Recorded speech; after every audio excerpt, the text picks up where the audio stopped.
everybody. I declare open this hearing of the Senate Finance and Public Administration Legislation Committee into the 2026-27 budget estimates.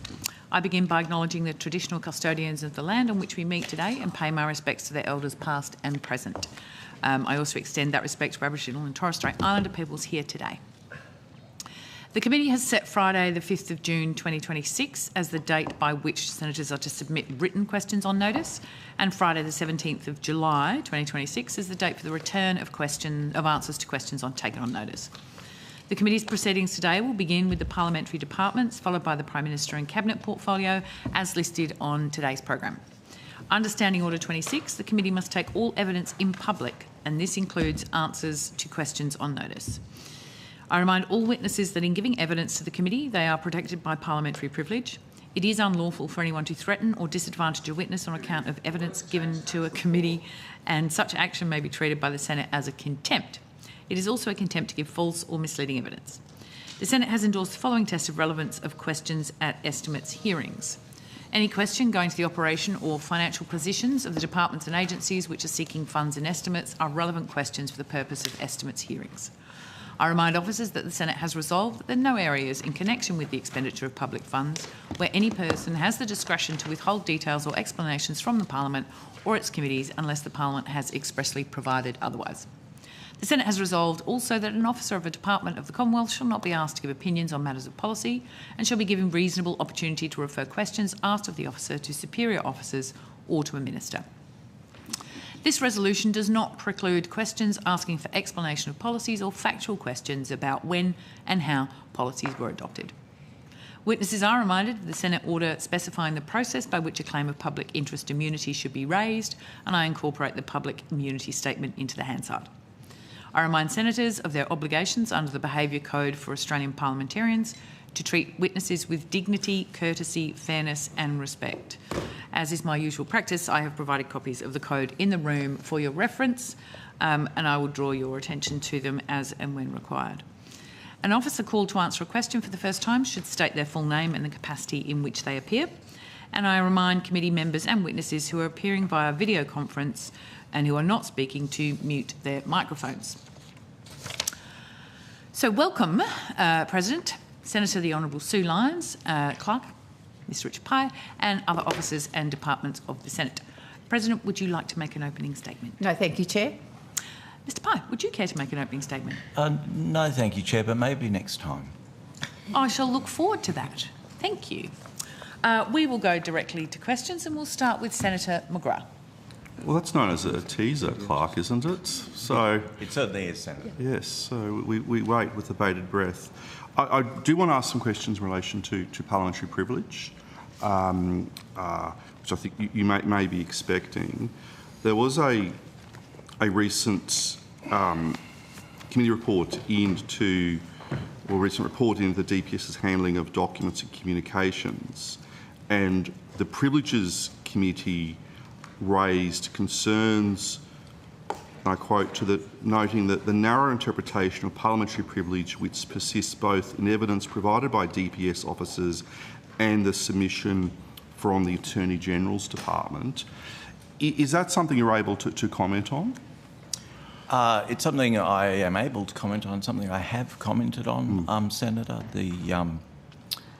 I forgot to say Richard Pye, Clerk of the Senate, when I started giving evidence. Terrible. The committee asked myself and the Clerk of the House of Representatives to make a submission on the inquiry, including inviting us to comment on the narrow scope of privilege that was evident in parts of the evidence, parts of the submissions from DPS and AGD. AGD is relevant because they're the department that administers the Parliamentary Privileges Act, so you want them to have a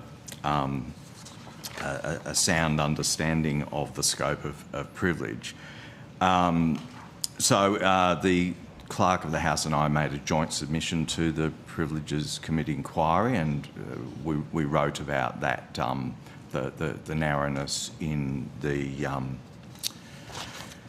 definition that was applied by DPS and referred to, we thought, by AGD as well. and that submission has been published, so it can be made available. I can table it here later, although I don't have copies of it.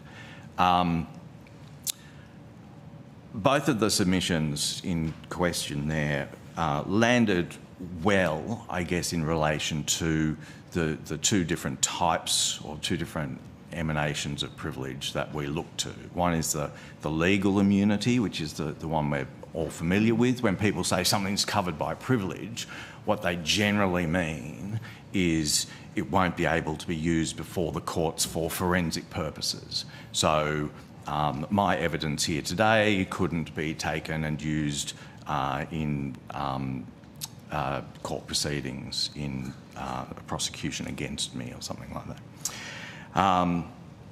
And then the flip side, the other side of privilege is the contempt powers of the two houses, which is the powers that the houses have to protect the integrity of their proceedings and to ensure that members of Parliament can undertake their duties without undue interference. So they're the two aspects of privilege that we always look to. But going back to the legal immunity,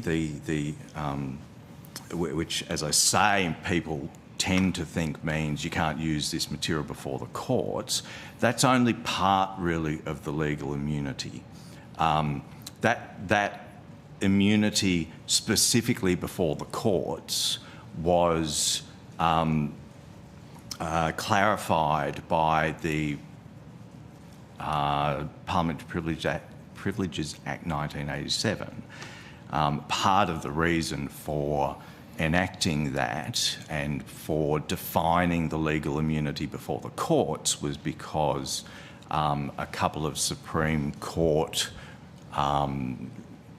cases in New South Wales in the 1980s related to Mr Justice Murphy decided that it would be just fine to allow the use of material from select committees into Mr Justice Murphy, including material that had been taken on an in-camera basis. So it was never published by the Parliament, and the courts decided that's fine, we'll allow their use. Parliament said, well, that's not on, and put in place a quite structured definition of the operation of the legal immunity, but it specifies that that's before the courts. The legal immunity is drawn from a thing called Article 9 of the Bill of Rights of 1688, which you're all very familiar with, which... Just got a copy. Yeah. Well, rendered in modern language, I have it here in a footnote of my submission. It provides that the freedom of speech and debates or proceedings in Parliament ought not to be impeached or questioned in any court or place out of Parliament. Okay, so in the 1980s, I wasn't expecting to do this today, but anyway, in the 1980s, it was thought, the Parliament just said, no, we can't have the courts really overturning the understood scope of privilege, so stepped in to legislate what it should be. But as part of Section 16, it also says, you know, apart from any other effect that Article 9 has, before the courts it has this effect. What other effects does Article 9 have? Well, it may provide the basis for resisting compulsory processes for the production of information that members and senators and the Parliament holds. So, for instance, through court orders seeking to subpoena documents that might be closely connected to proceedings, and an area that we've had more experience in recent years is in relation to search warrants and the use of other statutory search and seizure powers. We had the Conroy case in 2016, the NBN case, where the AFP used procedures that had been set up in an MOU to say, well, this is how we will handle claims of privilege in relation to documents that might be within the scope of a search warrant. And the basic idea of that MOU is to say that search warrants will be executed in ways that don't interfere with the Parliament and don't interfere with members undertaking their duties, and members will have the opportunity to raise claims of privilege which are for their House to determine. So that position was really struck from a 2000 case in the federal court called Crane and Gething, featuring former Senator Winston Crane. The judge in that case said, well, it's not for the courts to determine questions of privilege as between parliamentarians and the executive, a search warrant being an executive instrument. Only the House concerned can determine those claims. So what the judge did in that case, he was a West Australian judge named French, became quite, famous subsequently. Still a very, very nice fellow. He produced the documents, the contested documents, to the Senate President of the day and left it for the Senate to determine those claims of privilege that had been made by the Senator. That process really informed the development of the MOU in 2005, which is what was in issue, or what was used in the 2016 case, the Conroy case. So those principles of non-interference with members' duties and members having the opportunity to make claims of privilege which will be determined by their houses, that really sets out now how privilege operates in this space. So there's more to privilege than just the legal immunity before the courts, which is really where the definition was in the DPS and AGD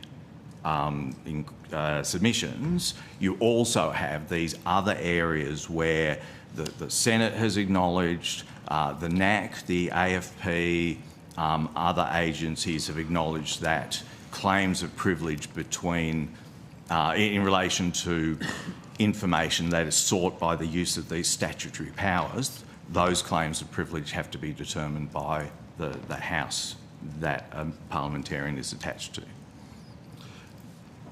So you basically outlined the difference, if I'm correct in understanding you, between, when I say you, the Senate's interpretation of parliamentary privilege as compared to what DPS and the AGD are saying what parliamentary privilege is. Yes, is that correct? For the journalists who are listening, for example, how would you explain to them the difference between the AGD DPS interpretation and the Senate's interpretation? I'd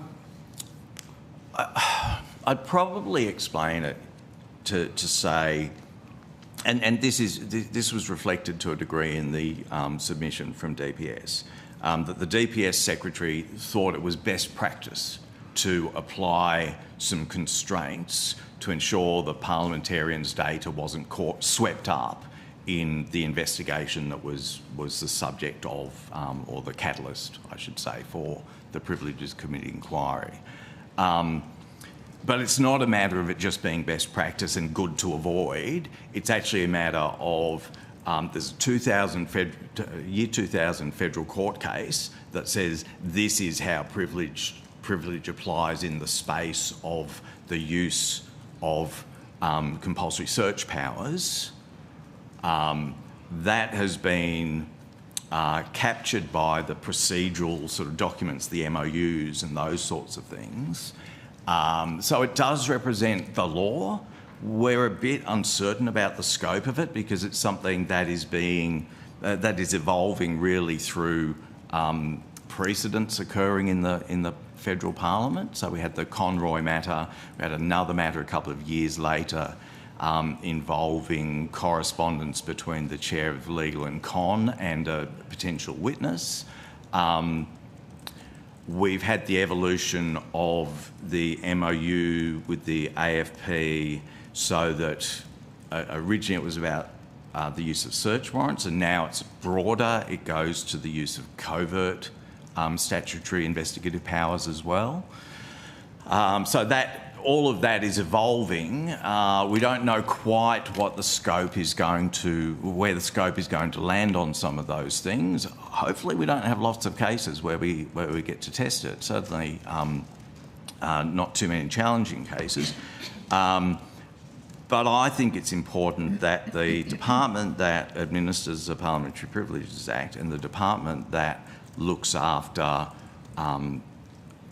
lots of information that they hold on behalf of people like yourself and like me as an advisor to people like you, material that may well potentially be privileged material. It's important that the department that holds that material understands the basis on which it might be sought and the basis on which people seeking it or powers to seek information might be resisted.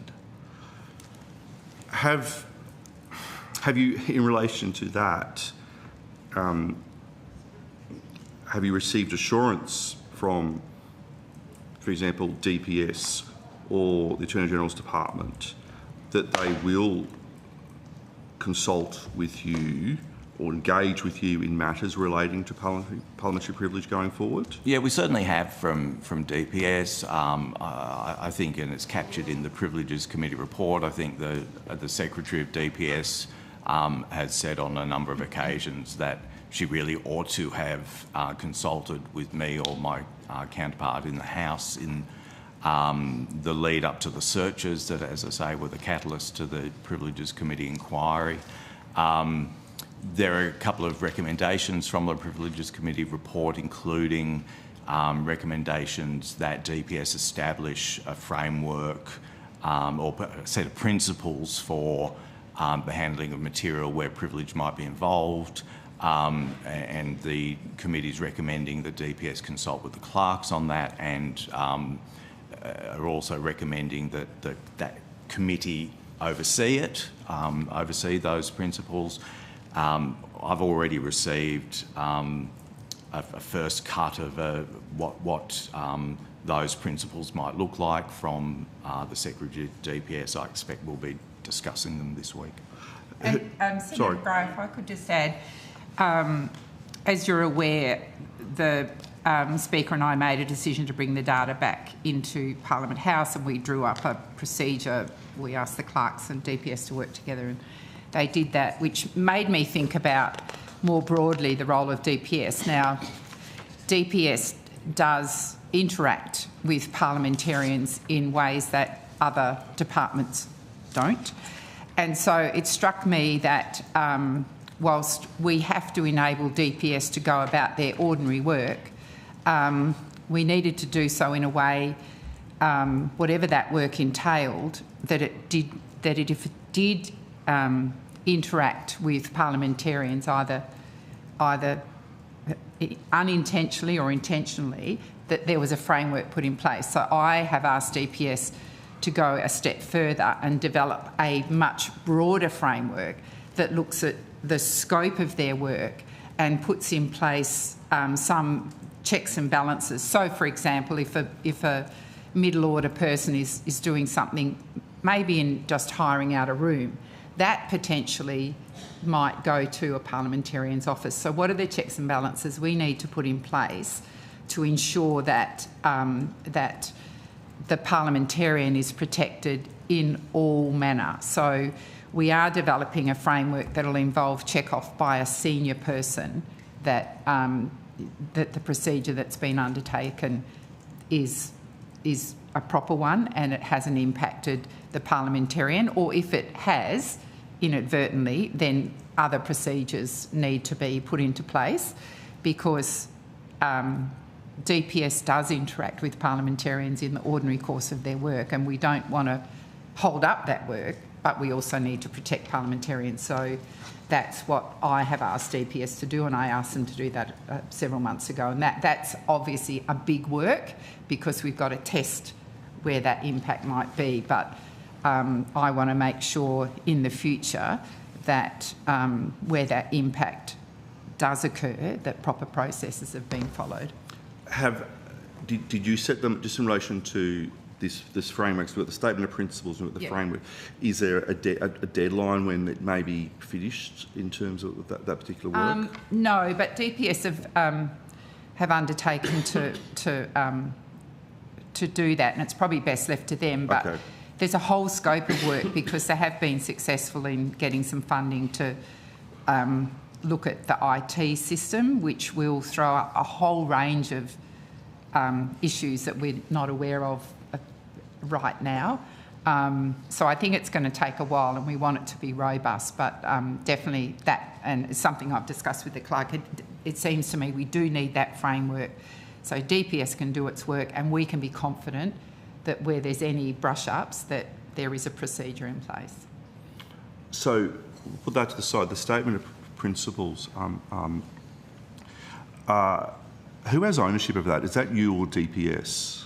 The recommendation from the Privileges Committee was that DPS establish it in consultation with the clerks and have it approved by the Privileges Committee. Okay. So, and that any changes to it in the future are overseen by the Privileges Committee as well. And you've seen a first, you've commented on a first draft? I haven't commented on it yet. I received a first cut middle of last week. Okay. And I happen to be meeting with the DPS Secretary tomorrow, so I expect we'll be discussing that among the usual things we discuss.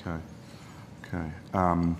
So other questions in relation to the statement of principles and the framework should go to DPS in that case? It would be the advice. That's always my preference. Unless it's privileged, then it should go to the clerk. Just in relation, it's probably to you, Clark. Are there any other actions relating to the issue of privilege that you're undertaking at the moment, aside from the statement of principles and any? Have you been consulted in relation to the framework that the President mentioned? Oh, the President and I discussed that a week or so ago. I think the recommendations of the Privileges Committee can be seen as going broader, I think, than just the IT systems as well. So I think it does interact with the President's view of what should be produced. My view is, as with many things, an overarching statement of principles which can then be used by the different parts of the parliamentary service to work out, well, how do you apply those principles in our direct work? That's probably what the framework will entail. Okay. I suppose, President, just in relation to the framework, why is it such big work? Is it something that DPS should be on top of already, you think, or is? I just think it's something we haven't contemplated before, and it largely arose because we were getting questions on notice, and it struck me that that parliamentarians have absolutely got to have confidence in the system, and for data to be protected, and that your work be protected. You know, you're walking around the building, etc. That all of the things you do or that I do, that we all do, need to be protected. But running alongside of that, we needed to make sure that DPS was able to do its work. And sometimes those things are not compatible. So it seemed to me that one might interfere with the other. So it seemed to me that what we needed was this framework that would try and identify where those interactions might occur, and that we set in place a process. So I'm not sure, you know, so if you look at the EACS policy, we've got a policy that says, you know, we are monitored in this building for safety, but that if data is required, then it has to be looked at from a privilege perspective. Those things are clear. It's less clear in the work of DPS, I think. So it has become apparent over the last couple of months, particularly through questions on notice, that we need to have this overarching framework. So it might be that other people more familiar with DPS than I am, or the clerk has a view, and it might be that we can capture it with overarching principles. But what I want to make sure of is that we don't inadvertently impact parliamentarians when DPS are doing their ordinary work. So that seems to me that what we need in the system is a check where an officer does their job, but if it's going to have an impact, that an SES officer has signed off on that. So I can obviously identify some areas where that would be needed, but I'm not confident of all areas. So that's why I think it will take a bit of a while, and I think DPS are better to look at the streams of their work and work out where that impact is. I mean, just as an example, we all have the cleaners coming into our offices every day and taking the rubbish away. We see security officers around the building. Like, there's a whole scope of DPS work that perhaps we need to examine and say, yes, that's fine, or it doesn't need an overarching principle. So I'm just not clear. And as I say, DPS, they didn't think it was difficult to do. And I've also asked the Parliamentary Service Commissioner for their view on it as well, because they work across the whole of departments, and they seem to think it would be an okay thing to do, that it wouldn't be onerous, that you could develop something like that. So, I'm sort of coming to the end, Chair, but to ask you about search warrants, is it here or DPS? Have any search warrants been issued since we last met? I would only know if people had issued search warrants on the Department of the Senate, and the answer is no. Okay. Obviously, there was a search warrant executed in DPS in October of 2024. I think October of 2024, which was in the news, and I knew about it because the NAC had talked to the clerks about it before it happened, but no one's talked to me about executing a search warrant in the building or in relation to any other parliamentary department since then, Senator. But would you have been consulted if one had been executed on a parliamentarian? Not necessarily.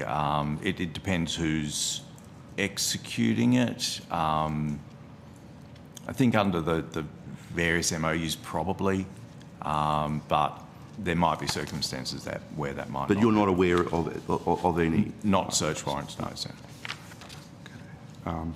Thank you, Chair. I think that's. Actually, I've got one final question. In what circumstances would you not be consulted? Possibly if I was the subject of the investigation. Okay. But I mean, the AFP MOU and the NAC MOU suggest that I would be consulted. We also have a MOU with IPIA, and I'm not sure if, firstly, I'm not sure if IPIA has power to do search warrants. Yeah, they do notices to produce. So I think in most circumstances, unless I'm the felon, then. Alleged. Alleged. Yes, I wouldn't be. Thank you, Senator. I wouldn't be consulted about search warrants on members' offices. That would be the Clerk of the House. Okay. Thank you. Thank you. We'll go to Senator Sharma. Thanks, Chair, and thank you, Clerk and President. Just as is the normal process, I understand for our side, I just wanted to ask Clerk some questions about the process for questions on notice. Yep. Get that on record. Can you just clarify, is there a difference between a question that might be taken verbally in a hearing or that is taken on notice or subsequently provided to a witness in writing? No, Senator. Okay. So it shouldn't be treated any differently if it's taken on notice in writing? And that's my view, Senator. Okay, thank you. Are there any limitations on the number of questions that can be placed on notice by a senator? Well, there's no procedural limitation. I imagine there's physical limitations, sure. And the more questions you ask, the more challenging it is for agencies to be able to get across the scope of the answers. Understood. Is there any discretion or limitations on the discretion of witnesses to decide to take questions on notice rather than answer them in the room? I mean, people can take questions on notice, including for the purpose of determining whether they need to make public interest immunity claims in relation to any aspect of the answer. People sometimes say, oh, well, I know you've got that information with you, you should hand it over. But, I mean, I've got material in my folders here that I wouldn't automatically hand over because there might be public interest immunity claims that might probably be made for other reasons like that. Should the witness make that clear if that's the basis for which? Absolutely, absolutely. That's something that's notice? been made clear by the procedure committee. You know, on the one hand, it's okay it's appropriate for witnesses to take questions on notice to determine whether they need to make a public interest immunity claim. They should be explaining to the committee the basis on which they're taking questions on notice. And these days we would expect that a witness would be able to give some indication of the nature of the public interest immunity claim that they might be seeking to make. Okay. So not just say, oh, I might have to make a PII claim on that, so next question, but actually to be saying, oh, look, this might involve prejudice to an investigation that's currently underway, and I'd just like to take further advice on that before answering the question, that sort of thing. That sort of thing should be made clear. Okay, thank you. In terms of the relevance of questions that might be asked at estimates, is there guidance on what constitutes a relevant question? I've got part of Odgers here, but... The Chair helpfully included it in her opening statement, any question going to the operations of an agency seeking funds from the Commonwealth. But that's really the extent of any limitations? It's very broad placed. and it's deliberately been drawn very broadly by the Senate for 30-odd years. Okay, thank you so much. Just a question for you, President, if you might, and I hope this doesn't create any awkwardness, but I understand the clerk's term expires in March of 2027 and it's a non-renewable I think he's got a term. calendar with the days being ticked off, which is very disconcerting. And it's because it's non-renewable is the only reason I'm asking about it, but I understand that the term is a single term non-renewable. What's the process, President, for selecting Mr Pye's replacement? So when I was the Deputy Secretary, I sat... yes, true. Thank you. Deputy President, there was a selection panel for the clerk at that point, and it included the manager or the leader of government business. So it was Senator Brandis at the time, the president, the president at the time, and me, and we did the selection. So I'm assuming a similar panel, but I would take advice from probably the deputy clerk or someone in the Senate to advise on that. I think you'll take advice from me. Oh, there you go. I take advice from Richard. You'll receive advice, whether you There take you it go. or not is always... I always take his advice. Sorry, I was just going to say the Parliamentary Service Act sets out the requirement that a person selected as clerk be someone with knowledge and experience of parliamentary law practice and procedure. That's the kind of main criteria. I expect that the President will take support from the Parliamentary Service Commissioner to establish a process, undertake advertising, and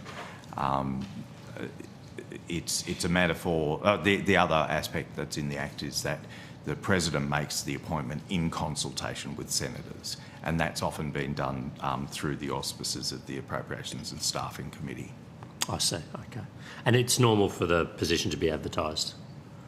Or that's how it's... Yes, Senator. Okay. When would you expect that process might commence? President or clerk, whoever wishes to I answer. could defer to the clerk. Okay, sure. I was going to make a statement at another round of estimates, Senator, which is on my birthday I was trying to be as well, subtle, by the way. So. Which is what? Your birthday as well? The next estimates, yeah. So. All right, well, I won't push any further. That's great. We'll Thank bring you. cake. Thank you so much. That was all from me. Great. Senator Collins, did you have any questions? Excellent. Thank you so much, as always, for appearing and your deep and abiding knowledge of all things Senate. Thank you for the lecture. Yeah, it was very interesting. So, yes, thank you, Mr Bagley, Mr Pye, and we will now call the Parliamentary Budget Office to the table.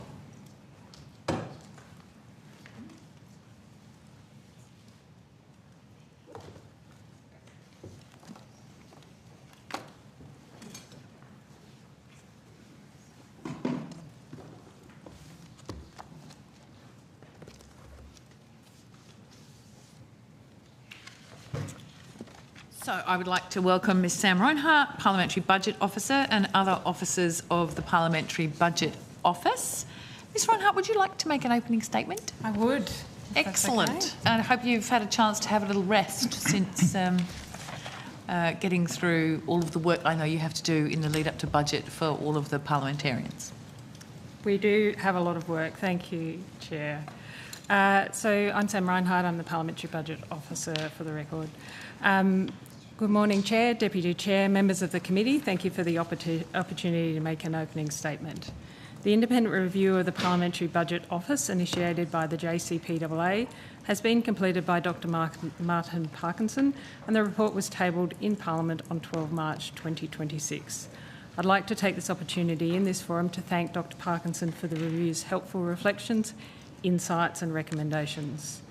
Overall, the review indicates the PBO is performing very well, noting there are opportunities for us to enhance our work. The review suggests the PBO should provide more information on where costing requests are up to, that we should expand our induction program at the beginning of a new parliament, and that we could provide more information on state budgets, particularly the extent to which state debt impacts on the overall national debt levels. The review also recommends that we expand our publication program, including work on approaches to fiscal sustainability, producing costing-ready reckoners, and to explore providing information on party commitment lists during an election period. The PBO is considering the recommendations in detail and will respond formally to the JCPAA by the 12th of September this year. We're now nearing the end of the 2025-26 fiscal year, and we continue to see increased requests for our services compared to previous parliaments. As outlined in our Q3 activity report, the time to deliver responses has increased beyond our 15-day benchmark. While this is partly due to increased demand, it also reflects a return to our baseline staffing levels post-election. The PBO remains dedicated to the quality and integrity of the analysis in our costings and budget analysis provided in response to questions of parliamentarians. As such, the average time taken to provide responses will likely remain above the benchmark given the increased demand for our services. Our legislation also requires us to publish self-initiated research. 2 weeks ago, we published refreshed versions of some of our products, assisting readers to navigate and understand the budget. We are now underway in preparing the 11th edition of our flagship report, the Medium-Term Fiscal Outlook, including an updated edition of our educational tool, Build Your Own Budget. Expect these in July. We will shortly be adding a new product as recommended by the review, the PBO Costing Analysis Series. These information papers are designed to assist Parliament and the public with understanding how the PBO prepares costings and how we approach modelling, and to assist parliamentarians in specifying policy for costings. Thank you. Happy to take questions. Thank you very much. We'll start with Senator Whittaker. Thank you, Chair. Thanks for being with us today. The PBO produces lots of extremely helpful resources for us and our staff, so thank you for doing that. And I know that in the lead up to the federal budget, there are some particularly useful resources, so I'm going to ask you a couple of questions about those. I understand that you ran some budget seminars in the lead up to the budget this year. Is this a new initiative or have you run them before?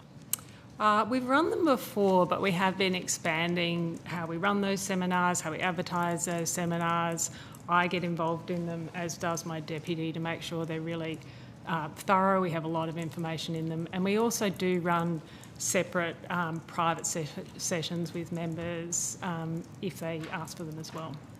And what was the uptake like on the seminars this year? So there were over 130 attendees at one of our main seminars, and then obviously I generally don't talk to individual discussions, but we've had a number of those as well. Yep. And could you talk us through the range of documentation that you prepare and make available to assist parliamentarians and their officers in the lead up to the budget? Yeah, so we do a set of slides which point to things like where you would look for major policies, how you find things in the budget, where you look for revisions to parameters or policy decisions, where you find the fiscal statement of the budget. So they are ways of helping advisors and parliamentarians to navigate the budget quickly and effectively as that information comes out. Great. Senator Sharma. Thank you, and good morning. Thank you for joining us today. I did have some questions about some of your post-budget analysis, if I could go to those. Your main product, I understand, is the 26-27 budget snapshot? That's our main budget product, that's right. Yeah, we do have 3 or 4 other products. You have slides as well, I think. And we have slides as well. We update historical fiscal data. We have a document that is a guide to the budget as well. Okay. So just if we could turn to just the underlying cash balance, aggregates and outlook. When do you project currently a return to an underlying cash balance on the basis of the most recent budget papers? So just to be clear, the government projects that return rather than the PBO. So you don't do your own analysis of that? No, we don't do our own analysis. We are presenting what is in the budget. Okay. And our slides are really, and our snapshot goes to that information that in the budget. In July, we present the medium-term budget outlook, which is the PBO's look at the medium term under different scenarios and pressures and risks around the budget. So the actual year, John will have the right year for me, I'm hoping. I think the government is projecting a return to surplus. I think I've got 2034, 35. That sounds right. So I just wanted to understand. So this isn't the PBO's independent No, this is view? not the PBO's. That's right. In July, when you prepare the budget outlook, is that the PBO's independent view and analysis? That's independent view and analysis of the PBO in July, and it essentially takes the government's projections and looks at the risks and different scenarios around that medium term, and that is the PBO's work. Okay. And then in terms of gross debt, because you've got some figures in here in your publication on government gross debt, again, is that the Treasury? Are those the Treasury figures? These are all the Treasury figures produced for the government. Yeah, okay. That's right. Okay. All right. Well, I won't ask you to recite those since they're not your figures. I did notice though, in your slide on the largest 20 programs by function over the forward estimate. So that's figure 10B, I think.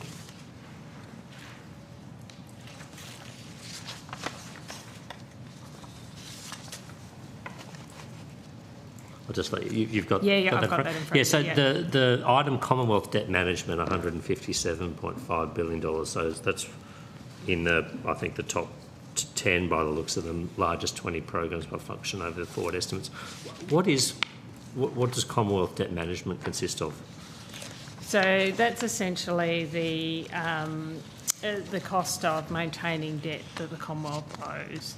So it's the interest. So the debt servicing costs. Debt servicing costs, and you will have seen in the budget as well that one of the larger programs, I think it's in one of our slides, one of the larger programs in terms of the actual growth in major payments is debt servicing costs. And one of the fastest growing items of government expenditure? That's right. Is it the fastest growing item of government expenditure? That was my reading. It may well be. I don't have that one in front of me here, but it's in the budget papers.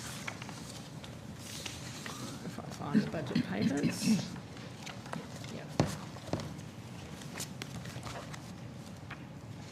So it's on page 110 of the budget papers. The budget paper number 1.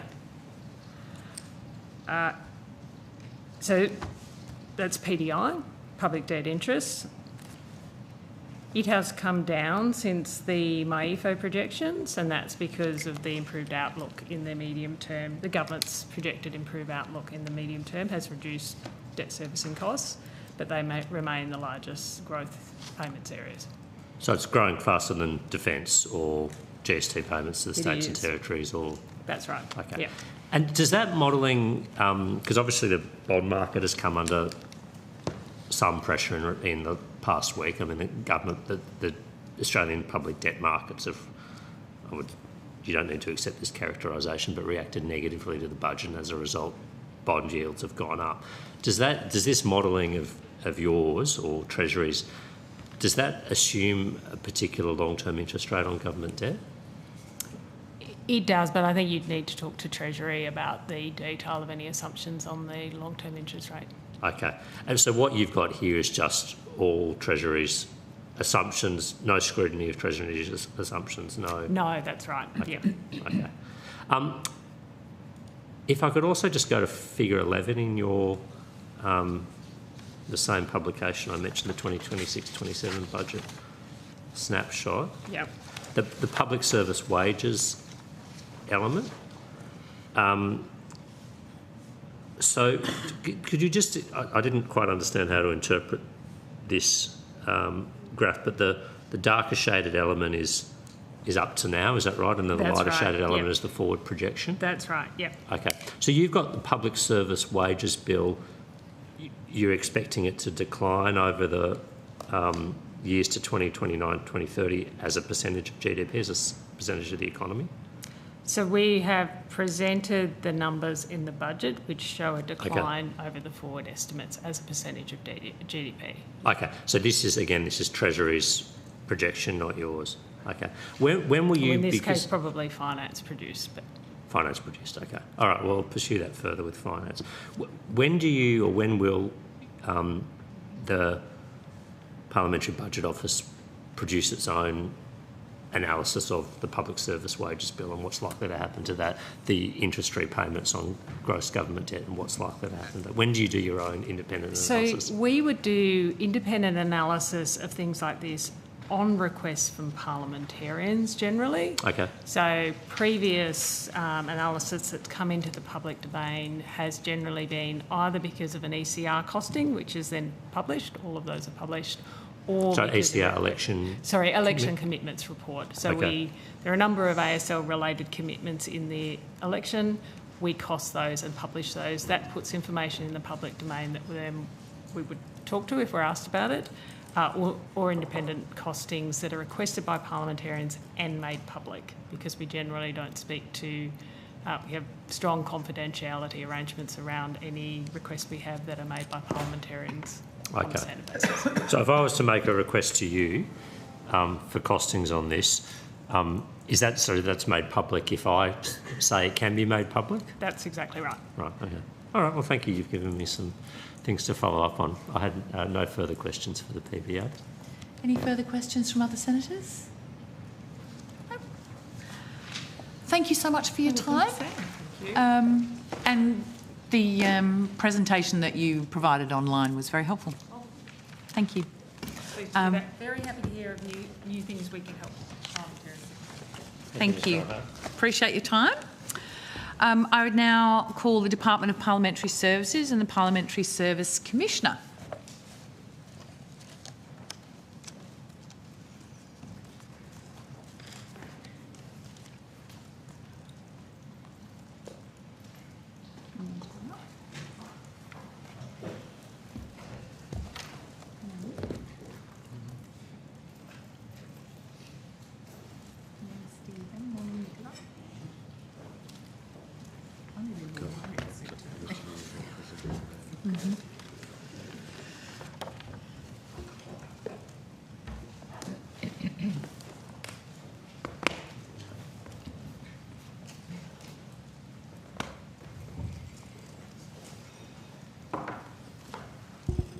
Right, welcome, Ms Hinchcliffe, Secretary and other officers of the Department of Parliamentary Services. Also welcome Dr Banerjee as the Acting Parliamentary Service Commissioner and other officers, Mr Fox from the Parliamentary Library. Ms Hinchcliffe, would you care to make an opening statement? Thank you, Chair. No. Okay. Mr Banerjee, would you care to make an opening statement? Thank you, no. Okay, well, let's go straight to questions. Senator McGrath. Thank you. Good morning. This won't surprise you, so hopefully you're watching early in terms of... I was hoping you were going to say this won't hurt. No, well, it won't hurt at all. So I'm sure the evidence will be what it should be. It's going to ask about parliamentary privilege. Yes, Charlie Hinchcliffe, Secretary, DPS. Sorry, I'm getting in early before you've even asked your question. Joe, that's all good. You ask your question, and then I will answer. That's all good. Obviously, the Privileges Committee brought down a report, and one of the things it said, it was concerned by the narrow interpretation of parliamentary privilege which persists both in the evidence provided by DPS officers and the submission from the Attorney General's Department. Do you have anything to say in response to that comment from the Privileges Committee? Senator, I thank the Privileges Committee for their work on this matter and for their very careful consideration. I've been really open with this committee and with the Privileges Committee about how I considered privilege in this matter. I was very clear to this committee in October last year that I should have spoken to the clerks when I authorised the third data extraction to take place in a very difficult situation that I was in. I have acknowledged that. I have apologised to the clerks. I've apologised to the Privileges Committee for that. And the Privileges Committee has noted what both the clerks said, that that would have been better practice. And the Privileges Committee has also noted the work that we have done in relation to our procedure going forward. So I thank them for their work. So you accept, I suppose, the committee's concerns regarding the different interpretations of parliamentary privilege? Well, Senator, it is the Senate's and the House for privilege for the House. It is the Senate's privilege and the House's privilege, and the committee, the Privileges Committee, is there to make these kinds of considerations. So, of course, I take on board their comments and accept their report. It's a very useful report. That's okay. I just want to clarify. That's all. So, you accept the committee's endorsement of the position of the clerks in relating to the definition of parliamentary privilege. You sort of answered it. Well, Senator, it's the Senate's privilege. So if that's the Senate's understanding, and clearly the Privilege Committee has thought about this very carefully, I've been very clear about how I thought about privilege in relation to a very particular circumstance, and I think the report is a good report, and I thank the Privileges Committee for it. Okay.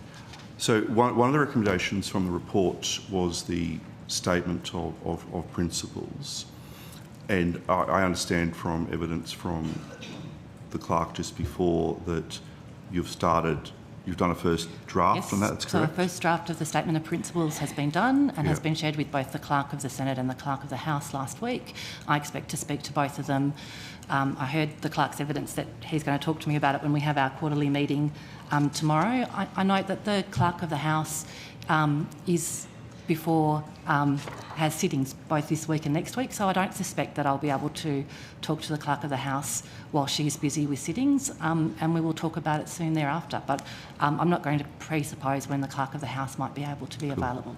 In terms of, notwithstanding the availability of the Clerk of the House, is there a time frame that you're working to in terms of when the Statement of Principles might be finished? Well, I'd like to get it done as soon as possible, obviously, but I will be guided by both the clerks in terms of any considerations or changes that they would like to make or discussions they'd like to have about how those principles might work. I note that the Senate Privileges Committee has indicated that it, in its recommendation, that the statement go to that committee for endorsement. I'll need to have a conversation with the other House as well about what engagement they might want to have on those privileges, on that Statement of Principles, and I've not had that conversation yet, but that is something that I'll need to do as well. In terms of assuming that the Statement of Principles will be finalised and adopted, what training programs will DPS, well, I say training programs, what training will DPS look into in terms of ensuring that staff, I suppose, are aware of the Statement of Principles and know how to comply with the Statement of Principles? So we already have parliamentary privilege training, which is prepared and delivered for us by the Usher of the Black Rod and the Sergeant-at-Arms. We have that occur once a month, except in January. So we have it 11 times, they run it 11 times a year. Just a quick shout out to the Usher of the Black Rod and the Sergeant at Arms for doing that. They do a fantastic job.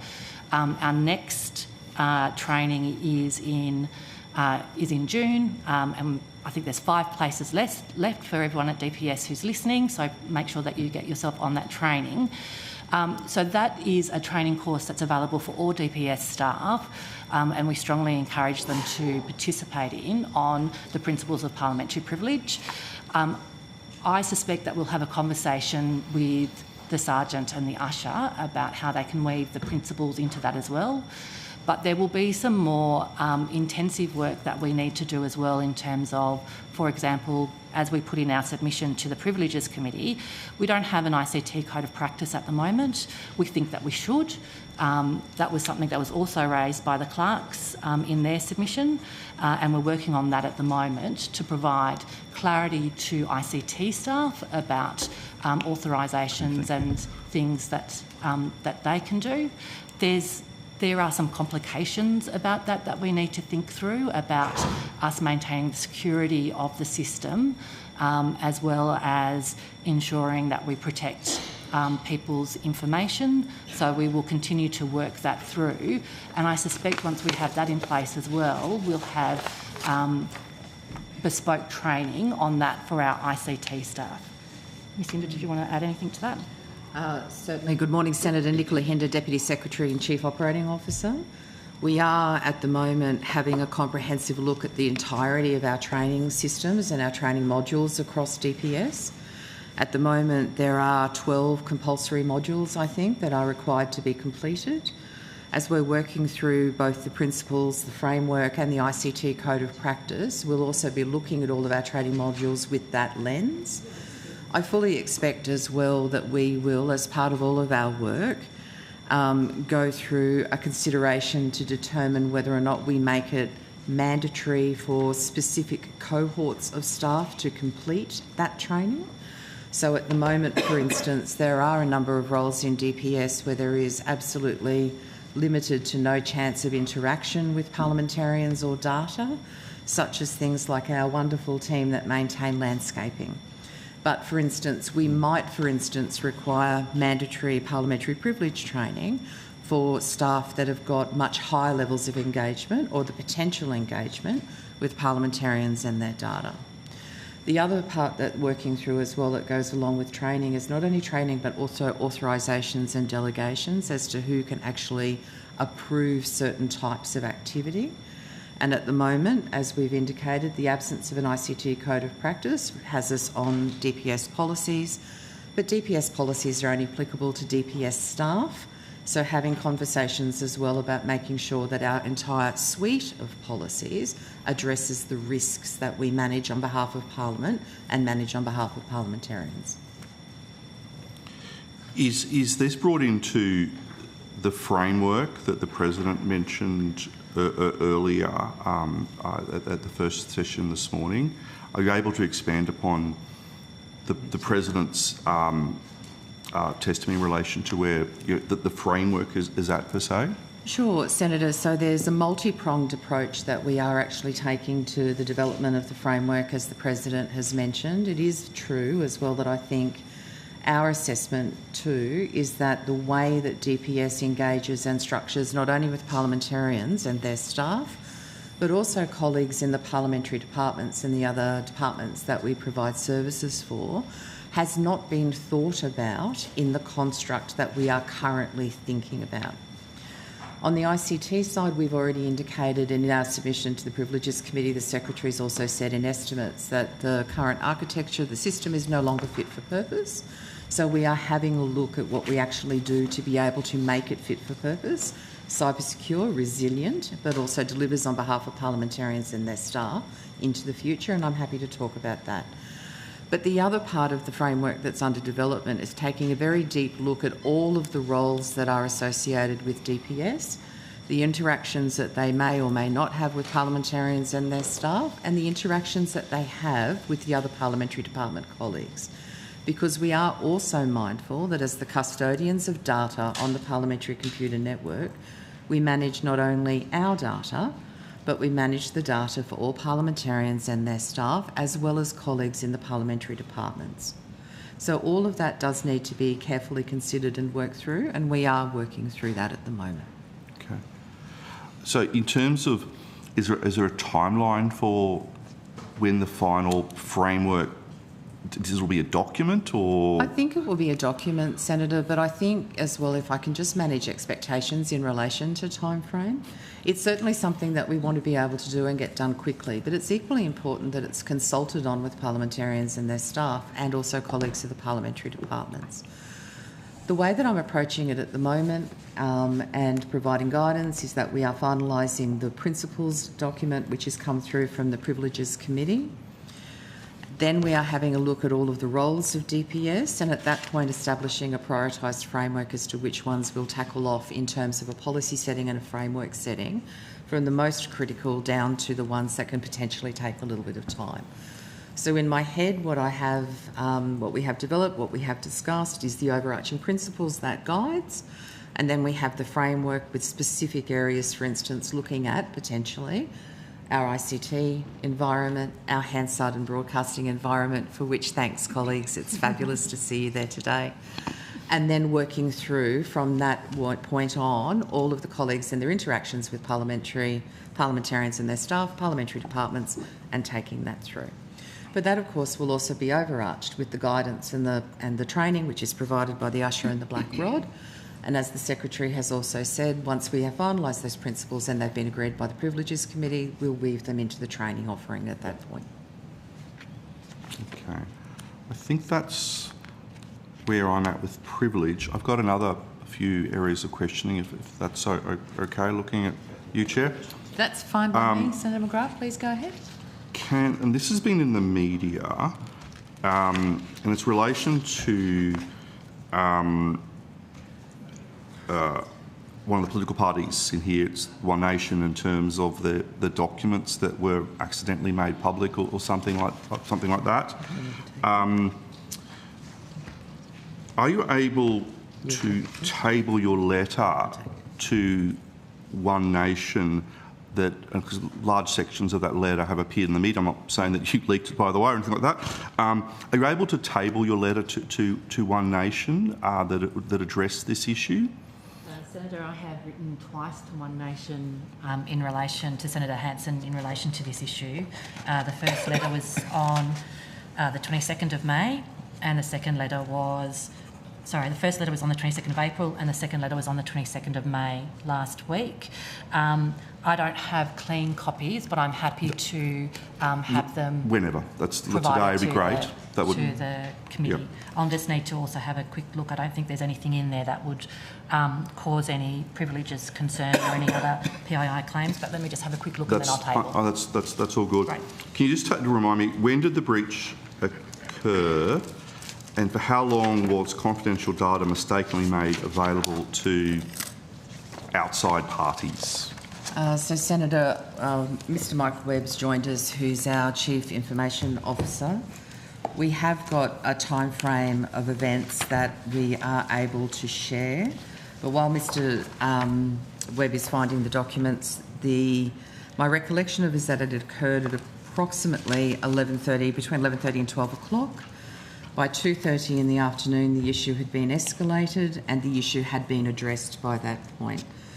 The way that the issue actually happened is that it's a dynamic rule in a SharePoint site, and a dynamic rule means basically you have to be able to apply options that fit that rule in order to be able to have somebody join the SharePoint site. The way that the SharePoint site rules had been constructed were, on reflection, they were historically constructed, but they were constructed so that at any point only senators who were members of One Nation could join the SharePoint site. Of course, the demographic now has changed with One Nation, and there is a member of the House of Representatives. So the adding of the member and his staff had the unfortunate and completely human error-derived circumstance of adding all members of the House of Representatives and their staff, as well as mailboxes associated with it. In very, very simple terms, Senator, the parentheses were in the wrong spot when they added the senator, the member and his staff. So instead of being for one member, it went to all members. Within 2 minutes, the issue was identified and it was rolled back. But when you're operating on a SharePoint site like SharePoint, it has what's called tokens, which enable access, and those tokens are enabled for access over certain periods. While it was rolled back within 2 minutes, there were a certain cadre of people who had already accessed the site, and so they had a live token to be able to maintain access to that site, and it was not fully resolved until approximately 65 minutes afterwards. So the issue was fixed in 2 minutes, but a very small number of people who had accessed the site had access for up to 65. How was it? 2 minutes seems quite quick, actually. Yes, Senator. How was it identified within 2 minutes? Was it a... So, Senator, we're really proud of this, as much as it is an unfortunate human error and also deeply regretted, because we do take very seriously our obligations for everybody that's operating on the Parliamentary Computer Network. The officer themselves that did the change recognised it, but also in recognition of the efforts of our ICT team and what they do at the moment in terms of promoting effective cybersecurity. Without the Parliament, we were notified by people within the office, and we were also notified by other people that they had received a link that authorised them access. Some people thought it was a phishing campaign and so had reported it through our phishing links as well. So it's a sign of the strength of the fact that people actually do take seriously issues associated with cybersecurity on the network, and I'm very proud of the work of our ICT team in doing that. When you say a small number of people accessed it, could you give a precise number? Senator, I'm not able to give you that precise number. In all fairness and in all honesty, we have not looked. Of course, there are data logs that are enabling that to happen if we are requested to do so, but we have not looked to see who has accessed the data because it is not our data. However, I think it's also been reported in the media that there has been documents that have been accessed, and I believe that in the process of reporting this to the department, it was reported that a person had been seen to have accessed the data. Is it up to One Nation to request that information? I'm sorry, because I don't want to. There are other parliamentarians and a different political party. I'm just interested in the systemic issues that are here. But Senator, I can honestly say there are no systemic issues here associated with how it's being managed. But what we are doing, as well as part of our broader work, is having a look at the way that SharePoint sites themselves have been structured on the Parliamentary Computer Network for a very long period of time. The Secretary and I have reflected that there has been at times a lack of governance associated with how SharePoint sites and other things are established, how they are reviewed, how they are maintained. So we have gone through a process and put in place already a two-stage process so that if anyone's SharePoint site that is immediately identifiable as being associated with a parliamentarian or their staff, if there's any change that's been made to that, it has to be reviewed by the officer and then reviewed by a senior officer. And then as well as part of our broader cadre of work of what we're doing across the governance processes in ICT, asking questions like, how do we manage data that's on those SharePoint sites? What's the most effective way to be able to do that? How do we do that in consultation with a parliamentarian? How do we do that in consultation with parliamentarians who are no longer parliamentarians? Can I just go back, and I don't want to revisit the issue of parliamentary privilege, but if someone has downloaded some information that they did not have access to, is that something, do you think you should proactively reach out to that person to ask them to delete/return that information? What would be the process here? Because if someone mistakenly or not mistaken, someone had downloaded documents. If I was the affected senator or party, I would want to know who's accessed it, how many people, and what information was accessed. So, Senator, that's... Could I just jump in here, just to make it really clear, Senator McGrath? The information was not accessed by any DPS employees, and so the Ms Hinchcliffe and Ms Hinder have responsibility for DPS employees. I probably understood. I understood it was not DPS. No, so we are talking about parliamentary. We're talking about another class of employees, so staffers and/or parliamentarians, of which DPS has no authority or responsibility. So it does throw up a grey area. So no, they can't request that data because it's not their staff. So not you, but the affected political party could seek from you to know what information was accessed and who accessed it? Well, I think that's another issue. I don't think they can because some of the data that was accessed by staff, non-FON staff. So that's what I was trying to say, President. I don't think it's the role of DPS to hand that information over. Now, there is, I think, an AFP investigation going on, and I think we should let that run its course, because obviously, if AFP requests data, we have an MOU in place. So I think that is it's just one of the grey areas where, as Ms Hinder said and Ms Hinchcliffe said, DPS is managing a whole raft of data, some of which it owns and some of which you and I own. And so we have to protect the data that you and I own. And so that is not the role of DPS to just say, yes, it was this set of staff, of parliamentary staff, because they have no authority over them. But I suppose it is a grey area, but if I... It's pretty clear to me that no, they can't get the information if I was the decider, because like it shouldn't have happened, it was a mistake, it happened. But clearly... Why of it would be but clearly, AFP? Well, the AFP are doing an investigation and that has to run its course. But there is an MOU in place. Without impinging on what the AFP up to, I think if I was the impacted party, I'd like to know who downloaded the information and who downloaded it. Well, they do have some of that information because, as Ms Hinder said, there was a live token. Yeah. And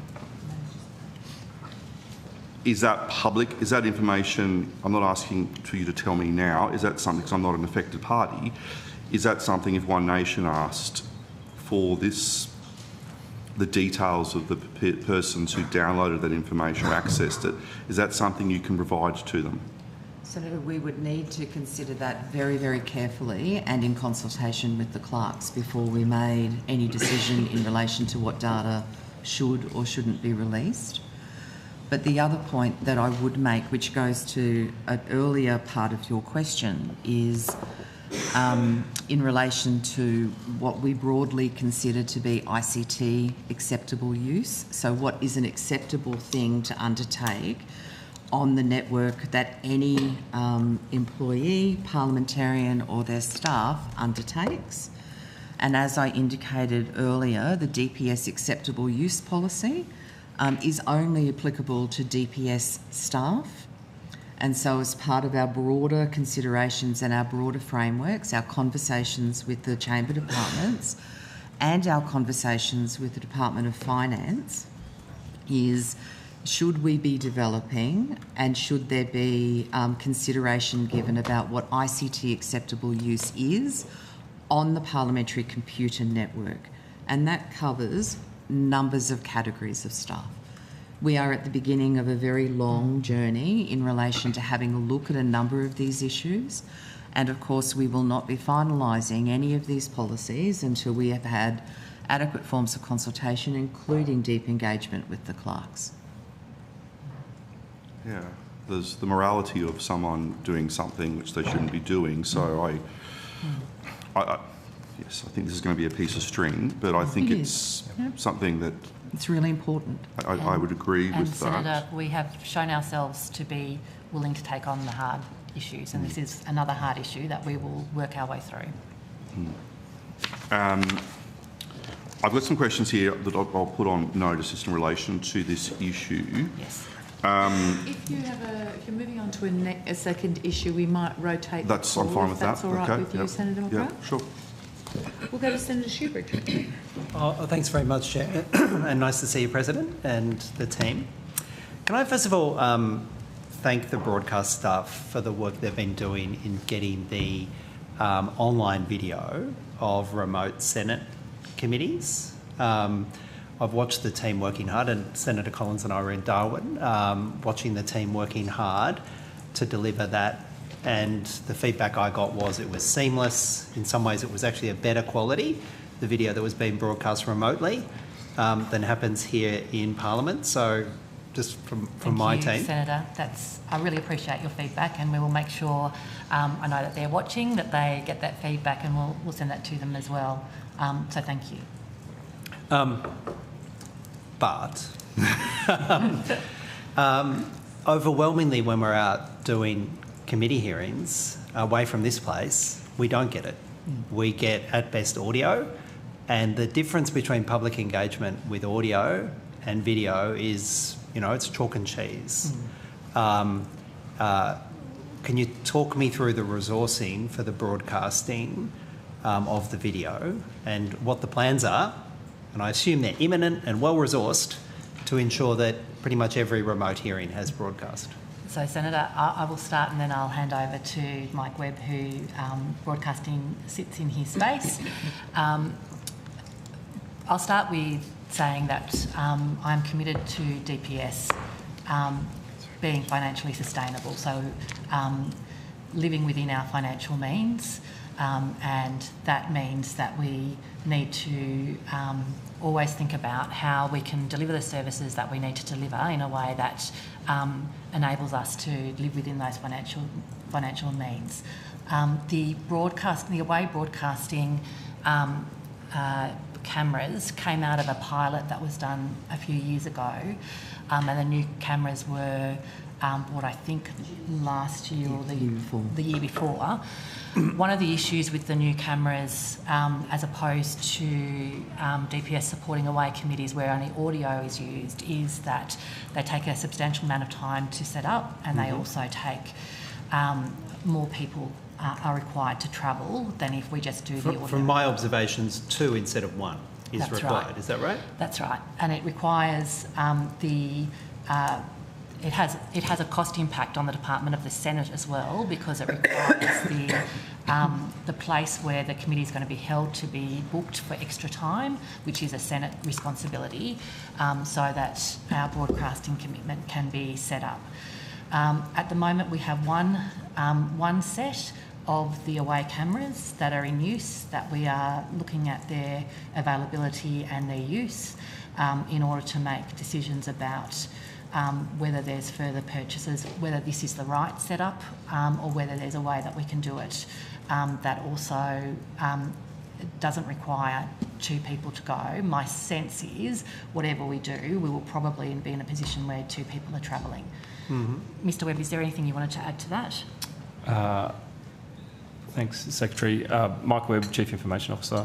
Senator, the other piece is really around concurrency and the logistics around. So during April, for example, there were around, April and May, there was around 50 broadcast operators travelled to 43 separate locations around the country. Some of them are particularly remote, including Kununurra at the WA-NT border and King Island off the coast of northern coast of Tasmania. The Kununurra one, for example, was a 2-day hearing, but that is 5 days worth of effort just logistically, as well as 2 staff travelling. And so the resourcing implications and logistics do amplify, along with the concurrency of away committees across both houses. Is concurrency, is that internal departmental speak for having more than one committee sitting at the same time? Yeah, correct. Yeah. Okay. Yeah. So is there only one set of cameras? There's one set of away cameras. And so what are the criteria for having broadcast, when I say broadcast, video broadcast, compared to just simply the audio? What's the criteria? Senator, it's managed by request of committees and managed through via committee secretariats. There's obviously demand, as you say, the overwhelmingly positive feedback on the video for away committees. The minimum standard, of course, for those committees is audio, and so we are currently managing via consultation with committee secretariats around how we prioritise the video capability that we have at the moment to make it as available as possible. Well, so how many requests have been refused because of the lack of resources? Senator, I'm not sure we've directly refused them, as more negotiated them, but for a specific number. How many have you negotiated to no? Well, look, we do that ongoing, and have done for the last 12 months or so with the VO away committee equipment. So, Senator, if I could just add, it's a combination of working very closely with the committee secretariats in both the House and the Senate, because as Mr Webb has indicated, there are also booking implications associated with the use of the camera. And so in some locations, they may not be able to, for instance, facilitate the length of time that we need to be able to have both pick up and pack down over that time. And of course, they are very mindful too that we've only got the one resource available. So we work in consultation with them. I would hasten to say that I would find it very, very surprising where we have refused to be able to provide that service to that committee. It has been, moreover, that we have been requested and have been able to facilitate the provision of the service to the committee, knowing that there are competing demands. All right, well, perhaps you can take on notice the number of demands that have been made and the number that have been satisfied. Perhaps we could put it in that way, since this service became available. If you don't keep records, then just tell us you don't keep records. We'll certainly have a look at that. Thank you, Senator. So, President, are the presiding officers making a budget call to the government to get this as a standard service? Because, it's my belief that some of the most compelling evidence that we get in Senate committees in particular doesn't happen here, but happens on the border between WA and Queensland, happens up in Groot Island, it happens in King Island. That's where some of the most compelling evidence comes. And in fact, that would be some of the most powerful ways of giving people, particularly in regional parts of this country, voice. So is there a budget request in? We have put budget requests in previously. We didn't this time round. Was there a decision? What was the decision making not to put a budget request in so that these hearings are visible, and particularly regional and remote parts of Australia are actually being seen and heard? Well, Budget submissions are always a matter of priority, and the priority for DPS this time round was the ICT, which we have been successful with and which is a significant upload. Well, can I ask, there was an absurd situation last week when I was sitting in a joint committee hearing inside the New South Wales Parliament in a room that was completely wired up for online hearings. It had maybe I counted 8 separate cameras, huge amount of ICT ready to go, the Macquarie room in the New South Wales Parliament, and we were getting an audio feed out of it. Is there any efforts to try and talk particularly with state parliaments so that we actually can use their existing investment? It just seemed bizarre. Senator, I'm happy to have a look at the circumstances that led towards that and come back to you with some information. But literally, we were sitting in this incredibly modern, fitted-out room in the New South Wales Parliament, wrapped around with cameras, and we had some poor sod from broadcasting just doing the audio link.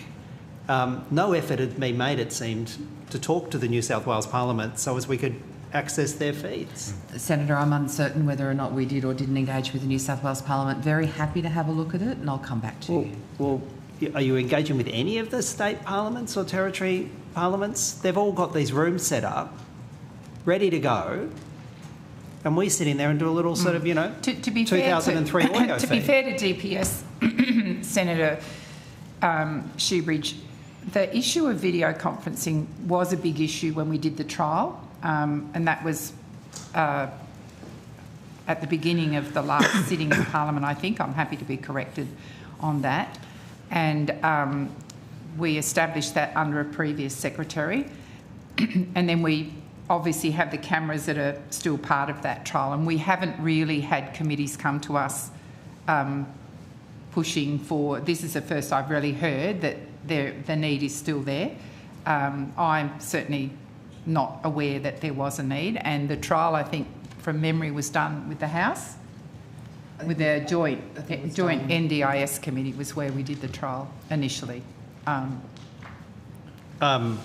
And my apologies, but it certainly hasn't been raised as an issue with me. All right. By any senator. Well, I'm raising it Yeah, now. sure, I appreciate that. And my understanding is there's been, from the evidence you've just heard from your own department, there's been significant interest in committees and they've been negotiating it. If that hasn't got to you, President, then is there an information flow about this? No, there's no issue here, Senator Shoebridge. What I heard in evidence is that most committees have been satisfied with the response, whether they get the video conferencing or not. It's not, so most committees have been satisfied, perhaps not happy that they were not getting a video, but nevertheless not unhappy, because if they were unhappy, I suspect I would hear about that, and I haven't. So it's not an issue that DPS is not communicating with me. They're managing the committee load, and it is across both houses. It's not just Senate. I haven't heard anything about, there's been no pressure on me from committees. I don't know, I can't speak for the Speaker, but it's not anything he's raised with me, so I suspect that he hasn't been pressured either. This is staffing coming from broadcasting, is that right? That does this? Yes. Can you provide on notice what the current staffing numbers are in full-time equivalents in broadcasting, what they are this financial year, what they're expected to be next financial year, and maybe just so as we get a sense of it going back maybe 4 financial years so we can see what's happening in broadcasting? Can you provide that on I might notice? even be able to do that for you this morning, Senator, if you just give me a second. I was just about to say, Senator, the figures have been largely static or increased slightly year on year for the last 4. I haven't got the exact numbers. I think we have them coming, but they are around 50 full-time ASL. Right. While you're looking for that, Ms. Hinder, Parlview. I've never known a system that seems to have a sense of urgency attached to it where it actually shuts down when needed. There's something in Parlview, it just picks up interest and then it magically shuts down at the exact point when needed. Is that part of the programming, that when people most want it, it's designed to shut down in Parlview? Senator, I appreciate that there has been some unfortunate incidents with Parlview, which we have also found very unfortunate, and I apologise for the fact that Parlview earlier this year has I'm getting been a message, out. it's probably just shut down now. I'm sure that it hasn't. Yeah, I have got yeah. no message, Senator, to say that it has, so hopefully, I'm going to touch wood, it's going and it's going beautifully. But yes, we have had some unfortunate outages and a lot of work has occurred to try and stabilise that system. I'm happy to hand over to Mr Webb to talk about the work that we've been doing there. Does it have an anxiety meter? Is that what happens on Parlview? Look, Senator, it's had some historical. Entertaining, but maybe not appropriate, Senator. Okay, sorry. It's had some historical issues. We've done a lot of work in the last 3-4 months around improving the resilience and scaling out the primary time when we've noticed has hiccups or has had hiccups in the past, Senator, is during estimates in particular. And so the team has proactively scaled the underlying infrastructure significantly from where things were, say, 3 to 6 months ago. And I'm pretty confident that those hiccups, as you referred to them, should be a thing of the past, Senator. I think hiccups was your term, which is, you know, I could think of other bodily functions that I would use to describe Parview. So there has been an investment. Are you expecting it not to have bodily functions in this Senate estimates fortnight? Yes, Senator. I'm confident that the Parview infrastructure is much more resilient than it was in previous estimates hearings. All right. I have some other questions about the library, but it's a separate We're going to thing. have a little rotate, if that's okay. Senator Senator, do Schubert? you want the resourcing If levels you've now? got them, yes, please. It's just I always like answering them rather than having to provide them on notice. In 2021, in our digital recording services branch, which was our Hansard and broadcasting teams, the actual was 94.6. In 2021-22, 94.8, 22-23, 97.7, up to 25-26 at 116, and then forecast for the 26-27 budget at 118. All right, thank you. Right, we'll go to Senator McGrath. Can I ask about, I've asked about this before, is the ground floor library. On track for completion, Senator, by the end of August. So it's still on track. Yes. Now, in relation to question on notice number 236, that was your indication then. You also said that in November 2025, the budget was estimated at $2,753,214, excluding GST. Is that still where the budget's at in terms of the cost of the library? Senator, I would suspect there's been a very small level of deviation, but not dramatically. I'll get those numbers for you. Could I just add, Senator McGrath, that the new space on the ground floor will be a bookable space because we're very short of bookable space, so I'm really pleased to report that. One thing, though, is that original estimations were that it was going to be finished by mid-2023. Why has it taken an extra 3 years? Senator, that particular part of our capital works program has taken a little bit longer than normal. And there are some security aspects associated with the location of that room near the ministerial wing that I would prefer not to publicly discuss, and that has had an impact on construction and timing. But those issues, which we've discussed previously here, with you, I don't need to go into details there, but you were aware of those issues when this project commenced. Did the security issues increase in intensity in terms of the requirements that were required? Senator, I don't believe that they increased in terms of intensity, but the colliery planning associated with other works associated with this work certainly made it complicated. They took a long time to resolve, Senator. Was it, when you say it took a long time to resolve, was it because of advice from security agencies? No, it was the number of agencies involved. Are you able to list the agencies that were involved? I don't think so. I'm happy to take it on notice. Take it on notice. Yeah. That's fine. Okay, what I might do is then go to... Can I just take a moment to say thank you so much, Ms Hinchcliffe, and all of the DPS staff who organised the tour, which was so informative. I learnt so much. I met so many great DPS staff, but the level of understanding it gave me about the complexities you face was really enlightening. And I would encourage... we did invite all senators and I did just get the personal tour. But it was spectacular in terms of my understanding. It was really good. So I would encourage all senators to take the opportunity to undertake that kind of behind-the-scenes look at the complications that are inherent in this building. Thank you so much. Chair. And it was a real pleasure for our staff to take you on that tour. And I've noted again in our activity report before these estimates that we are more than happy to undertake that tour for other members of the committee. Should you be interested, we will reach out to the committee secretary again to make that offer and organise a time. Please do. It really was very informative. Sorry, back to you, Senator McGrath. Cool. Can I ask about the WhatsApp incident of, I think it was March 6th? Yes.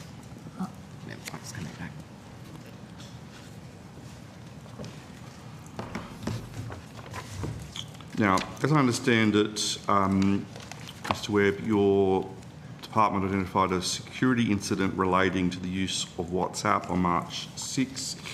In an email notification from DPS, this incident was referred to as a targeted phishing activity targeting parliamentarians and staff. Can you advise when this risk was identified, what notifications were subsequently made, to whom these notifications were made and when? Sure, Senator.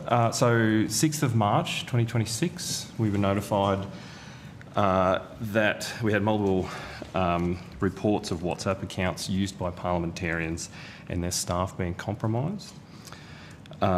These accounts were on both personal devices and DPS managed devices, Senator. The specific reports came from one parliamentarian and 3 staffers. The accounts were all compromised in the same manner. The objective, of course, is to take over the accounts, which is, in this scenario, which is what did occur.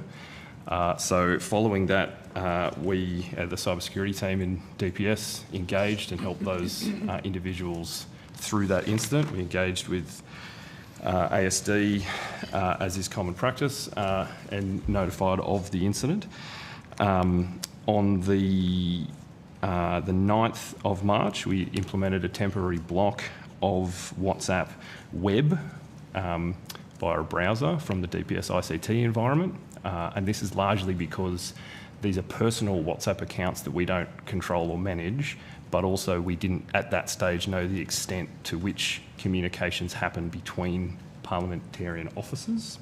So the flow there is that an individual masquerading as a known or a trusted source, say yourself, for example, messaging another senator, for example, it would come from, if your account was compromised, that message would come from you as a trusted source. And so we didn't know the extent of what that looked like at that point in time. So we blocked it to protect the broader parliamentary computing network and worked it through over the weekend, to which point just prior, I think it was late Sunday night, that block got lifted as we were able to quantify the impact.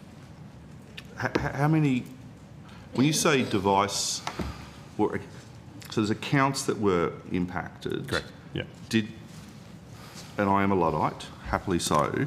Does that mean, does that differentiate from the number of devices that were impacted? It was just that the account. So there are 2 devices here. The account on both devices was impacted. That's correct? Yeah, correct. So the WhatsApp account as distinct from the device itself. Okay. Yeah. How many WhatsApp accounts were affected? As we understand, Senator, 1 parliamentarian and 3 staffers. 3 staffers, okay. Do we know who was behind the phishing? Was it a commercial operation? Was it a foreign state actor? Evidence suggests that it is a foreign state actor, Senator. There's lots of public reporting of state-sponsored WhatsApp phishing campaigns targeting government officials. Multiple governments worldwide have issued warnings on this type of attack, including Germany, the Netherlands, the US, a range of other countries. So this is targeting our parliamentarians, but is a genuine global issue. Are you able to explain what actually was the phishing event? Was it sorry? Yes. Yeah, was like a... Oh, sure. Yeah, yes. like... Yep. So all the accounts were compromised in the same manner, so they all breached in the same way. And so the threat actor requests a legitimate WhatsApp verification code. So when you, say, log into WhatsApp on, say, a new phone or a new browser, you get a verification code to be sent to the victim. The actor then requests that from the victim. The victim passes it over, and their account, they can then log into the account. And so then the next step is to link one of their devices, and they essentially become that person from a communication perspective. So thereby, for the grace of God, go all of us. So do you have concerns about the use of WhatsApp and other such platforms in relation to the use by parliamentarians? Look, Senator, I think irrespective of platform, parliamentarians will be high-value targets for this type of group. What I would say is there are some good practices and best practice guidance for all of those platforms with regards to using multi-factor authentication, using the built-in mechanisms that most of those platforms now do have. That said, there are platforms that are more secure than others, but WhatsApp still does have a place for the breadth of use as well. So I would think guidance would be really around following, making the account as secure as pragmatically possible, and being mindful of which platform parliamentarians and their staff use for particularly sensitive conversations. And I always ask this question and I get a different answer sometimes, but how many, the answer's becoming more fulsome actually, but how many, because parliamentarians and Parliament House is a high value target, how many failed attempts have been made on parliamentarians' devices or DPS devices since we last met? So, Senator, one thing that we have done is started to include in our activity report the high-level information that we can provide openly, and what we've indicated in this report is that as at the 31st of March, so this financial year, we've had 46 detections of malware, just over 20,000 phishing attempts, and around about 1,458 cyber alerts, which are other attempts to be able to bomb the website or details on the website or data access systems used by parliamentarians and the department. That seems quite low, is it? Senator, I think that we've indicated before that we've had high numbers without talking about it too much. I think it's also cyclical. I think there are times when we have much higher attempts and times when obviously attention is diverted elsewhere. Mm. And are you able to break down those attempts between foreign state actors and commercial actors in terms of... That's very, very difficult to do, Senator. The statecraft of those various actors, it's often very, very difficult, near impossible to be able to make attribution of where those attacks are coming from. And Senator, can I just also express deep appreciation to all of the colleagues in ICT who actually do an outstanding job every day of protecting all of the data that's held on the Parliamentary Computer Network for everyone. They do an outstanding job. I sure do. I would agree with that and putting up with my stupid questions, so I'm very grateful to them. Can I, just on a related issue, additional funding is going to go, and it was touched upon before by the Secretary in response to a question from Senator Shoebridge. In terms of the budget priority, critical information technology systems are being enhanced under... What does that sort of mean, I suppose, in the nicest possible way? in terms of the What work is that we're critical doing. information technology systems? In terms of what does that actually mean?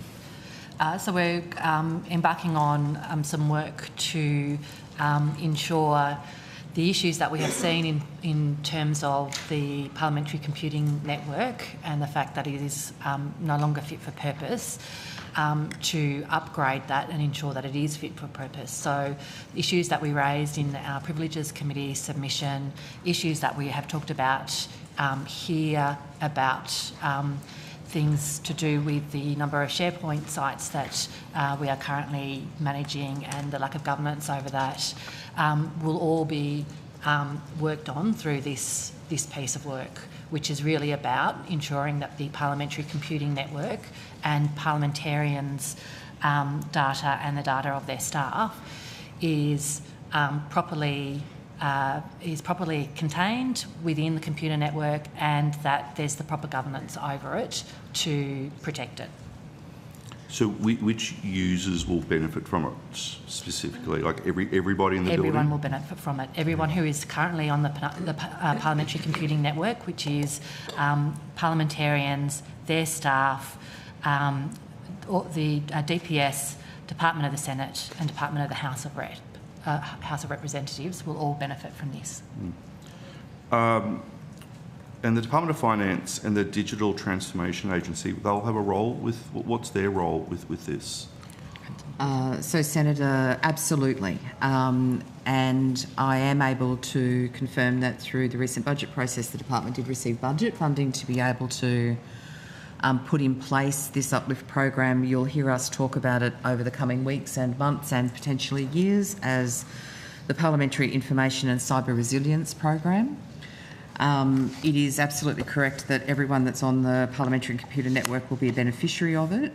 We are also very mindful, because of the circumstances that the department has gone through over the last couple of years, of making sure that we do have adequate engagement from colleagues at the Department of Finance and also the DTA. The DTA reviewed the business case that underpinned the work that we are progressing and have endorsed it. And colleagues from the DTA and also the Department of Finance will be asked to join me and colleagues from the departments of the House and Senate in establishing a governance board, so that as we do proceed through all of the elements associated with this program, we have confidence that we are considering all users on the network. Senator McGrath, it would be my intention to rotate. I've got a couple more questions, and then if that's okay, just on this, not just on this area here, that's fine. So the funding is... The funding for the Department of Parliamentary Services, I think, is listed as not for publication. Why is that? Senator, that's a very simple one of confluence of timing in reality. We had the budget processes proceeding at the same time as starting to now do very, very deep planning and potential sensitively, commercially sensitive contract negotiations with a variety of partners. When we are in the very early stages of doing very sensitive contract negotiations to establish new work with platforms and systems that underpin our network, it's not usually publicly announced how much money the government may have to spend on that, because at times you find that contracts rapidly reach the level of available funds, and we are very focused on making sure that we are spending government funds suitably. At the same time, it also correlated with an ANAO audit, which has not yet been finalised and tabled, and that has created some complexity in terms of being able to publicly discuss issues associated with the uplift work that we're proceeding with. Okay, I've got other questions. Probably a good time to go. Thank you, Senator McGrath. We'll go to Senator Shoebridge. Thanks, Chair. I have some questions about the Parliamentary Research Service. Who's best to answer those? Mr Fox, as a Parliamentary Librarian. Oh, thanks, Mr Fox. Is there a restructure that's either happened or in the process of happening inside the Research Service? If so, can you describe it to me? Thanks, Senator. Stephen Fox, Parliamentary Librarian.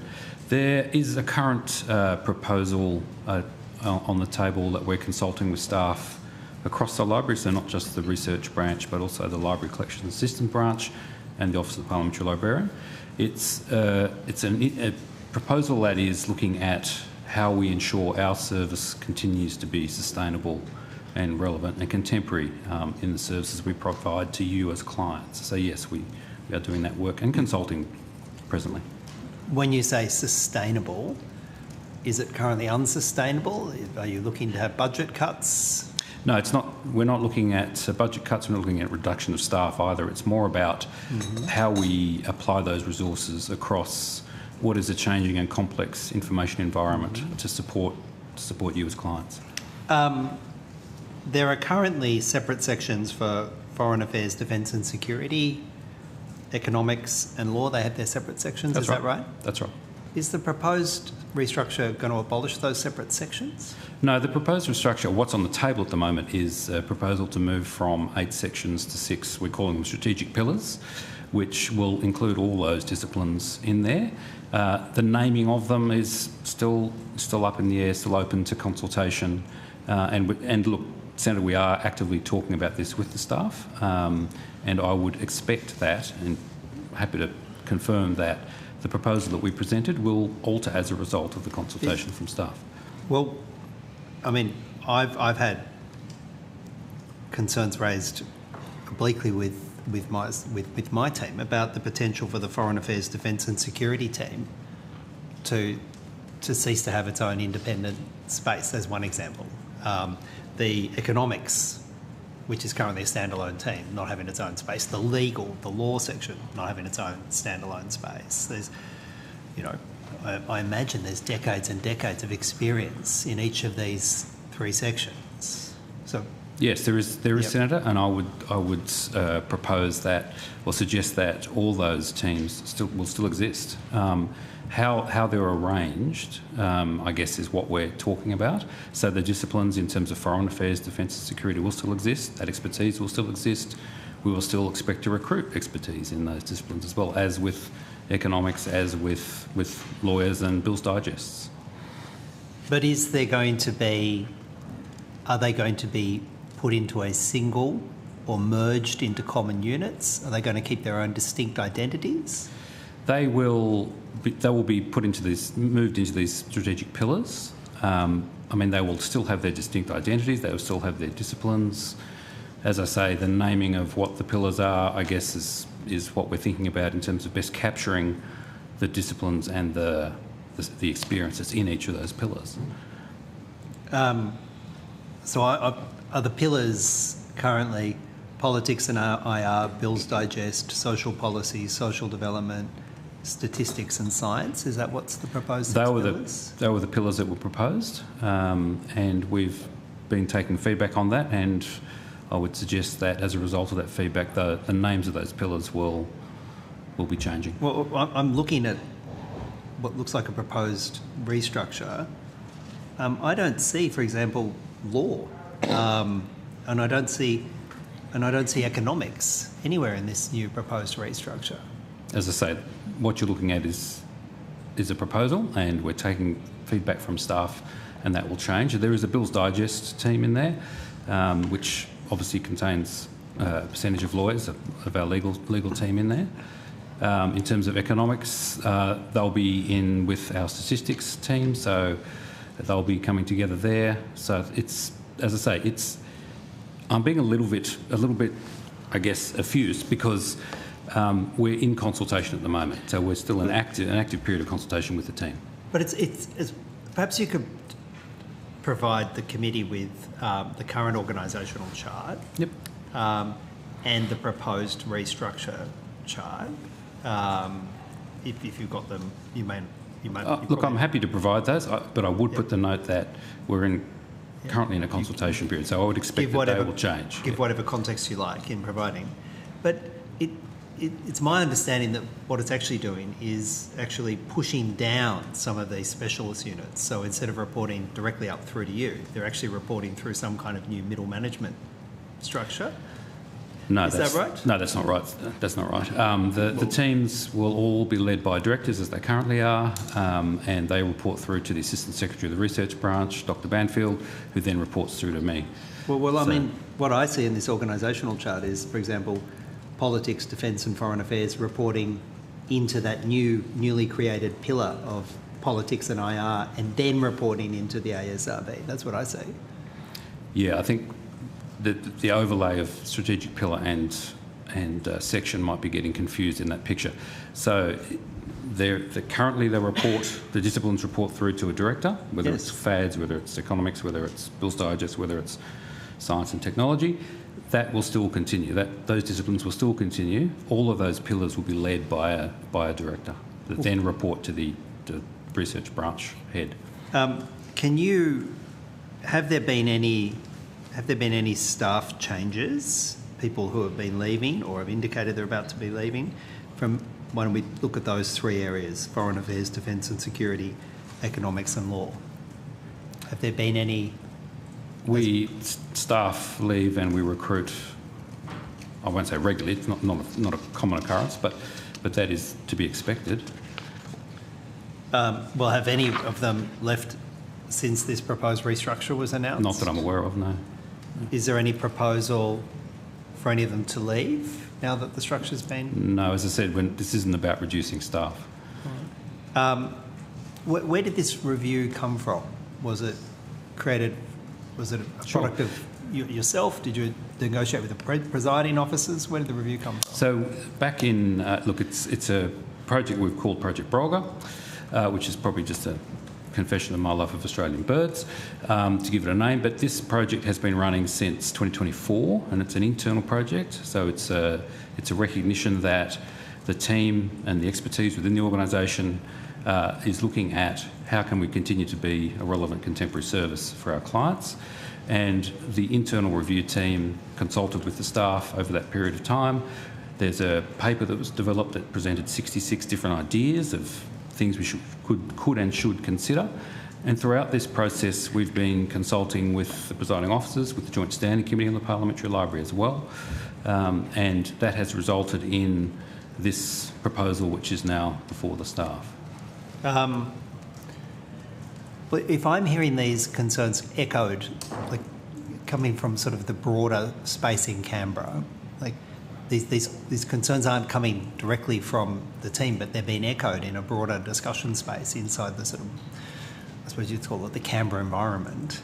Are you aware of concerns about the restructure? Have Concerns people raised concerns with you? Concerns have been expressed from within the staff body, absolutely. And, you know, as I say, we're consulting around those. We're taking that feedback as it is on merit, and we'll consider that. But I haven't been in conversation with people outside the library. I haven't heard from people outside the library, no.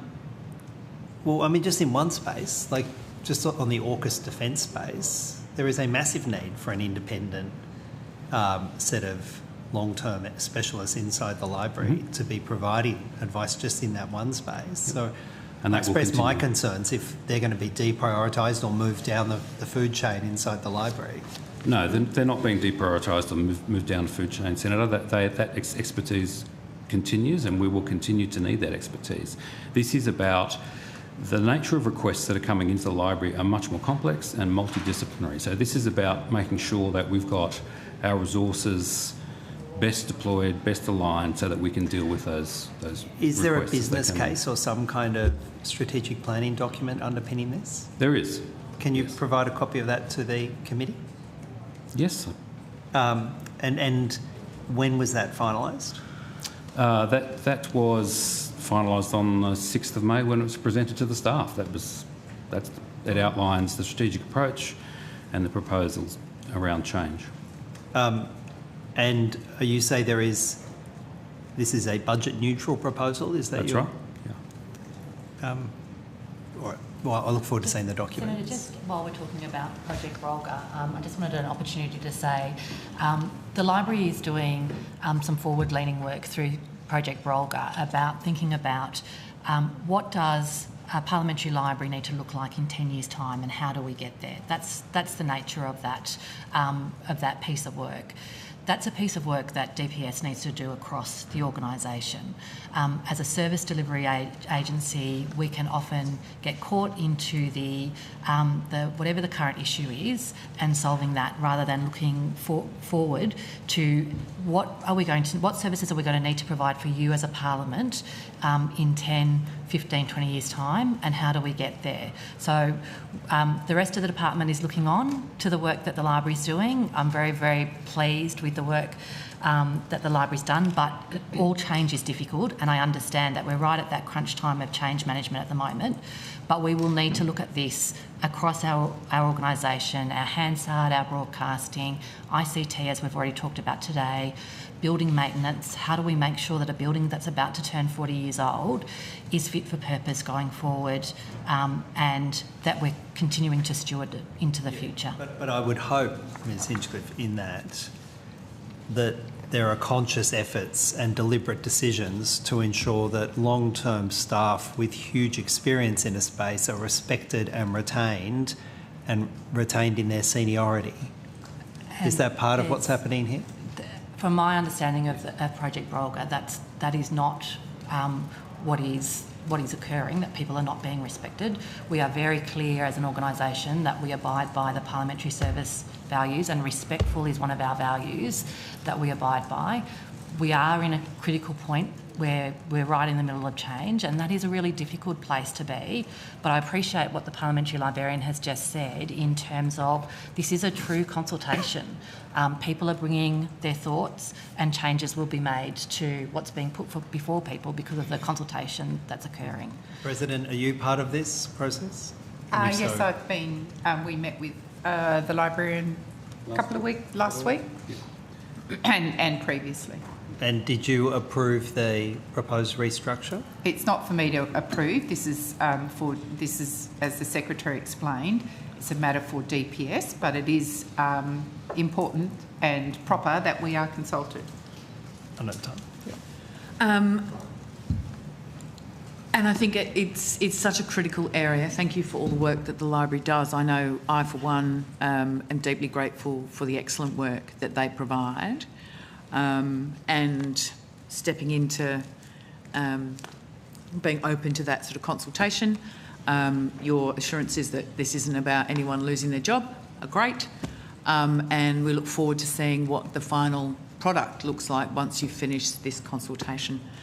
We will now break for morning tea, and we will come back at 11:17.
Get started again. Thank you for returning from the break, and we will go directly to Senator McGrath. Thank you. Can I just go back to the questions before in relation to the critical information technology systems? I just do want to sort of nail down the time frame.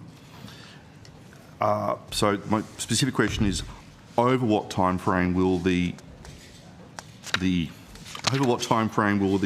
critical information technology systems be delivered, and when is the work expected to be completed? I do acknowledge, Deputy Secretary said it'll be weeks, months, years, but is there like what precise timeframes are we working to, or what have you given to those who are wishing to tender for this work? So, Senator, we haven't started any tendering processes yet, but they will be undertaken over the next little while. I have mapped out, as part of the budget process, a 2-year initial program and then a comeback for additional work that might be required. Okay. So I would be expecting that there will be a lot of planning being undertaken between now and the commencement of the program, which will start in July of this year, and then through the work coordinated by the Governance Board, a staged program of moves. I would expect that one of the things that we will be focusing on in the first stage of that program is the basic ICT architecture, and that's also being mindful of the fact that the Parliamentary Computer Network as well has also been recognised as a system of government significance, so that also puts an extra level of assurance and need to be able to make sure that whatever changes we're making in a coordinated and planned way. Just on that, in terms of the architecture, a number of us don't spend much time in our offices. I'm probably in my office in Nambour. Hello, Nambour team, probably once a month, because I spend so much time on the road.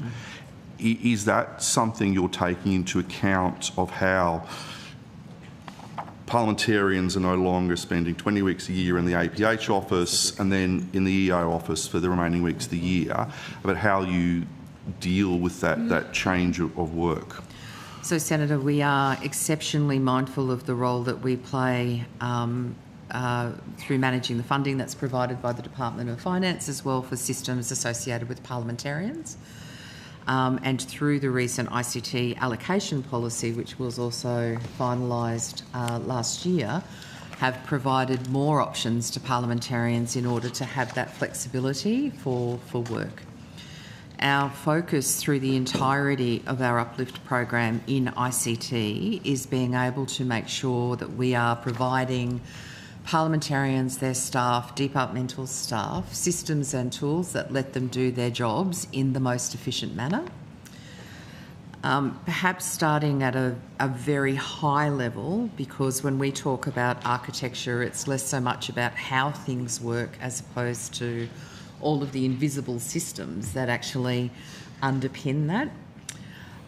So one of the things that has become very clear is the way that the Parliamentary Computer Network has expanded over time as more agencies have come, as we've got greater numbers of parliamentarians and their staff all operating on the same platform. Is there a need, for instance, to be able to move the Department of Parliamentary Services staff into their own tenancy on that platform? Should we have parliamentarians and their staff operating in a tenancy on that platform? Should we have the Senate staff operating in a tenancy on that platform? Same for the House of Representatives staff, in the same way as what's already been established for Parliamentary Workplace Support Service and officers of the Parliamentary Budget Office. So when we're talking architecture, we're really talking structure, and then as part of all of that work, considering how we also maintain, build and enhance all of the critical cybersecurity functions that underpin the operations of the entirety of the network, and as well our critical security functions that are underpinned by IC2 services within the current operating environment. So it's a It's a specifically designed program of work to be able to have confidence that the network that we're operating in is cyber secure, fit for purpose, ready to operate for the next 10 to 15 years, and also unbolting what I've called the spaghetti string of architecture in previous estimates hearings to make sure that it is quite clear and defined and capable into the future. Senator, if I may, the evidence earlier around the privileges report, the principles, the framework, etc. One of the elements of this program goes to technical controls that help support the policy work that's being developed in that framework. Obviously, that's going to be informed as that work goes through, but there is an element of information assurance for parliamentarian data that will be incorporated into the program as well. Okay. Thank you for that. I'm just going to go something from the left brain, left side of the brain. Can I ask some questions about the artworks, please? We'll just ask Mr. Lucas to join us at the table. No worries.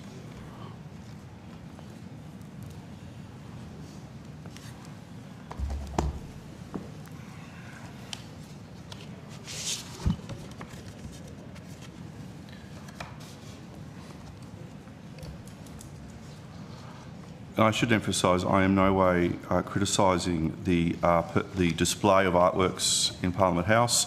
I just want to understand how it happens. So can you explain to me how the decisions are made relating to the purchase and display of artwork in Parliament House? Certainly. Thank you, Senator. Jason Lucas, Deputy Chief Operating Officer, Department of Parliamentary Services. So, of course, Parliament House has one of the oldest national art collections in Australia, and we run a number of programs within that artwork element. We've got around 6,500 artworks under our care, some of which is used to support parliamentarians in their office to improve the quality of that space, others which are used for displays around Parliament House. All of those artworks align with either the building, Australian democracy, or otherwise linked to the work here at Parliament House. Just, Senator, your question goes to, there's a number of elements there, so whether it's around public spaces and exhibitions, or is it around the provision of artworks? Well, I suppose there's two elements. It's obviously parliamentarians responsible for the artwork within their own office, but how are decisions made relating to the purchasing of artworks, and then, which is one question I suppose, and then broken down the actual display of artworks within the public space. Yeah, if I could jump in here, there is an overarching committee. The Art Advisory Committee, is that it? Yes, so the presiding officers sit on that, as does the Deputy President of the Senate and a member of the House, and we are presented purchase offerings from the art people, and they are within the defined policy that's been developed by the department over time. So there's an ANZAC, I think that's what it's called. Yeah. There's an ANZAC purchase area, which is a separate piece of funding. There's NAIDOC funding, and then there's general funding, and within that there's parameters for art being offered to us, and we look at the art and make a decision as a committee as to whether we'll accept the recommendation that's before the committee or not. Certainly in the time that I've sat on there, both as the Deputy President and the President, I don't think there's been any times we've rejected, but we've certainly questioned and asked to see art, because you're given a photocopy of it, which is not particularly attractive. So there's been times where we've held our decision over so that we can review art either in person or in some other way. The policies behind that, I'm sure they're probably publicly available, but on notice, could you just provide those, please? It's a Parliament House art collection policy, Senator, and we'll provide that on notice. Cool, thank you. What is the budget for the purchase of artwork for the last financial year? Senator, do you... I don't have the number. Yep. We'll just have a look to see if we've got the numbers. If not, we'll take that on notice for you. Okay. Senator, apologies, the budget for the artworks is $145,000 per year. Per year? Per year. For purchase? Correct. What's the budget for, say, restoration of artworks in the current financial year? Yeah, so I could provide those numbers on notice. That's fine, yeah. We do have a dedicated art team which undertake curation, conservation and, of course, hanging of installations as well. Okay. Do you know, you mentioned there were 6,500 pieces. How many of those pieces are on display? You may not be able to give a precise figure at any one point in time in Parliament House, and where are the other pieces held? Certainly. So we've got an art store within Parliament House where the majority of pieces are stored. I think the allocations into parliamentarians' suites is currently at 821 artworks, with a few more to go as we finalise the allocation of all parliamentarians' artworks. And then, of course, there's a number in the public and private areas of APH. I can come back on notice with the percentage that are on display, but I'd expect it's in the vicinity of sort of 5%. Okay. But I'll come back on notice with percentage and real numbers too. What are they insured for? We view the cost of the value of the art collections is currently around $135 million. Okay. What's the it's a lot. Are you able to say what are the 5 most valuable pieces? Do you know what that is? Like, are pieces? What I want to know is, are pieces insured? There's an insurance value for each piece, I imagine. So, what would be the 5 most valuable pieces? So, Senator, I think it's probably best if we make sure we've got that accurate. As much as I'd like Disco Kangaroo to be in the top 5, I don't think it is. Okay. So we'll just double check and come back to you. But it's probably also good that we'll come back to you as part of that response with an overview as how the insurance works for Parliament House as a whole, and then also how insurance works for the art collection. Okay. That would be good. Have you ever sold any of the collection? Senator, there's a lot of thought and care that actually goes into the selection of all artworks at Parliament House. From time to time, there are artworks which unfortunately suffer damage beyond repair, and so they are disposed of, but they're not sold. I can also find out how we actually do the destruction of those artworks when they are damaged beyond compare. In all of my time at the department, I do not recall any artworks at any point being put up for sale. Okay. They are taken and curated on behalf of the nation. Okay. You can take this one on notice. So how many pieces in storage haven't been displayed for, say, 5, 10, 20 years? Like if there are pieces there gathering dust. Yeah, so Senator, my understanding from the deep conversations I've had with Penny and the art team is that they do rotate those items on a very regular basis, because part of the joy and enjoyment of working in a place like Parliament House is having access to the artworks that are on display in both the public and the private areas. That's why we also do rotational events such as the exhibitions which are in place at the moment. The current exhibition that's outside the post office is dedicated to animals held within the collection, and they rotate. I also do need to note, and the art team will not forgive me if I do not note, but there are pieces of art of such significance and such conservatorship value that they are required to be rested. And so, it might be a little challenging to be able to determine over the last couple of years which have come off display to be rested for conservation purposes versus those that haven't joined the main display, but we'll do our best. Okay, thank you.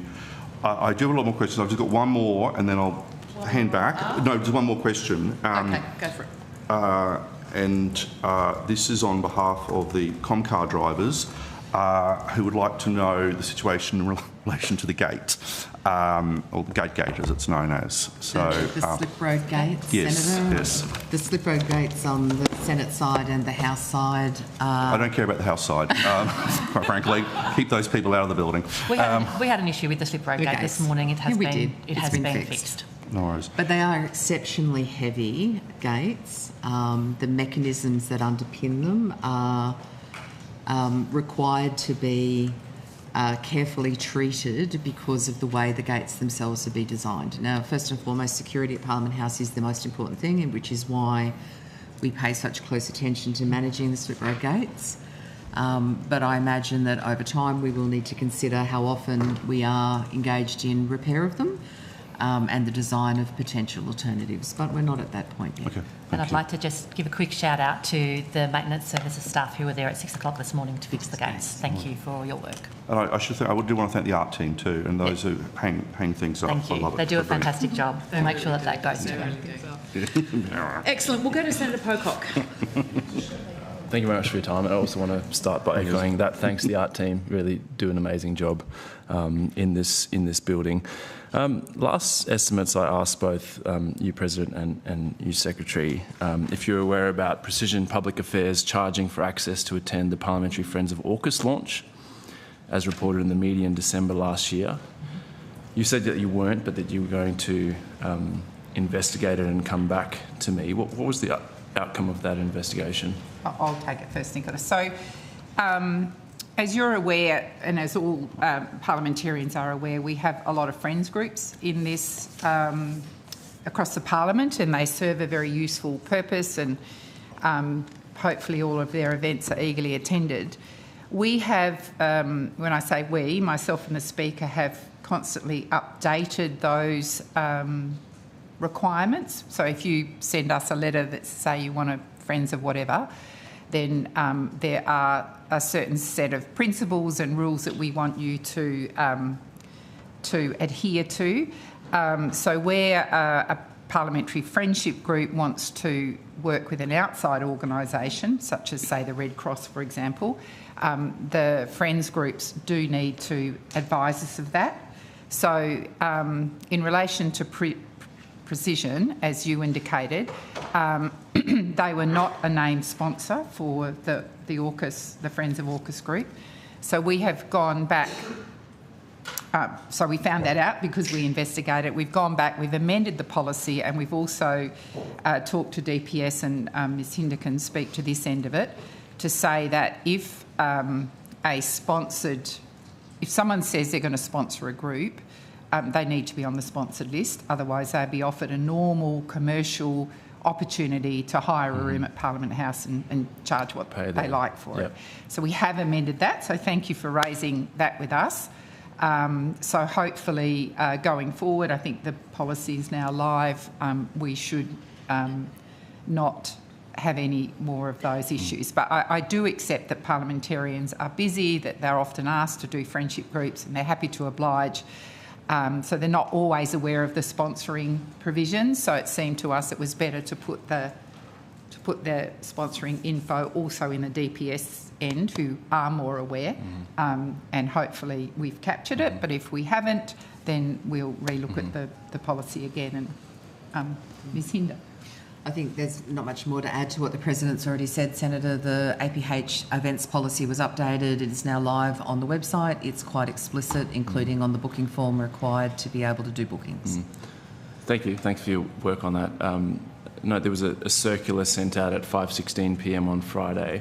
Was that a result of this investigation and the update in the policy? Senator, it was certainly as a result of updating the policy. We received formal agreement from the presiding officers to change the policy, and so we updated the website and advised all building occupants. And as part of our events booking process as well, it's now publicly also available.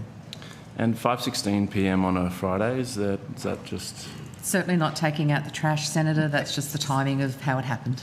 There's a lot of consultation. I mean, you know, the Parliament is managed by me and the President, me and the Speaker, and you know, we're both busy. And in my office, it's a different set of staff that have to be consulted with. So yeah, it just takes time. So yeah, there was no intention, but we did want it out before estimates because we do want to demonstrate that if you raise issues with us, that we act on them and look at them and be very serious about the consequences. Thank you. And in the question on notice, you outline a range of potential sanctions. Which ones have been applied to Precision Public Affairs? Well, we haven't applied them because we didn't have a sanctions regime at that point.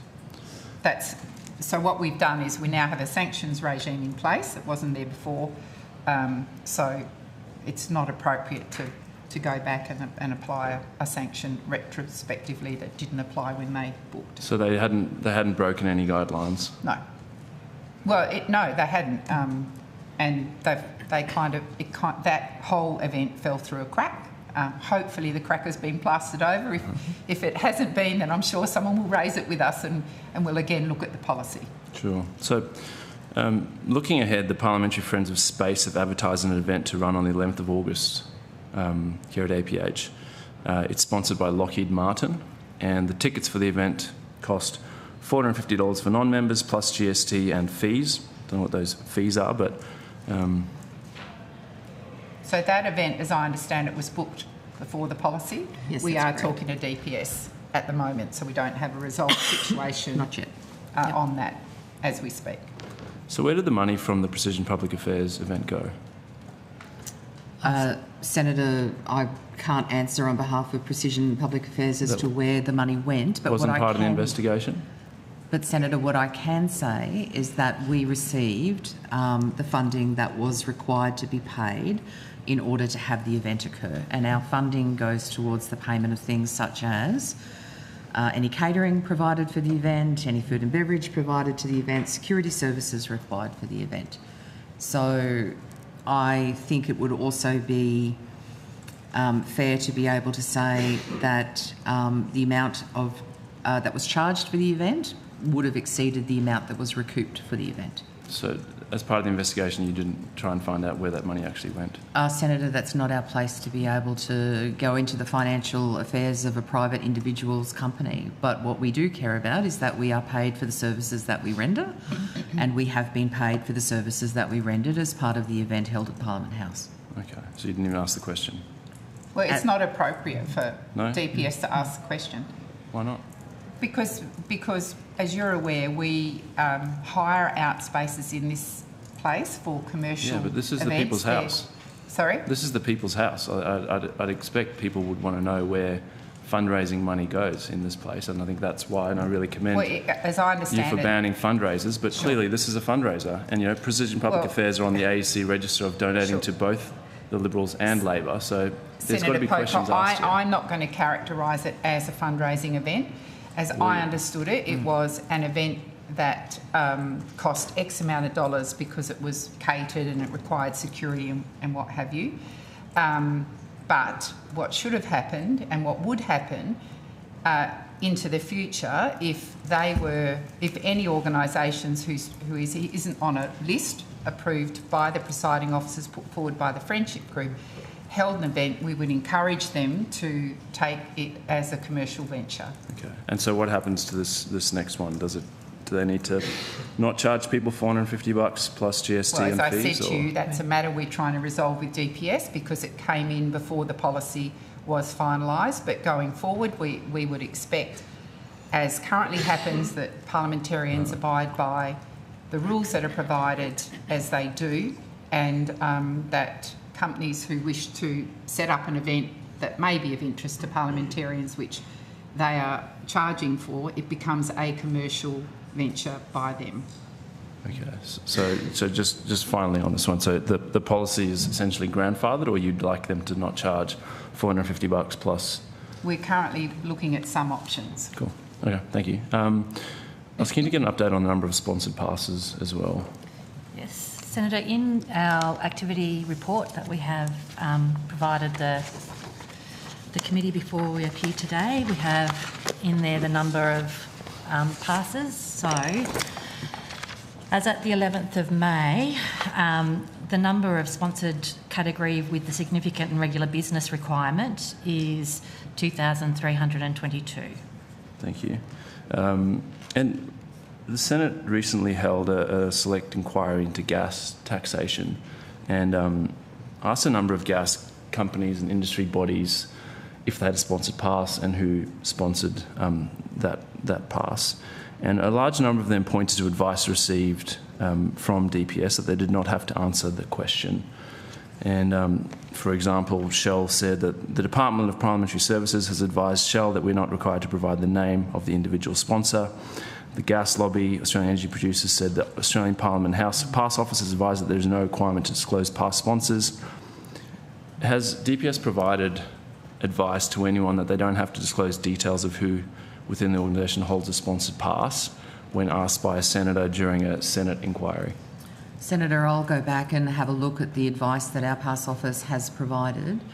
But again, I am also very, very mindful that DPS is operating within the policy parameters that have been set by us, by Parliament, in terms of actually the arrangements that underpin passes. And I'm also very mindful that the sponsoring of passes are done by parliamentarians. And so is it then, therefore, the department's obligation to be able to provide that level of transparency when it is the decision of the parliamentarian themselves to have requested sponsored passes available for a person or an organisation? But, Ms. Lynn, I'd put to you that it's actually up to the Senate in Senate inquiries to ask questions and for witnesses to answer, and if they don't want to answer, to provide a response. It's not for DPS to essentially tell witnesses that they do not have to answer questions from a senator. And that's why, Senator, I've said that I'm very happy to go back to have a look at the advice that the pass office provided. Would it worry you if that was the case? No, Senator, I would like to be able to be confident that any advice that we provide at any point to anybody coming into Parliament is accurate and factual. And I'm also very, very mindful of the obligations that we are currently discharging to all parliamentarians to operate in accordance with the access policy. But do you accept that it's not DPS's role to advise lobbyists that they don't have to answer questions in a Senate committee?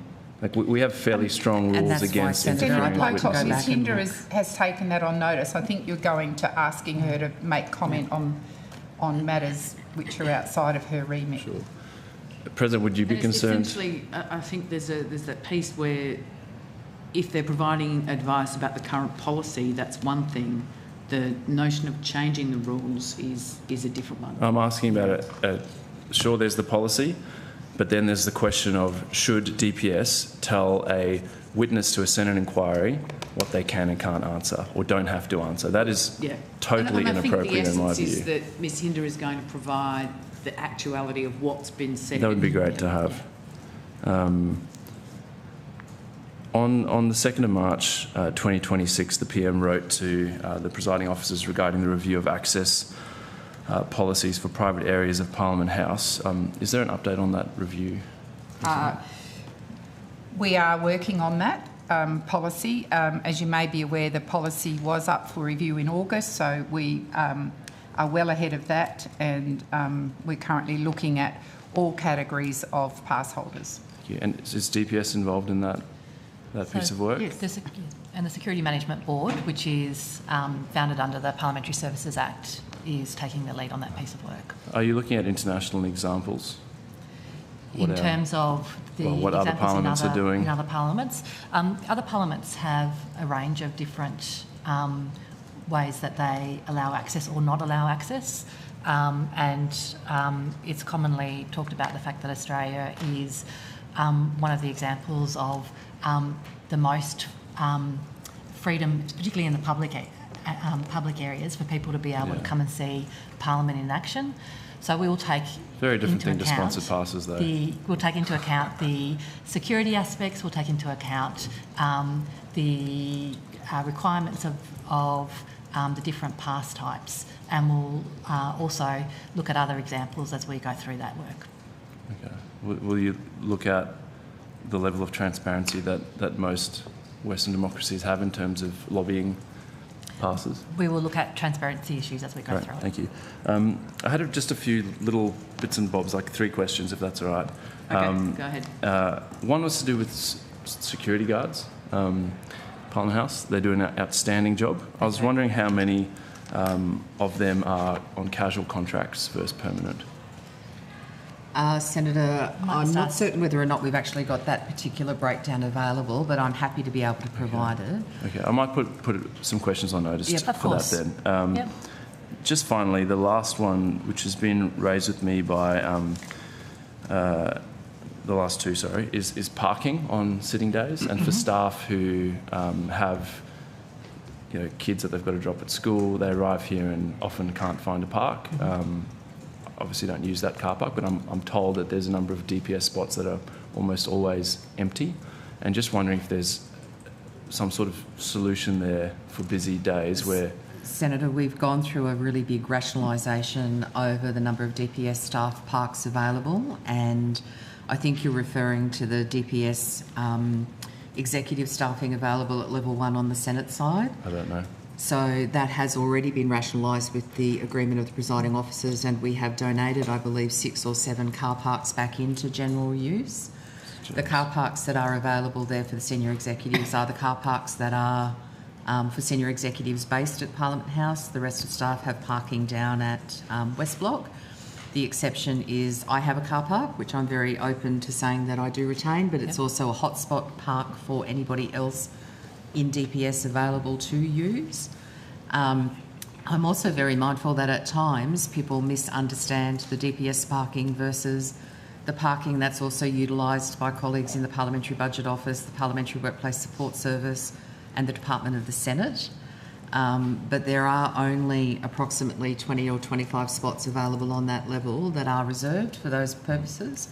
The rest of the staff, and myself included, on times when my park is being used, take a chance to get a park in any of the other available spaces. And of course, we've also advised all occupants that work at Parliament House that do not have allocated parking that we also have ample parking available at West Block, which is a 5-minute walk away. Just finally, I've had a number of people who work in this building and in the press gallery raise concerns about the budget cuts to the Health and Fitness Centre. And just wondering why we're seeing a reduction in hours there, given the crazy hours that staff work in this building, and how important you'd think that was to all the things that we've talked about in terms of culture, etc. Could I, just before that, the officers answer that, can I be clear? There weren't budget cuts if you're talking about the government's budget.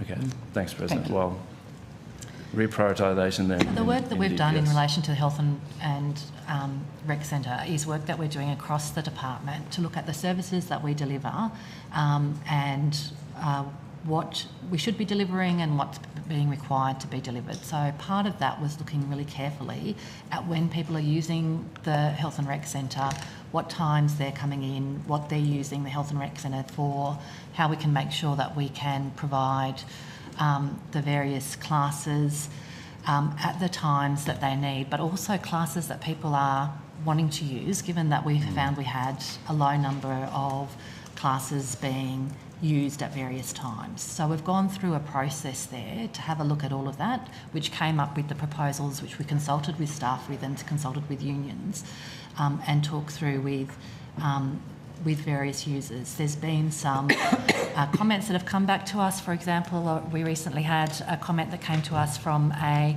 MOP staffer in relation to, I think it was in relation to the sauna, which we've been able to resolve as well, so that people can use the sauna until 8 p.m.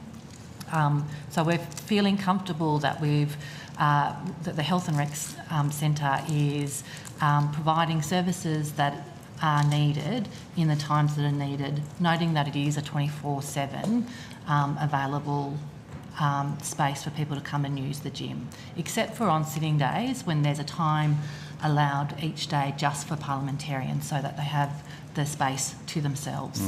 And I guess I ask this as someone who, I've got plenty of access as a parliamentarian. Yeah. This is for staff, and what I'm hearing from staff that these changes do impact them. And I'm interested, so you said you undertook consultation. It's a 24/7 gym, so people can access the gym for 24 hours, 7 days a week, if they are a member of the gym. Sure. The only change, Senator, has been the change to the staffed hours within the gym. Yeah.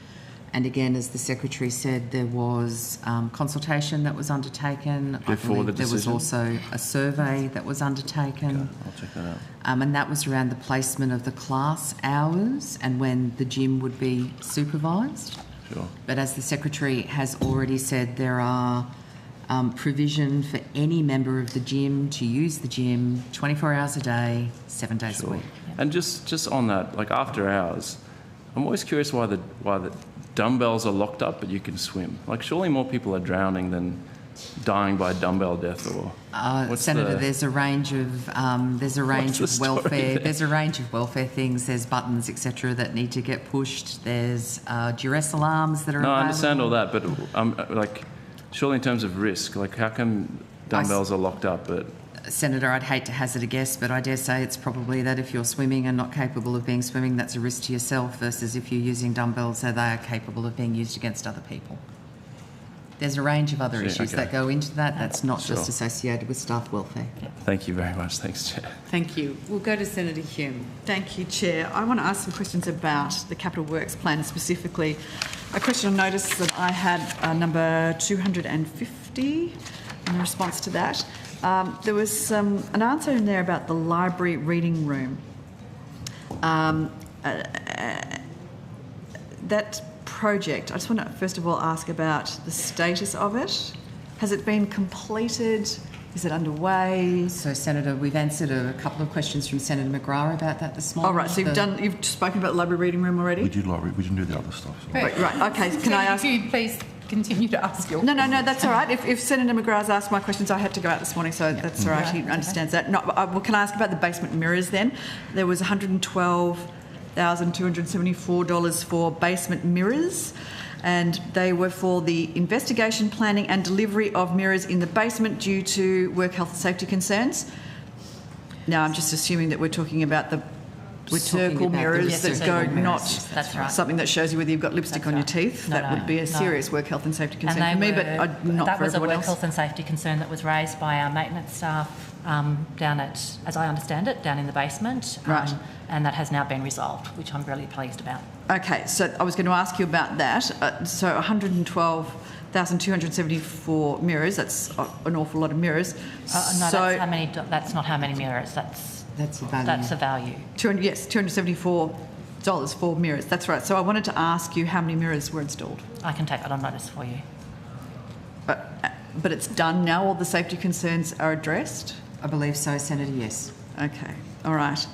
And the new Senate suites, Senator McGrath, had some questions about this the last time we were here, but you haven't followed up. Okay, can I ask about, there was $1.34 million per suite estimated cost.